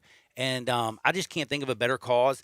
And also, just for me, I can't think of a bigger stress reliever if I'm a mom or dad right now to finally find something that I can do that's safe. I can take my kids where they're going to have fun. I can get them some candy. I can get them dressed up. And I can still watch the Tiger game and listen to the Tiger game. Oh, man. You can hear the Tigers win while you see some wrestling action. What could be better than that, man? Nothing much, man. And by the way, you don't need to listen to the post game. By 2:30, that game's going to be over. Memphis is going to take care of that business. So, but anyway, Star, have a great one. I appreciate you more than anything, and we'll do this again very soon. I know I'm going to see you on the 31st. I won't bother you too much, though. I'll stay in my car. Come on, man. I really do appreciate the time, and I hope everybody is being responsible and staying safe out there, man. I love Memphis. Man, thank you, Dustin. You take care, my brother. That's my friend Dustin 5-Star. Whatever you do, make sure you watch CW30 every single week with him and Maria. And don't forget, go get your tickets at championshipwrestlingmemphis.com. The $25 is just per vehicle, not per person, per vehicle. And again, it goes to charity, the Hero Empowerment Center. Now, don't you dare touch that dial. I'll be right back. And always got to say thank you to MemphisFarmers.com and Chad Gatlin. This is Sports 56, 98.5, 96.1 FM.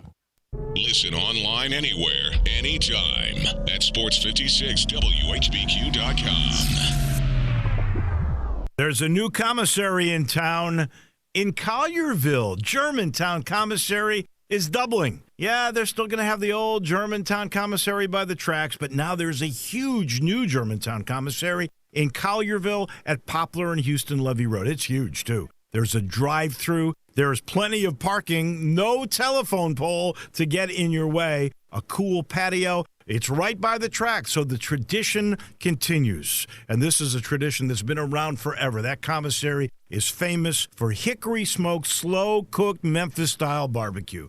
They've got a private party room at the new one in Collierville. Self-catering still continues. Party packs for $5.95. Basically, the great ribs, the great pulled shoulder, the great deviled eggs. Everything is there in Collierville and Germantown now. So there is now a Germantown and Collierville style of barbecue. It's called Germantown Commissary.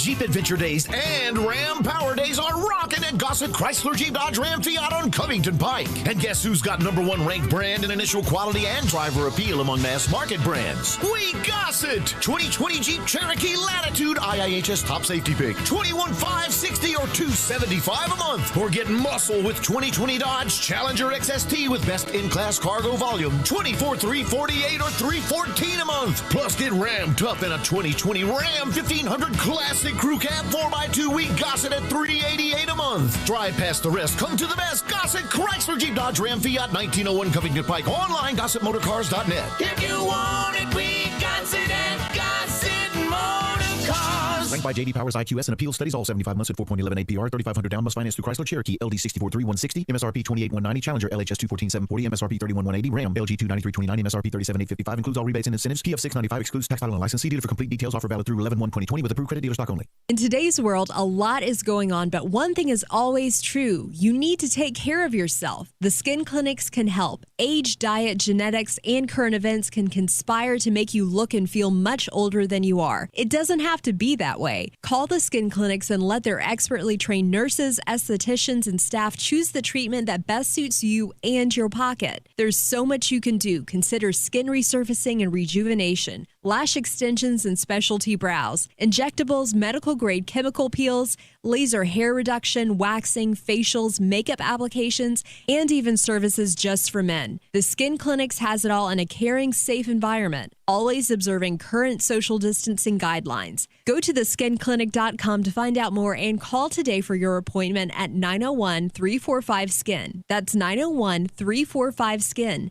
Taking care of yourself is good for you and your loved ones. Come to the Skin Clinics, 1300 Wolf Park Drive in Germantown. Back to work at that job, the one you realized isn't for you? Well, that's if you're lucky, right? Make your move. You can start a new life as an IT pro in as little as 4 months from the comfort of your own home, even if you have zero computer experience. Take control of your future now. Go to mycomputercareer.edu and take the free career evaluation today. Live online classes meet just twice a week. It's not rocket science. It's mycomputercareer.edu. Welcome back to Sports 56 Happy Hour with Johnny Radio. Kick it over here. This hour is brought to you by MemphisFarmers.com. Insurance coverage backed by a local agent and a brand trusted nationwide. We are farmers. MemphisFarmers.com. Thick and thin, I'm your pusher man. I'm your pusher man.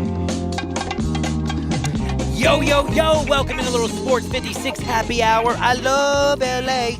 By the way, I had L.A. I love you, Kevin Cash. We'll talk about Kevin Cash. We'll talk about some more things. By the way, we have a little switcheroo. I just got on the text, Mr. Gabe Kuhn. We are switching up Hardwood to 2 o'clock. Russell Copeland is joining us at 2:30, just a little switcheroo. The weather seems to be very frightful out there, so be very careful in your cars outside. Don't drive too fast, and it's pretty cold, so turn on your whatever defogger thingy. Defrost, yes. Oh, I'm an idiot, but it's okay. And make sure it's hot air blowing out of the defrost, because it will what I fog it up found today? more if it's cold. I've had my car for 5 years. I found that I have a defrost button on my rearview mirror. Found out today. Yeah.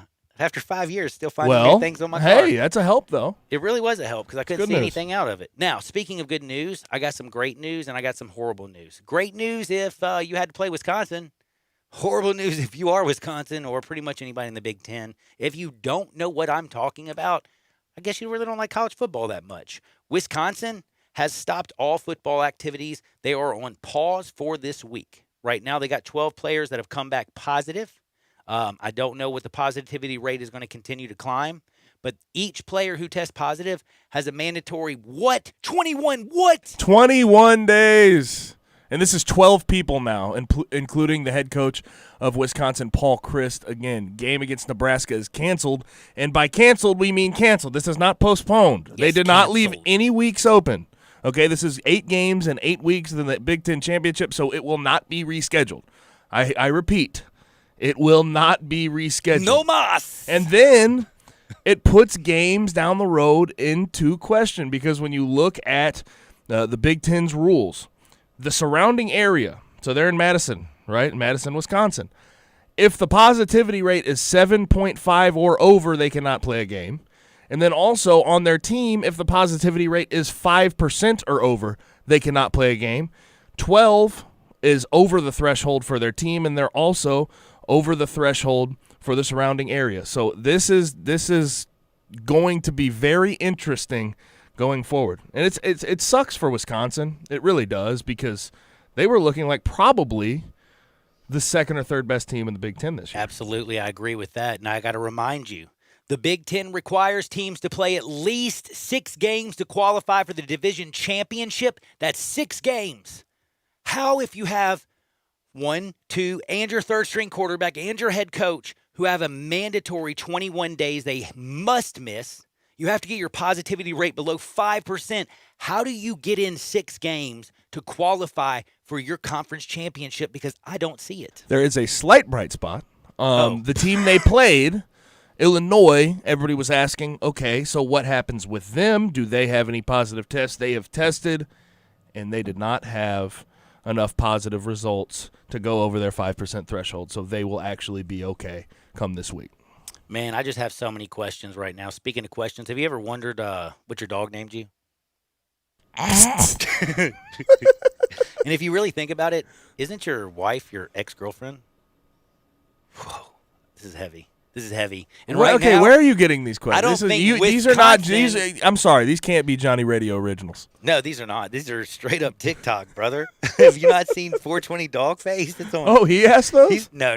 But okay. Somebody that follows them or whatever, however the TikTok magic works. I don't even really know how it works. Well, so what is it though? Like, do you have like an explore page you just scroll through and it just has a bunch of random videos? That's the idea of TikTok, right?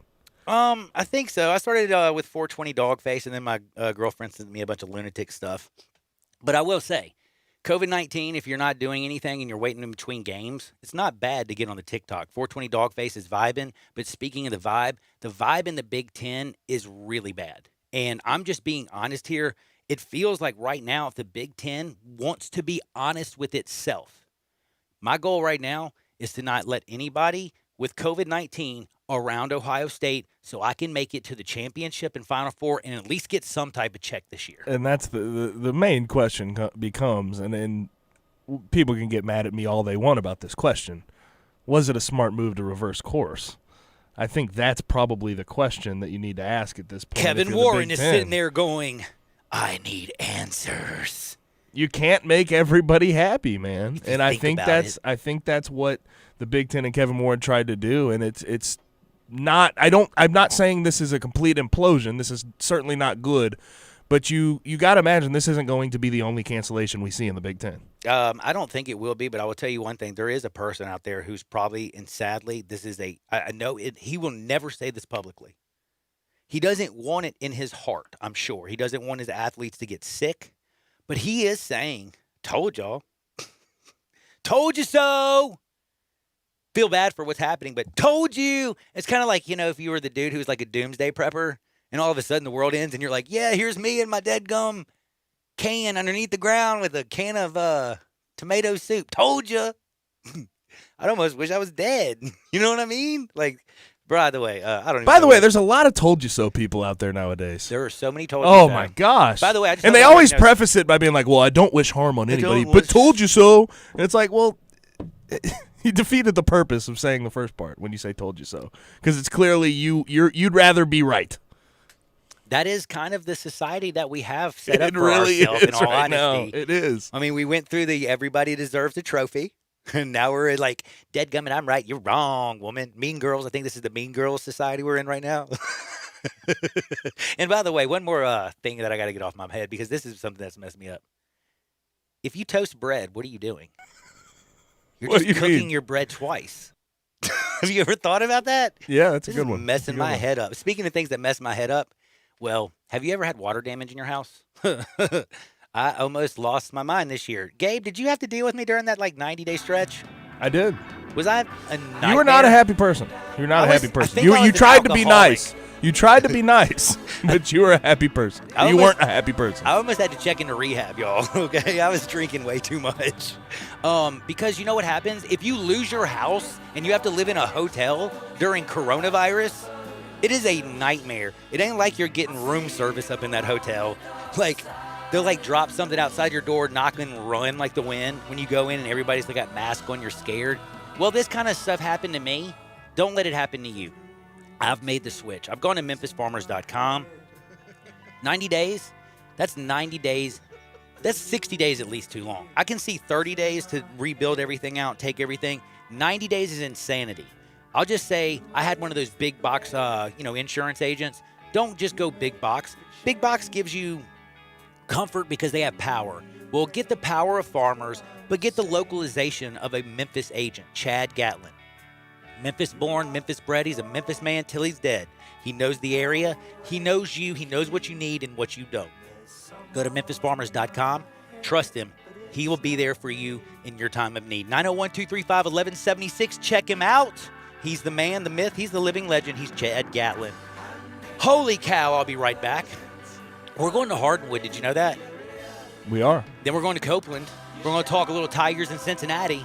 But before we do all that stuff, we got to get to Hardwood. Where would you put 2 kilos of cocaine? I got the answer on the other side. This is Sports 56, 98.5, 96.1 FM. I'll see you on the dark side of the moon.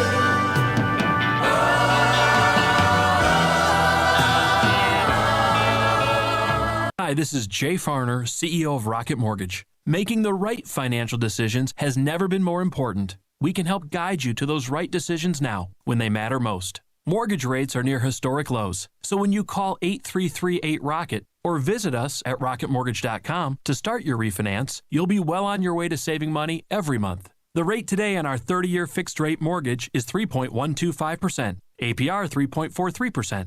Right now could be a great time for you to take some positive financial steps forward with a cash-out refinance from Rocket Mortgage, which could give you the boost that you're looking for. In addition, we may be able to help you refinance with little or no out-of-pocket costs.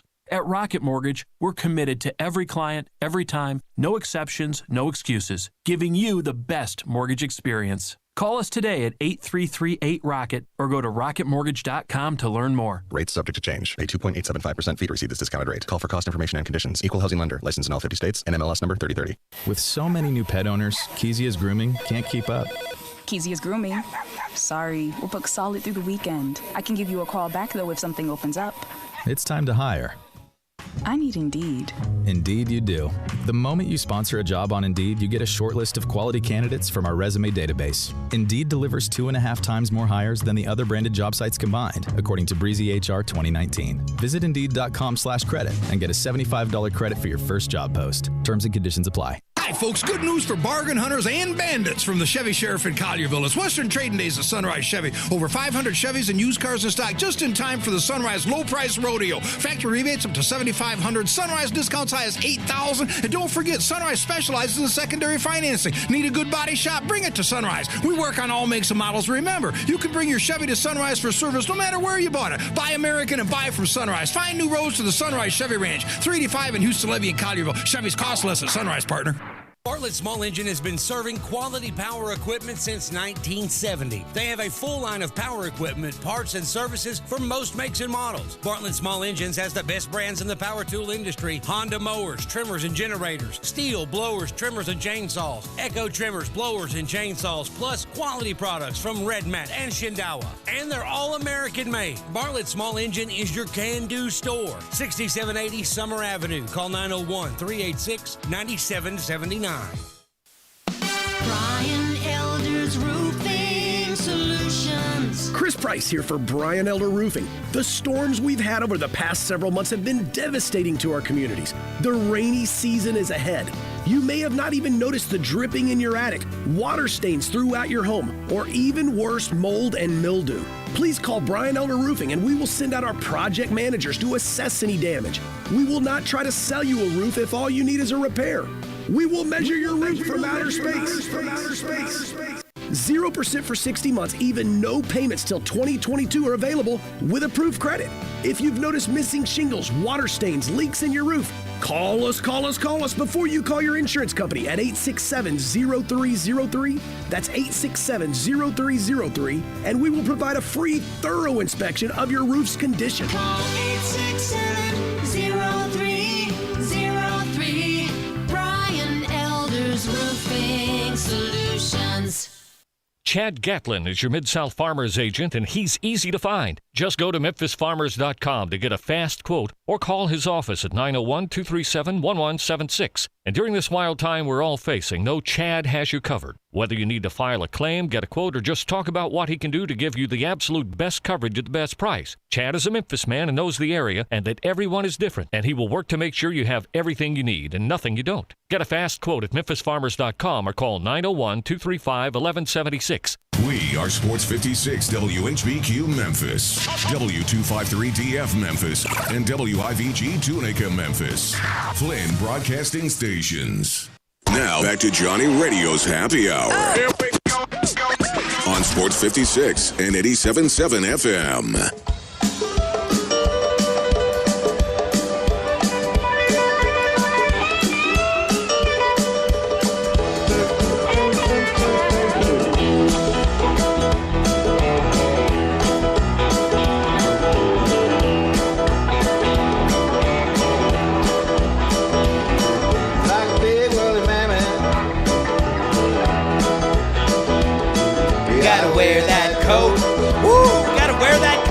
Good advice. Welcome back into Sports 56 Happy Hour with your good buddy Johnny Radio. It's raining outside today. I would grab that coat if you haven't been outside, and it's kind of a chilly. Hey, we're falling back, aren't we, this weekend? Aren't we, Mr. Gabe? Is this the fallback week? We are. You know what that means, don't you? Extra hour of sleep. I like falling back. I hate springing forward. 67129. If you're not a big spring forward fan, can we just fall back forever and just never have to go back to the forward thing again? Would you be down with that? They're doing that in Europe, Gabe. Are you down with going European? I'm down with the fact that they have bidets, but America, you know what? I need to open up a bidet shop because America needs to get clean. It's all dirty out there, but anyway. Do you think you would sell? I think if I was the person who was the face of the bidet franchise, give me your selling point. Let me hear how you're selling these things. Oh, I don't know if I can do this on radio yet. No, absolutely, let's do it. You just don't have to use the. I would make a really cute little person who would do a little cartoon. And it'd be like, "Wash your booty, yeah, yeah, yeah." You know what I'm saying? It would be. You'd cute. Go the jingle route. I do the jingle. You do a jingle. Everybody be walking around being like, yeah, they'd be like, bidet. Day, I got a clean bidet. I don't know. I can't believe myself. Thanks a lot, Gabe. But welcome into Sports 56 Happy Hour. I'm Johnny Radio. That's at G_Coon71. We got Memphis and Cincinnati. We're going to talk big-time college football with Russell Copeland at 2:30. We're doing a little switcheroo right here, a little switcheroo on you. We're going Hardwood right here. And I got some funny stuff to tell you. We got good news and bad news. I mean, that's kind of how 2020 is, right? Dodgers win the World Series. Justin Turner has coronavirus. It's like you can't get through the World Series even. You can't even get through Game 6 without having COVID slap you upside the face. You know what I'm saying? It's kind of a pain in the keister. Well, COVID slapped baseball. NBA kind of slapped COVID. Looks like the NCAA and the SEC were doing really good. They are. The NFL's been doing pretty good too, but guess what? I got some more corona information for you that's kind of going to make you sad. You know about Wisconsin? Do you know about an NFL team? I'm about to ask you, but before I do, I got to remind you of something very important. When you're sitting around, if you are, no matter what your mood is, Central Barbecue. I'm being healthy. I get 2 pounds of smoked turkey, 2 pounds of chicken every week, and 5 large tubs of greens. When I was being fat, I got a quart of banana pudding every Friday on the way home from work because I would eat banana pudding for breakfast Saturday and Sunday while I watch my shows. Now, I would also eat ribs and pulled shoulder because it's delicious and barbecue nachos. But if you want like healthy, they got you. If you just want to sit back and relax and eat some Memphis, they got you. Whatever you have, like whatever you're craving, whatever your mood is, Central Barbecue, they have you covered. Go to Eat Central Barbecue, eatcbq.com, or go to one of their 4 amazing locations. Downtown, Poplar, the original on Central, and don't forget Summer. 4 great locations, the same great taste. Smoke is their sauce. Central Barbecue, they are simply the best. Let's go to Hardinwood. This is Access Hardinwood. I got that jingle stuck in my head. I almost came back singing about it again. This might be a good business opportunity. Would you be my business partner, Gabe? I don't know how well bidets would sell in the States. I just don't know. I think people that want bidets know where to find bidets. Dude, it's really You're Exhibit A. Hey, You are Exhibit A, buddy. I knew nothing about them until I met Honey. And then she taught me the way. I feel like I should teach the way. There's a lot of people in America. It's a lot of toilets we could cover. We could get rich, yo. They're all over Europe. Everywhere. Let's get rich. We'll talk about this after the show. All right. Speaking of people trying to get rich. So, Gabe, do you want to tell me about this wonderful story that you found? You tell me. You tell me. You got it. Do you know about Lucky Charms? Of course I do. It's good cereal. Good breakfast cereal. You know what? A little sugary for my taste, but yeah, I'm not really. For some reason the marshmallows don't go good with me.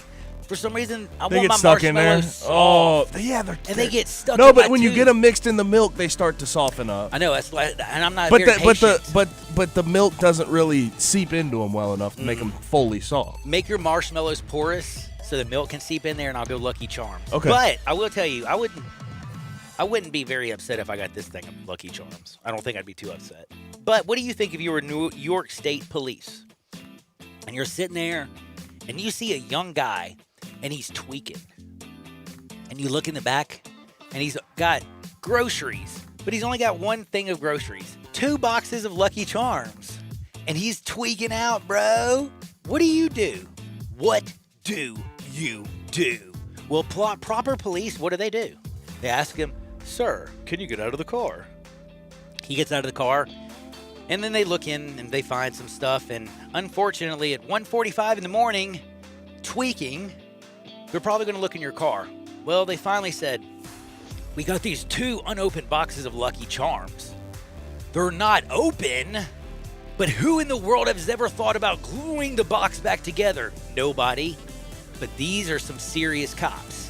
They went the extra mile and said, maybe this isn't from Kroger, or maybe this isn't from Publix or Walgreens," and they opened up the Lucky Charms, and dude, it was magically delicious. 2 kilos of straight yay, like Tony Montana style, straight up. Dude, say hello to my little friend. You know that was going down, and you know that dude that is 23, his heart was beating about as fast as that machine gun was going. I'm telling you, he's in jail. He's not looking at You it. really just said they were magically delicious. What they found was magically delicious. Dude, you know that those cops, Wow. they found 4 kilos and they turned into. I'm just kidding. I'm kidding. Would you suspect it if you saw 2 boxes of Lucky Charms? If I saw a tweaker, If you saw him tweaking, though. If he's just Yeah, I tweaking guess. at 1:45 Or would you just in think the he's a morning, big breakfast cereal fan? Like, I would be, you know what? If he had a thing of milk, I might have bought it a little more. The fact that there was also no milk. I mean, you could say, what, has he got a cow at the house? Who takes home 2 boxes of cereal and doesn't have milk? I say a crazy person. Nothing worse than running out of milk. Nothing in the world. If you pour a bowl of cereal, then you go to the fridge. Because I don't know anybody who, gets the milk out for. If you pour your milk in before you pour in your cereal, you're deranged, I can't believe right? I'm about to ask you this question. Me and my girlfriend got in one of the biggest fights over cereal. I poured a bowl of Fruit Loops because that's what I did. That's my jam. I love the fruit, the little bird, whatever. I love Fruit Loops. Toucan Sam. Toucan Sam. Well, there was no milk, so I was like, "Dead gummit." She picked up the box and poured my cereal back in. I was so mad, told her I wouldn't eat the cereal. She said I was ridiculous. Why? I mean, I did you don't touch know. it? Well, I mean, Did she you touch the touched cereal? it. Did she grab it with her Well, I mean, it fingers? was out, and I was kind of tossing Or did you it just around. use the bowl to pour it back in? Nah, I don't like it. Oh, okay. I'm weird? So you wanted me to agree with you. Kind of. That's She says basically I'm what you absolutely. wanted. She says I waste everything, and I'm sorry. I guess she's right. So she poured it back in and you didn't eat the cereal? Nope. Okay. I also had to prove a point, though. Because I told her I wouldn't eat it. She said, yes, you will when you get hungry. And I said, no, I won't. So it's still sitting there. Oh. I'm still winning. Hey, I'm winning the fight. You're a little picky. I'm winning the fight. No, I don't know.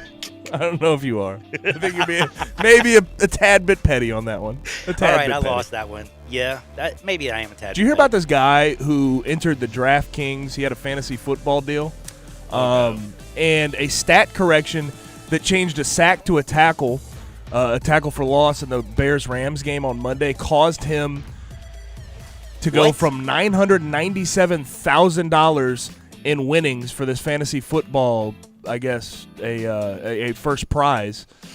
It made him go from $997,000 to $3,000. Rob Huntz thought he had won $1 million in his first prize from a DraftKings contest, and everything worked out perfectly for him down the stretch of the Rams' win. But because they changed a sack on Jared Goff to a tackle for loss, he ended up dropping down the leaderboard and only winning $3,078.94. Okay, a quarterback got a tackle for a loss and it wasn't called a sack? Yeah, apparently they called it a run instead of a sack. What is my man's name? Rob Huntz. Rob Hunt. Any shrinks out there, So, get to him ASAP. Here's the other thing. So he as soon as he won, he was elated, elated. So he texts all of his friends and he takes his dog for a walk. So he comes back to his computer thinking, okay, let me just refresh this. And what he said he refreshed it just to see himself on top, just to see his name at the top of that DraftKings list. Refreshes it, and boom, he was no longer at the top and getting his $1 million prize. I don't think you understand how sick you just made me. Like, I feel like this guy, like, what if he would have been in Vegas and he went over to, where did Tristan Thompson go? Like, what if he went to the Bunny Ranch, spent all the money he had thought he made, and then he's got all these IOUs out there? Dude be washing dishes at the ranch for the rest of his life. Sad. It's very sad, man. I feel bad for the guy. Dude, okay, no, who's the guy that won? Because I also want to know they didn't actually disclose that. They did not disclose that. But he is Rob Huntz is a 41-year-old insurance agent from St. Louis, from my hometown. Ooh. Well, you know what? He's a very unhappy St. Louis fan or St. Louian or whatever you are. St. Louisan. St. Louisan. Just a Nelly fan, you know. I'm sorry. Now, I do also have to ask this, and I'm a little bit freaked out after what you just said, but this one's a lot more lighter. I mentioned Carlos. I mean, have I mentioned Carlos Dunlap yet? What about Carlos Dunlap? Did you see what he did with his personal sign at the Bengals? The Bengals, it said Carlos Dunlap. It had his name and his number on his parking spot. So he gets traded to Seattle, y'all. He drove back to the stadium and dug up his sign.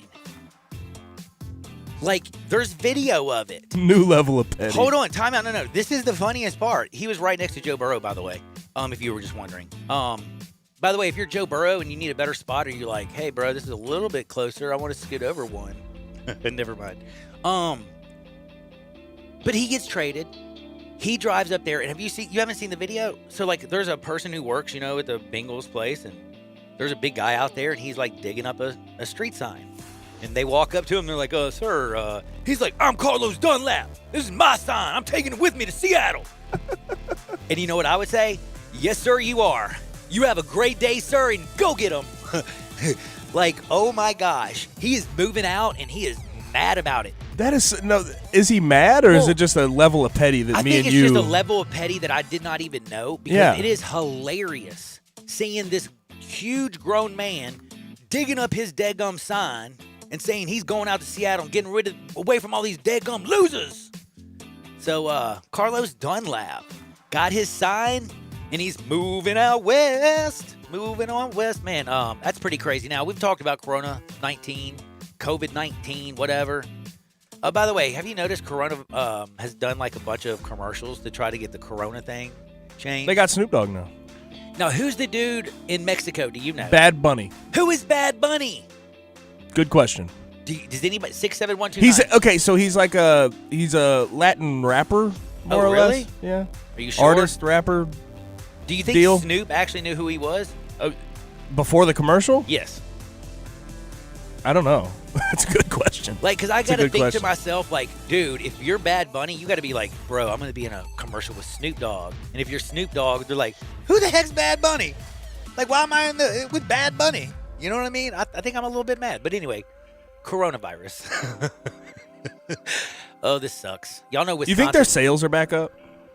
Well, Remember when they took did a I tell hit? you that I bought a lot of them when they were because they were on sale. They were on sale. You think their sales are back up? I think we need to look that up. I don't know, man. I do know that they put their price back to normal. And they did make the seltzer beer, too, by the way. Did you know that? Yeah, they're actually pretty good. I haven't had one yet. I'm still, I like the Truly when I Well, quit. you've been all. You haven't I haven't drank in like 2 months. But you were loving them. Yeah, you were loving them they while were you bad drinking. for me. They were very bad for me.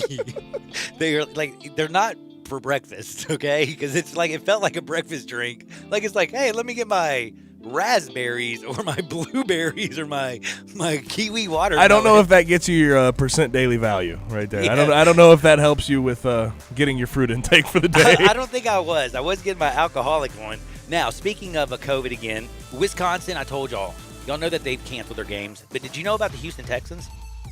Close their facility. Dude, I know that their team is awful. What happens with Houston going forward? They have a bye week, luckily, this week. Oh, I know that, but I'm saying they might be able to get over it. Going forward, is this a team that comes back and you just basically can bet against every single week because they've had to deal with COVID? You could bet against them every single week just without COVID. That's a really good point. But I'm just. What are they, 1-6? My question is, the Jets have already quit. Is this the second team that's going to quit this year in the NFL? They're at the top of the list. They are at the top of the list for me. I mean, deadgummit, would Miami Dolphins look great compared to you? But they do have that guy at quarterback. Deshaun Watson. So.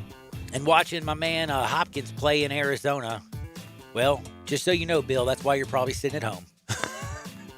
But anyway, that just kind of drives me crazy. And there's one other thing I wanted to ask you that is very, very, very, very weird. Now, did you see Walker Buehler by any chance? Are you talking about his pants? No, I am not talking about Surprisingly, his you're not talking about his pants? No. But he has a very peculiar celebration. Did you see Walker Buehler? He's drinking beer with Clayton Kershaw. Don't mean to be rude, but nobody's ever made drinking beer look uncooler. Like Walker Buehler in his skin-tight pants with Clayton Kershaw. I love Clayton Kershaw, the pitcher, but he's kind of a goob too.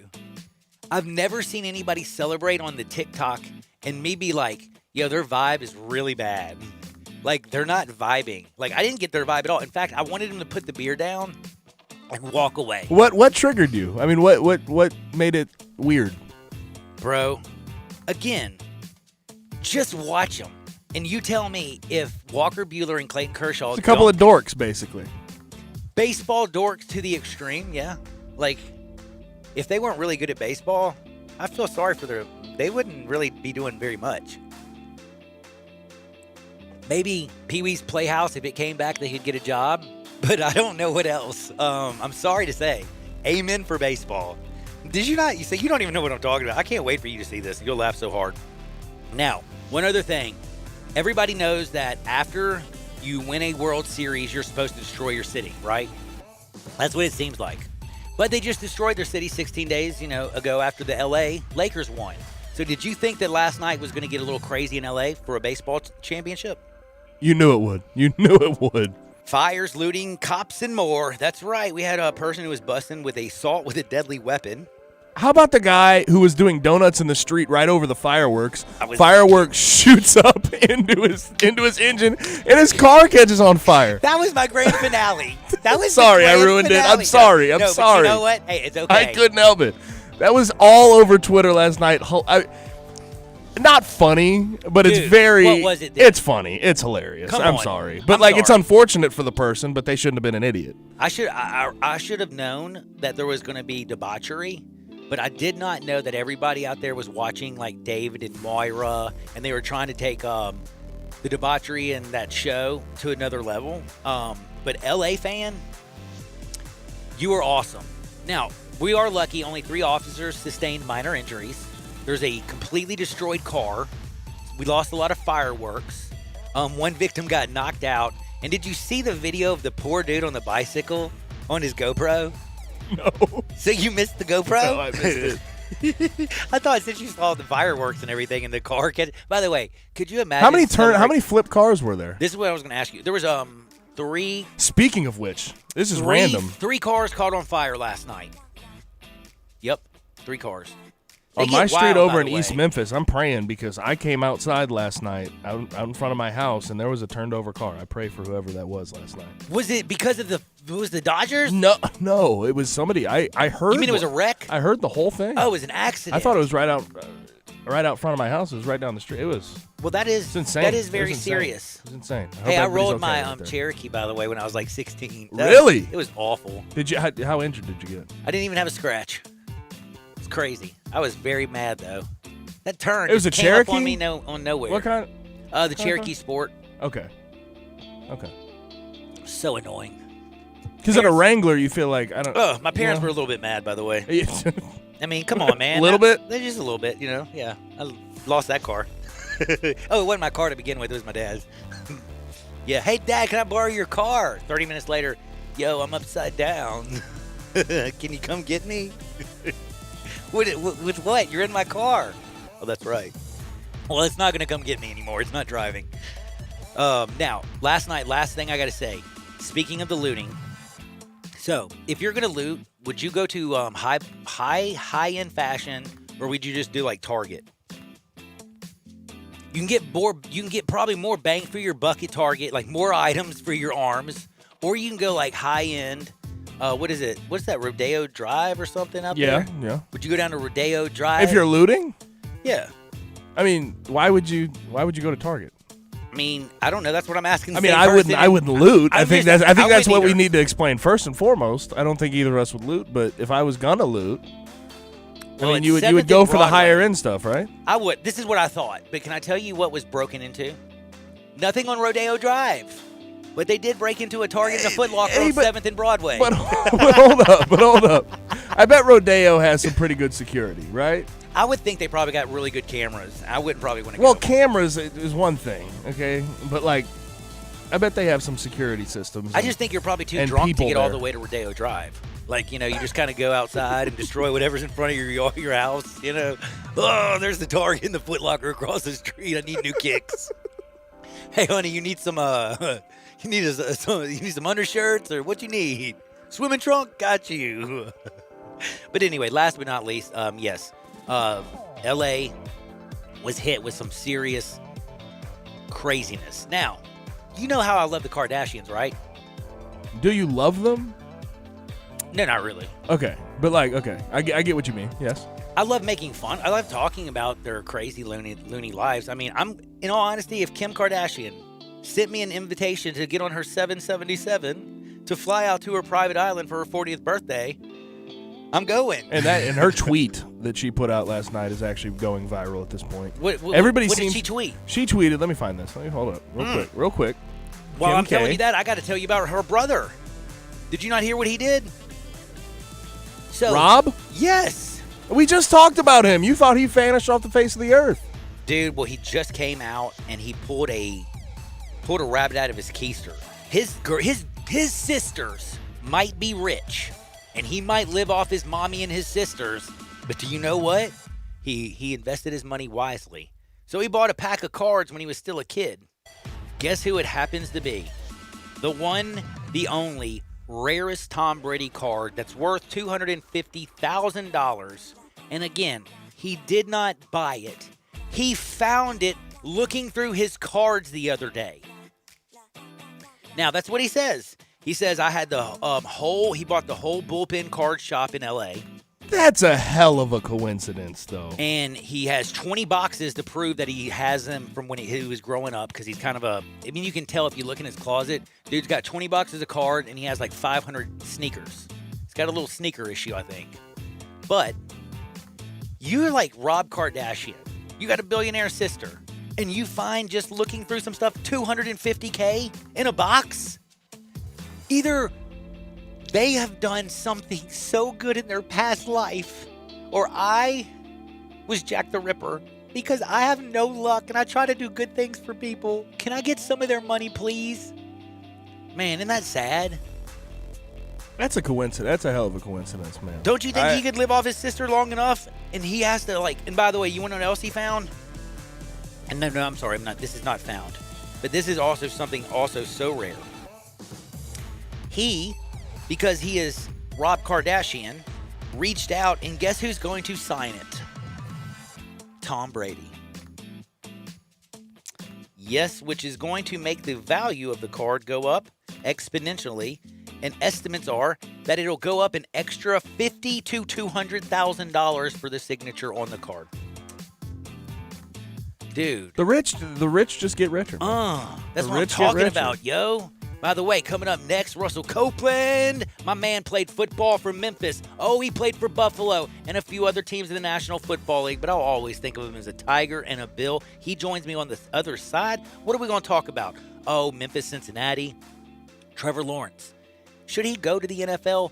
Would it be crazy to come back to Clemson? Let's talk to a man who's been at both ends of the spectrum. It's Russell Copeland. Whatever you do, don't you dare touch that dial. This is Sports 56 Happy Hour with Johnny Reddy on Sports 56, 98.5, 96.1 FM. Memphis Tiger fans, catch the Blue and Gray Show with John Stacey and Drew Barrett, Sunday nights from 5 till 7. Right here on Sports 56, 98.5, and 96.1. Hey. Frequent heartburn may keep you from running your A game, but it doesn't have to anymore. Join the Prilosec OTC 2-week challenge. Just go to prilosecotc.com. You'll get $3 off to get you started, plus 14 days of tips, tricks, and reminders. Just 2 weeks, zero heartburn. Go to prilosecotc.com and sign up today. Zero heartburn is possible with Prilosec OTC. Use as directed for 14 days to treat frequent heartburn, not for immediate relief. All 75 months at 2.99, Mirage, LHO 10129, G4, LHF 07863, Eclipse, LZO 15893, includes all rebates and incentives, PF 695, excludes tax, title, and license with approved credit. See dealer for complete details. Offer valid through 11/1/2020 with approved credit, dealer stock only. How about a brand new ride that gets 43 mpg highway, seats 5, plus costs less than $4 a day? We Gossett at Gossett Mitsubishi on the Pike. 2020 Mitsubishi Mirage, buy for $11,100 or $99 a month. 2020 G4, 41 mpg highway, $139 a month, or buy for $12,435. And 2020 Mitsubishi Eclipse Cross, $19,107 or $229 a month. Plus, confidence today, tomorrow, and long into the future with a 10-year, 100,000-mile powertrain warranty. Mirage, $99 a month. Mirage G4, $139 a month. And Eclipse Cross, $229 a month. Get to Gossett Mitsubishi today, 1870 Covington Pike, or shop online at memphismitsubishi.com. If you want it, we got it at Gossett Motor Cars. Restrictions may apply. Plans and costs for coverage may vary. Call Protect My Car for details. These days, you've got to do whatever you can to save money. One of our biggest expenses can be our cars, especially when unexpected repair bills hit. Not anymore. If you own a car, truck, or SUV made from 1999 or higher, you could stop paying for car repairs. That's right, you might not have to pay a penny to have it repaired. Just dial *** 255 on your mobile phone now to see if you qualify. You must have an automobile made from 1999 or higher, and all repairs for your engine, transmission, and much more can become a thing of the past. Dial *** 255 on your mobile phone today and get your car protected before your next repair bill hits. That's right, total protection for your car and no more repair bills. Plus, dial *** 255 on your mobile phone right now and get free roadside assistance, free towing, free car rental, and free oil changes. Just dial *** 255 on your mobile phone now to see if your car qualifies. That's ** 255. Never pay for car repairs again. Just dial ** 255 on your mobile phone now. Dial ** 255. Professional painters know waiting between coats for trim, doors, and cabinets to dry is time out of your day and money out of your pocket. Bare Premium Cabinet and Trim Enamel from the Home Depot lets you finish faster. With excellent flow and leveling, it dries to the touch in 1 hour, and less dry time means less downtime. Bare Premium Cabinet and Trim Enamel, just $39.98 a gallon, and that's before the Pro Extra discount. Only at the Home Depot. How doers get more done. Available in-store and online. Buy your next car or truck at Streamline Auto Smart. Your next smart decision. All credit welcome. Drive off in your new low-mileage pre-owned car or truck. From low-end cars to the most luxurious sports car. Ask about the 48-hour vehicle locator. Let Streamline Auto Smart do the looking for you. Close your deal within 1 hour. No waiting. It's quick and easy at Streamline Auto Smart. Your next smart decision. 2558 Mount Moriah. Call Streamline Auto Smart 901-235-8845. Your next smart decision. Hi, this is Rob Brown. Join us every Saturday morning on Sports 56 WHBQ from 8 to 10 a.m. and 96.1 FM and the new FM 98.5. We'll be covering the Memphis Tigers, the SEC, college football, college basketball, college baseball. We'll look into recruiting. We'll have guests from around the country with the latest news, the most knowledgeable people out there, the coaches, the players, the people who play the games. Don't forget to join us on the sidelines. Sports 56, 96.1, and the new FM 98.5. Now, back to Johnny Radio's Happy Hour. Kick it over here. Kick it. On Sports 56 and 87.7 FM. Here's your host, John Harden. Gold and shackles, ball and chain. Listen to the whistle of the evening train. You know you about to wind up dead. You don't head back to Tennessee jet. The rich man step on my poor head. When you get back, you better butter my bread.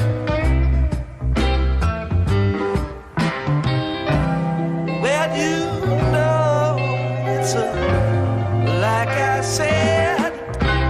Don't head back to Tennessee, Jed. Welcome back into Sports 56 Happy Hour. You know I'm talking with Russell Copeland. It is 2:30, and it is time to talk some Tigers, some Cincinnati, what's going on in the world with COVID-19, and all kinds of quarterback questions. And I got the man who's played for the Tigers, played in the NFL, knows a lot about wide receivers and quarterbacks, Russell Copeland. What's up, good friend?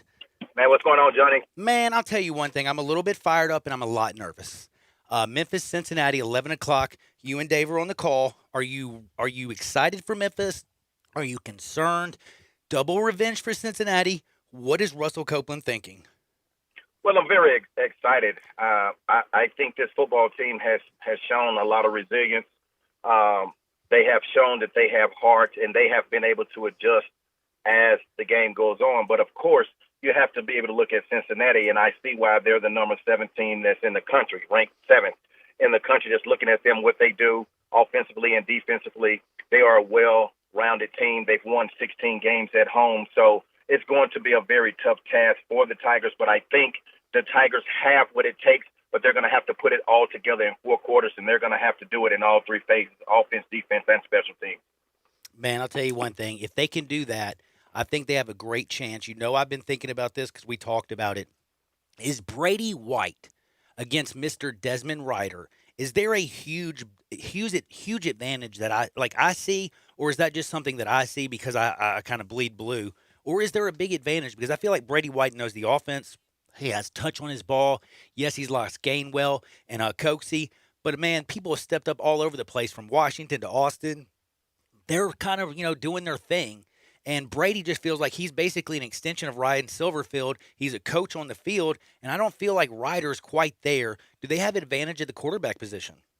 Well, I think both of these quarterbacks do an outstanding job of what it is expected for them for their respected teams. And I think Desmond Ridder does an excellent job of what is needed for his team to propel to get victories. He has nearly 500 yards rushing. He's thrown for 720-something yards passing, so he does very well. But when you look at, what Ryan Silverfield, Kevin Johns has been able to do offensively, when you lose Gainwell and you lose Coxey, what they have been able to do to prepare going through COVID-19, and Brady White has simply stepped up and put this football team on his back. He is spreading the football around. So from a wide receiver standpoint, John, I would love to have Brady White because he's going to spread the football around. You know your number is going to get called. Everyone is going to be able to eat. So what Brady White has been able to do has been outstanding, and that is why he is one of the best quarterbacks in the NCAA.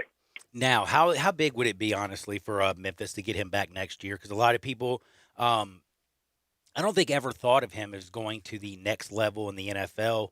I don't think of him necessarily as an NFL quarterback, but his numbers are getting pretty gaudy. I've always, Paxton Lynch was a big body, huge kid, big arm. Ferguson had a rubber arm, could throw the ball anywhere. Brady's been more of a cerebral guy. We never really talked about his arm strength. But, man, just go out there and watch him play. He gets the ball out quickly. He gets the guys in his set, and he's a heck of a leader, isn't he? He's an outstanding leader. And Johnny, I think just the knock on Brady White has been, kind of when you look at the National Football League, when you look at the Dallas Cowboys and you see from the quarterback position what took place there as far as inconsistency, as far as not having touchdowns when you need them, inopportune times, and Tony Romo is who I'm referring to. But when you look at him, he reminds me of a Drew Brees type of quarterback. Will he be a Drew Brees? I'm not saying that, but I'm talking about his stature. I'm talking about his arm strength. I'm talking about his intelligence. If you look at him, he's very accurate with the football. He can make all throws. I have seen him against a cover two when you have a cornerback and a safety. I've seen him put the ball right where the ball needs to be. I think he's probably one of the best back shoulder quarterbacks in the NCAA. So he's smart, he's intelligent, and he leads by an example. And he has this football team on his back right now. The last game, the way he played, Johnny, the yards that he put up, the poise that he had in the pocket to be able to drive that team back to win that football game has been tremendous. I love Brady White, Johnny. I've been a person that's always been in his corner when he has taken a lot of criticism. This young man here has only won football games, and he's been doing it under the radar. When you look at the record book, he's right there. And I think before his career is over with, he could probably be the all-time leader in all categories at the quarterback position. And just remember, this man's only played 4 games this year. He has basically just shy of 1,400 yards, 17 touchdowns, only 4 interceptions. He's flat out balling right now. And then you look over at Ritter, he's got 4 interceptions, but only 7 touchdowns. He's only thrown for 700 yards, but he does a lot with his legs. You said it best. They both do what they need for their team. The Bearcats are basically based on running the football and running right down your throat. They rush for 211 yards a game. Memphis throws for almost 350 yards a game. Which defense is going to have more trouble on Saturday? Well, when I look at the backfield for the secondary, the back end, for the Tigers, they have given up a lot of yards, but they have that bend but don't break mentality. I'm not saying that Ritter cannot throw the football. He's got a lot of short wide receivers. You get the football in their hand and they can run with it. The Tigers are going to definitely have to come up and tackle. But when you look at that secondary as far as pure passing, Brady White puts a lot of pressure. But this right here is a top 10 defense. This is one of the best defenses in the NCAA, so they can get to the passer. They run a lot of blitzes. They do some man-to-man coverage. So it's just not the back end. You have to be able to block it. You have to be able to schematically understand where the rusher is coming from. So it's going to be a lot of pressure on that offensive line to give Brady White some time to be able to distribute the football to all these wide receivers. And it's going to be interesting this week, I can promise you that, because something will give. They play at 11 o'clock. We're going to be watching that and listening to Wolo and Dave, and everything's going to be fire. But I got to say one more thing. Brady White dropped 37 on Arkansas State, half 100 on UCF, and then dropped 41 on Temple. Cincinnati's only given up 10 to Army, 7 to South Florida, and 13 last week to SMU. Something's got to give. It's 11 o'clock this Saturday on Halloween. I cannot wait for it. Now, I got to ask you a very easy question. Is it crazy to hear that the number 1 pick in all of football, Mr. Sunshine himself from Clemson, Trevor Lawrence, he's kind of like, I don't know, I might come back to college. Would that be insane for him to come back for his senior year if he's the number 1 pick? Well, Johnny, I'm never going to question a young man's decision making, but when you look at Trevor Lawrence, I think he's concentrating pretty much on this season, and he doesn't want to start, talking about the National Football League. He doesn't want the spotlight to be on him. He's a great leader and he's a great team player. But when you look at his position in the National Football League as far as the draft, it is his number one spot to lose. And if he comes back, then that's his decision. But as far as his draft stock is where it is. It's the number one overall pick, and it can't improve. The only thing it could do is go down, especially if he's injured or something such as that. So I still think he comes out. I think whoever gets the number one pick, whether they trade up or they lose enough games to have that spot, I definitely think he'll be the number one pick overall. I think you're exactly right, and I'm just telling you, Trevor Lawrence should honestly he should embrace the challenge of the Jets instead of just like in the comforts of being at Clemson. And yes, he is the man at Clemson, but you're going to get 30 some odd plus guaranteed $1 million. They've actually Mekhi Becton looks like the new GM over the Jets. Actually, is picking some good players. They're going to get rid of Adam Gase. I would never run if I'm the number one pick if I were him, if that's the reason. But if it's like you said, he's just wanting to focus on this year, he's probably one of the best leaders in that period, because I didn't even think of that. Johnny, I think he'll be the number one pick if he stays another year, to be honest about it. It's just that you have to look at the situation as far as monetarily, and you also have to be able to look at, injury-wise. But I think he wants to concentrate with this type of year that we've had with COVID-19 and everything that's going on. I think he wants to concentrate, and I think he wants to be able to get through this season and win a championship. And I just think that's where his focus is, and I think he'll let everything else take care of itself after the season. I actually like that. Now, the last thing I got to ask you, because we saw him last week finally, Justin Fields. Now, just seeing him a little bit, I know that was like when you first see it, it's like seeing a new car. You're like, oh my gosh. I mean, we haven't seen him since last year. He was so good in Ryan Day's offense. Last week, Trevor Lawrence was a little off. Justin Fields was literally almost perfect. 20 for 21 was awesome. Is he closing the gap on Trevor Lawrence? I don't think so. I think he's a good college quarterback, but I need to see more. It was their first game of the season. I want to see his body of work. I want to see him when he plays against the Michigan. I want to see how he does against Michigan State and some of those other opponents that's going to be in his conference. When I look at Trevor Lawrence, I still think he's the number one overall pick, and a lot to be decided, because there's another quarterback when you look at Mac Jones.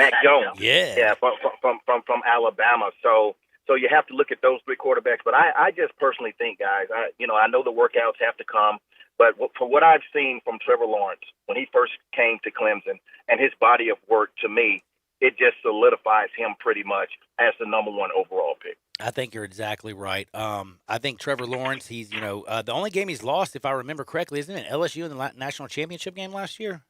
I think so. And he reminds me, as far as win, losses, as far as Jalen Hurts, as far as a guy that's a great leader on his team and he wins football games. And since we're talking about Alabama quarterbacks, you're talking about, where does Mac Jones fit as far as the draft? Is he the guy that could move up in the draft and maybe, leapfrog one of those guys? And when I look at him, Johnny, is he a Greg McElroy? Is he a A.J. McCarron? A Blake Sims type of guy? Jake Coker? Because I don't think he's a Tua Tagovailoa, and I don't think he's a Jalen Hurts. So for me, I think he falls to the A.J. McCarron type of quarterback, McElroy, a good college quarterback. He has, some weapons around him. But I think that he falls with a lot of the Alabama quarterbacks. They do good in college. They win national championships. But when they get into the National Football League, they kind of get lost in the shuffle. That's where I pick him. I pick him maybe, third round as of now. But things change. Things can change with your workouts. But I don't put him in as a first-round quarterback. Now, speaking of something first round, wide receivers, I think you know a lot about this. I just thought about this, and I meant to ask you this last night when I was talking to you.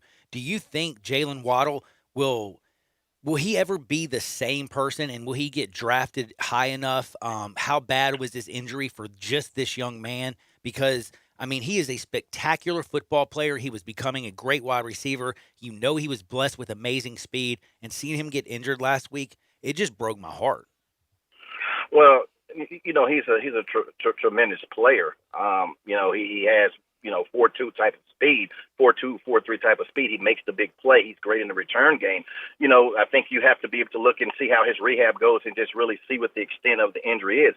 But he's young. Of course he can come back. You look at, an Alabama player when Kenyon Drake. Kenyon Drake has the same type of injury, that Dak Prescott had, and he was able to come back. And Kenyon Drake, he's injured now for something else, but he's been able to come back, play in the National Football League, and he's had a decent career. And also when you look at guys like McGahee, tore his knee up. Good point. Frank way Gore. Back in the day.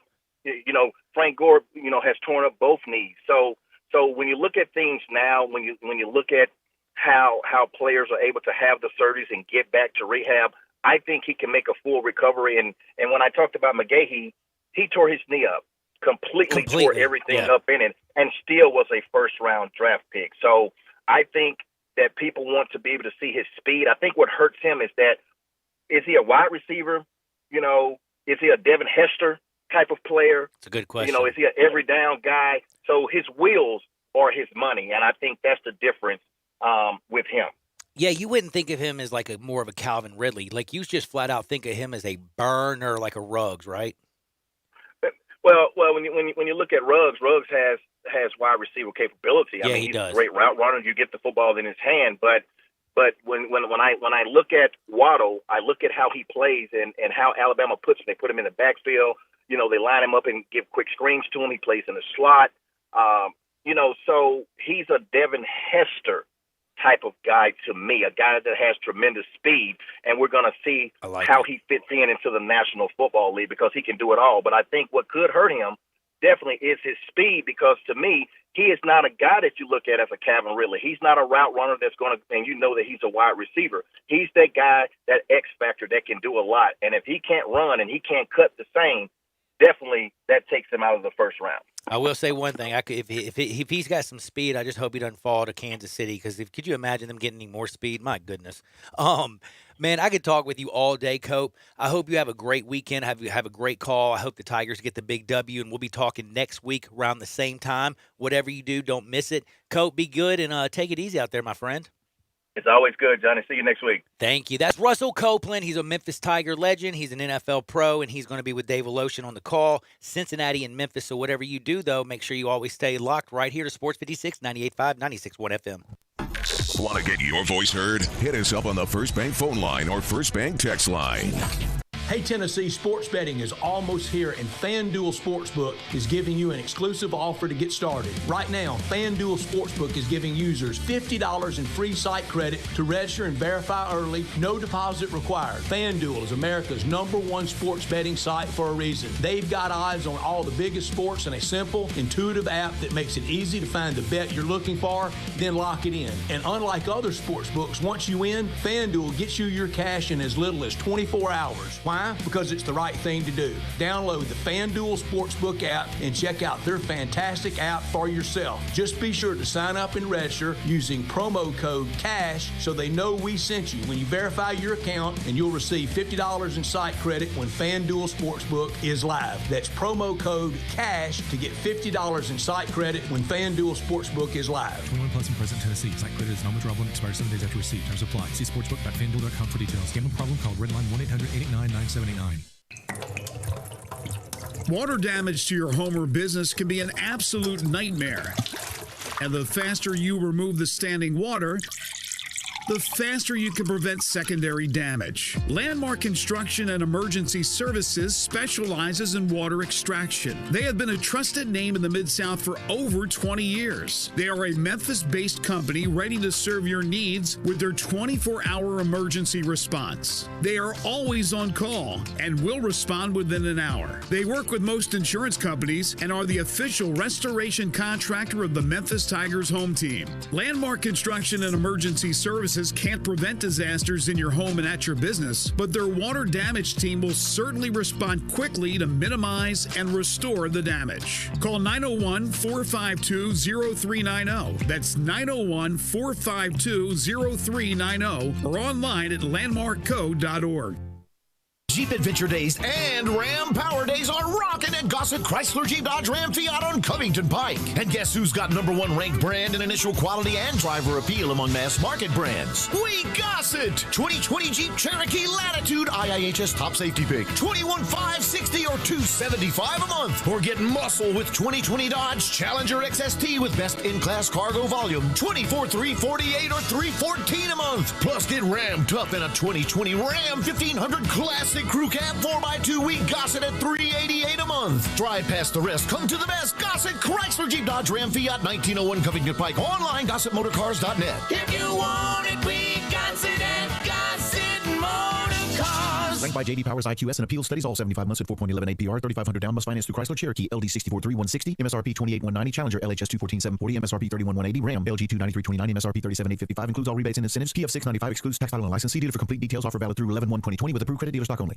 Restrictions may apply. Plans and costs for coverage may vary. Call Protect My Car for details. These days, you've got to do whatever you can to save money. One of our biggest expenses can be our cars, especially when unexpected repair bills hit. Not anymore. If you own a car, truck, or SUV made from 1999 or higher, you could stop paying for car repairs. That's right, you might not have to pay a penny to have it repaired. Just dial *** 255 on your mobile phone now to see if you qualify. You must have an automobile made from 1999 or higher, and all repairs for your engine, transmission, and much more can become a thing of the past. Dial *** 255 on your mobile phone today and get your car protected before your next repair bill hits. That's right, total protection for your car and no more repair bills. Plus, dial *** 255 on your mobile phone right now and get free roadside assistance, free towing, free car rental, and free oil changes. Just dial *** 255 on your mobile phone now to see if your car qualifies. That's ** 255. Never pay for car repairs again. Just dial ** 255 on your mobile phone now. Dial ** 255. Brian Elder's Roofing Solutions. Chris Price here for Brian Elder Roofing. The storms we've had over the past several months have been devastating to our communities. The rainy season is ahead. You may have not even noticed the dripping in your attic, water stains throughout your home, or even worse, mold and mildew. Please call Brian Elder Roofing and we will send out our project managers to assess any damage. We will not try to sell you a roof if all you need is a repair. We will measure your roof from outer space. 0% for 60 months, even no payments till 2022 are available with approved credit. If you've noticed missing shingles, water stains, leaks in your roof, call us before you call your insurance company at 867-0303. That's 867-0303, and we will provide a free, thorough inspection of your roof's condition. Call 867-0303. Brian Elder's Roofing Solutions. Family Leisure's done it again. We're talking about the world's biggest spa sale. Up to 30% off on spas and swim spas. Choose from hundreds of different spas from multiple manufacturers. There is special financing available, and if you are in the market, special pricing now as summer starts to dwindle on chemicals and accessories. Always professional delivery available. The spas are going crazy at Family Leisure, I-40 and Whidden Road. Now back to Johnny Radio's Happy Hour. Let's go! On Sports 56 and 87.7 FM. Here's your host, John Harden.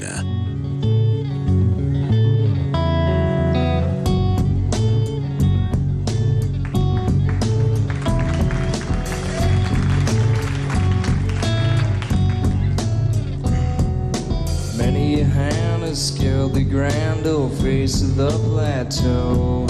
Some belong to strangers, some to folks you know. Oh, I don't want to sing this. Sorry, Cobain. Talk show hosts are planted in the sand to beautify the foothills, shake the many hands. There's nothing on the top but a bucket and a mop and an illustrated book about birds. You see a lot up there, but don't be scared. Who needs Jackson when you got words? Man, I'll tell you one thing. I know it needs a lot of action, and that's Ryan Silverfield and the Memphis Tiger fans and Brady White and that defense and Mike McIntyre and all them boys because they ready to rock and fire. 11 o'clock, Memphis on Halloween plays Cincinnati. Cincinnati is ranked 7th right now. It is going to be on ESPN. You can listen to Wolo and Cope. It's going to be really awesome. I'm fired up for it. But I got to say one thing. Our texters are pretty fired up as well. Somebody comes in and says, Brady White's good, but he's really screwed up too. Temple lost last year on him. Blew our shot in the Cotton Bowl by throwing the ball to the linebacker on the 10-yard line, pick 6. SMU lost on him 2. That was our game to win, and he didn't protect the ball. Another person chimes in. Cincinnati and Memphis is old school team versus new school team. Cincinnati's boring to watch, but it's got an SEC tough defense and runs the football. Very good points by all of you. And then last but not least, of course, hey, Johnny, in his first year, Brady White had a tough season during all that bad weather. I believe a lot of people who don't understand football, growth, still see Brady White as the first-year quarterback. This past weekend, he put up great numbers dealing with a wet ball, Sam C. So there's a little bit of a division. A couple other people is Brady White's a baller. Some people will say Brady White is, which is, he played in the NFL. Chad Pennington played in the NFL, people, and he was really good, by the way. He played at Marshall. So did Byron Leftwich, didn't he? Yeah, Byron Leftwich. Byron Leftwich, by the way, coaching Tom Brady. Is that weird? Interesting, considering how long that Byron Leftwich is. Yes, I'm wondering who's older, Leftwich again, or Brady. I think Tom Brady's really the coach. Tom Brady's more of the coach than Byron Leftwich. That is a very good point. And by the way, guess who's older? Tom Brady. Tom Brady. Yeah, I was gonna say. Dude, how many quarterbacks out there are older than their coach? I would say none. But Tom Brady is 43 years old. Byron Leftwich is 40. Wow. That's kind of cool, actually. Do you think he calls him Pops? I doubt it. Pops. I doubt it. Dude, Byron Leftwich, do you think he says, dude, he's better than me at 43 when I was at 30? Sorry. You had the longest release I've ever seen. But anyway, everybody's getting fired up for this game. The Texans are all fired up. Everybody's all stoked. I'm stoked. And one other thing we have to get in. Mr. Gabe Kuhn, we've been talking all day long, and I have to ask you one more time. Last night, Justin Turner, before I get off of here, because there was a couple other people who hit me up, and they say this. How can you rob somebody who's worked their whole life for something just because of COVID? Do you have an answer to that? Because you don't want him to spread it to the rest. And what's he being robbed of? Explain that to me. I'll explain it because this is where I think I do understand his point. Justin Turner's a free agent at the end of this year. He's been a Dodger lifer. He came up through the organization. He's lost 2 World Series. They finally win it. He's taken out of the 7th inning. So, yes, I can see how Justin Turner is like, oh, my God, I've worked my whole life for this moment. And now this moment's being robbed from me because of COVID. I can see him wanting to be out there. But, again, it's just the responsible thing to do right now. You're still a World Series champion. But right now, you're a World Series champion who is mired in controversy. Celebrate another time. Dude, celebrate with a tall boy. It's celebrate another time. Separate. They were in Texas, right? I just celebrate with a little 420. I don't know. Call up 420 Dogface. Celebrate with him. I don't know. It's not a normal year, okay? It's just you have to deal with it. And again, for people like I say, I do understand, but to say it's just a little COVID? Sorry. I just want to say this World Series was awesome.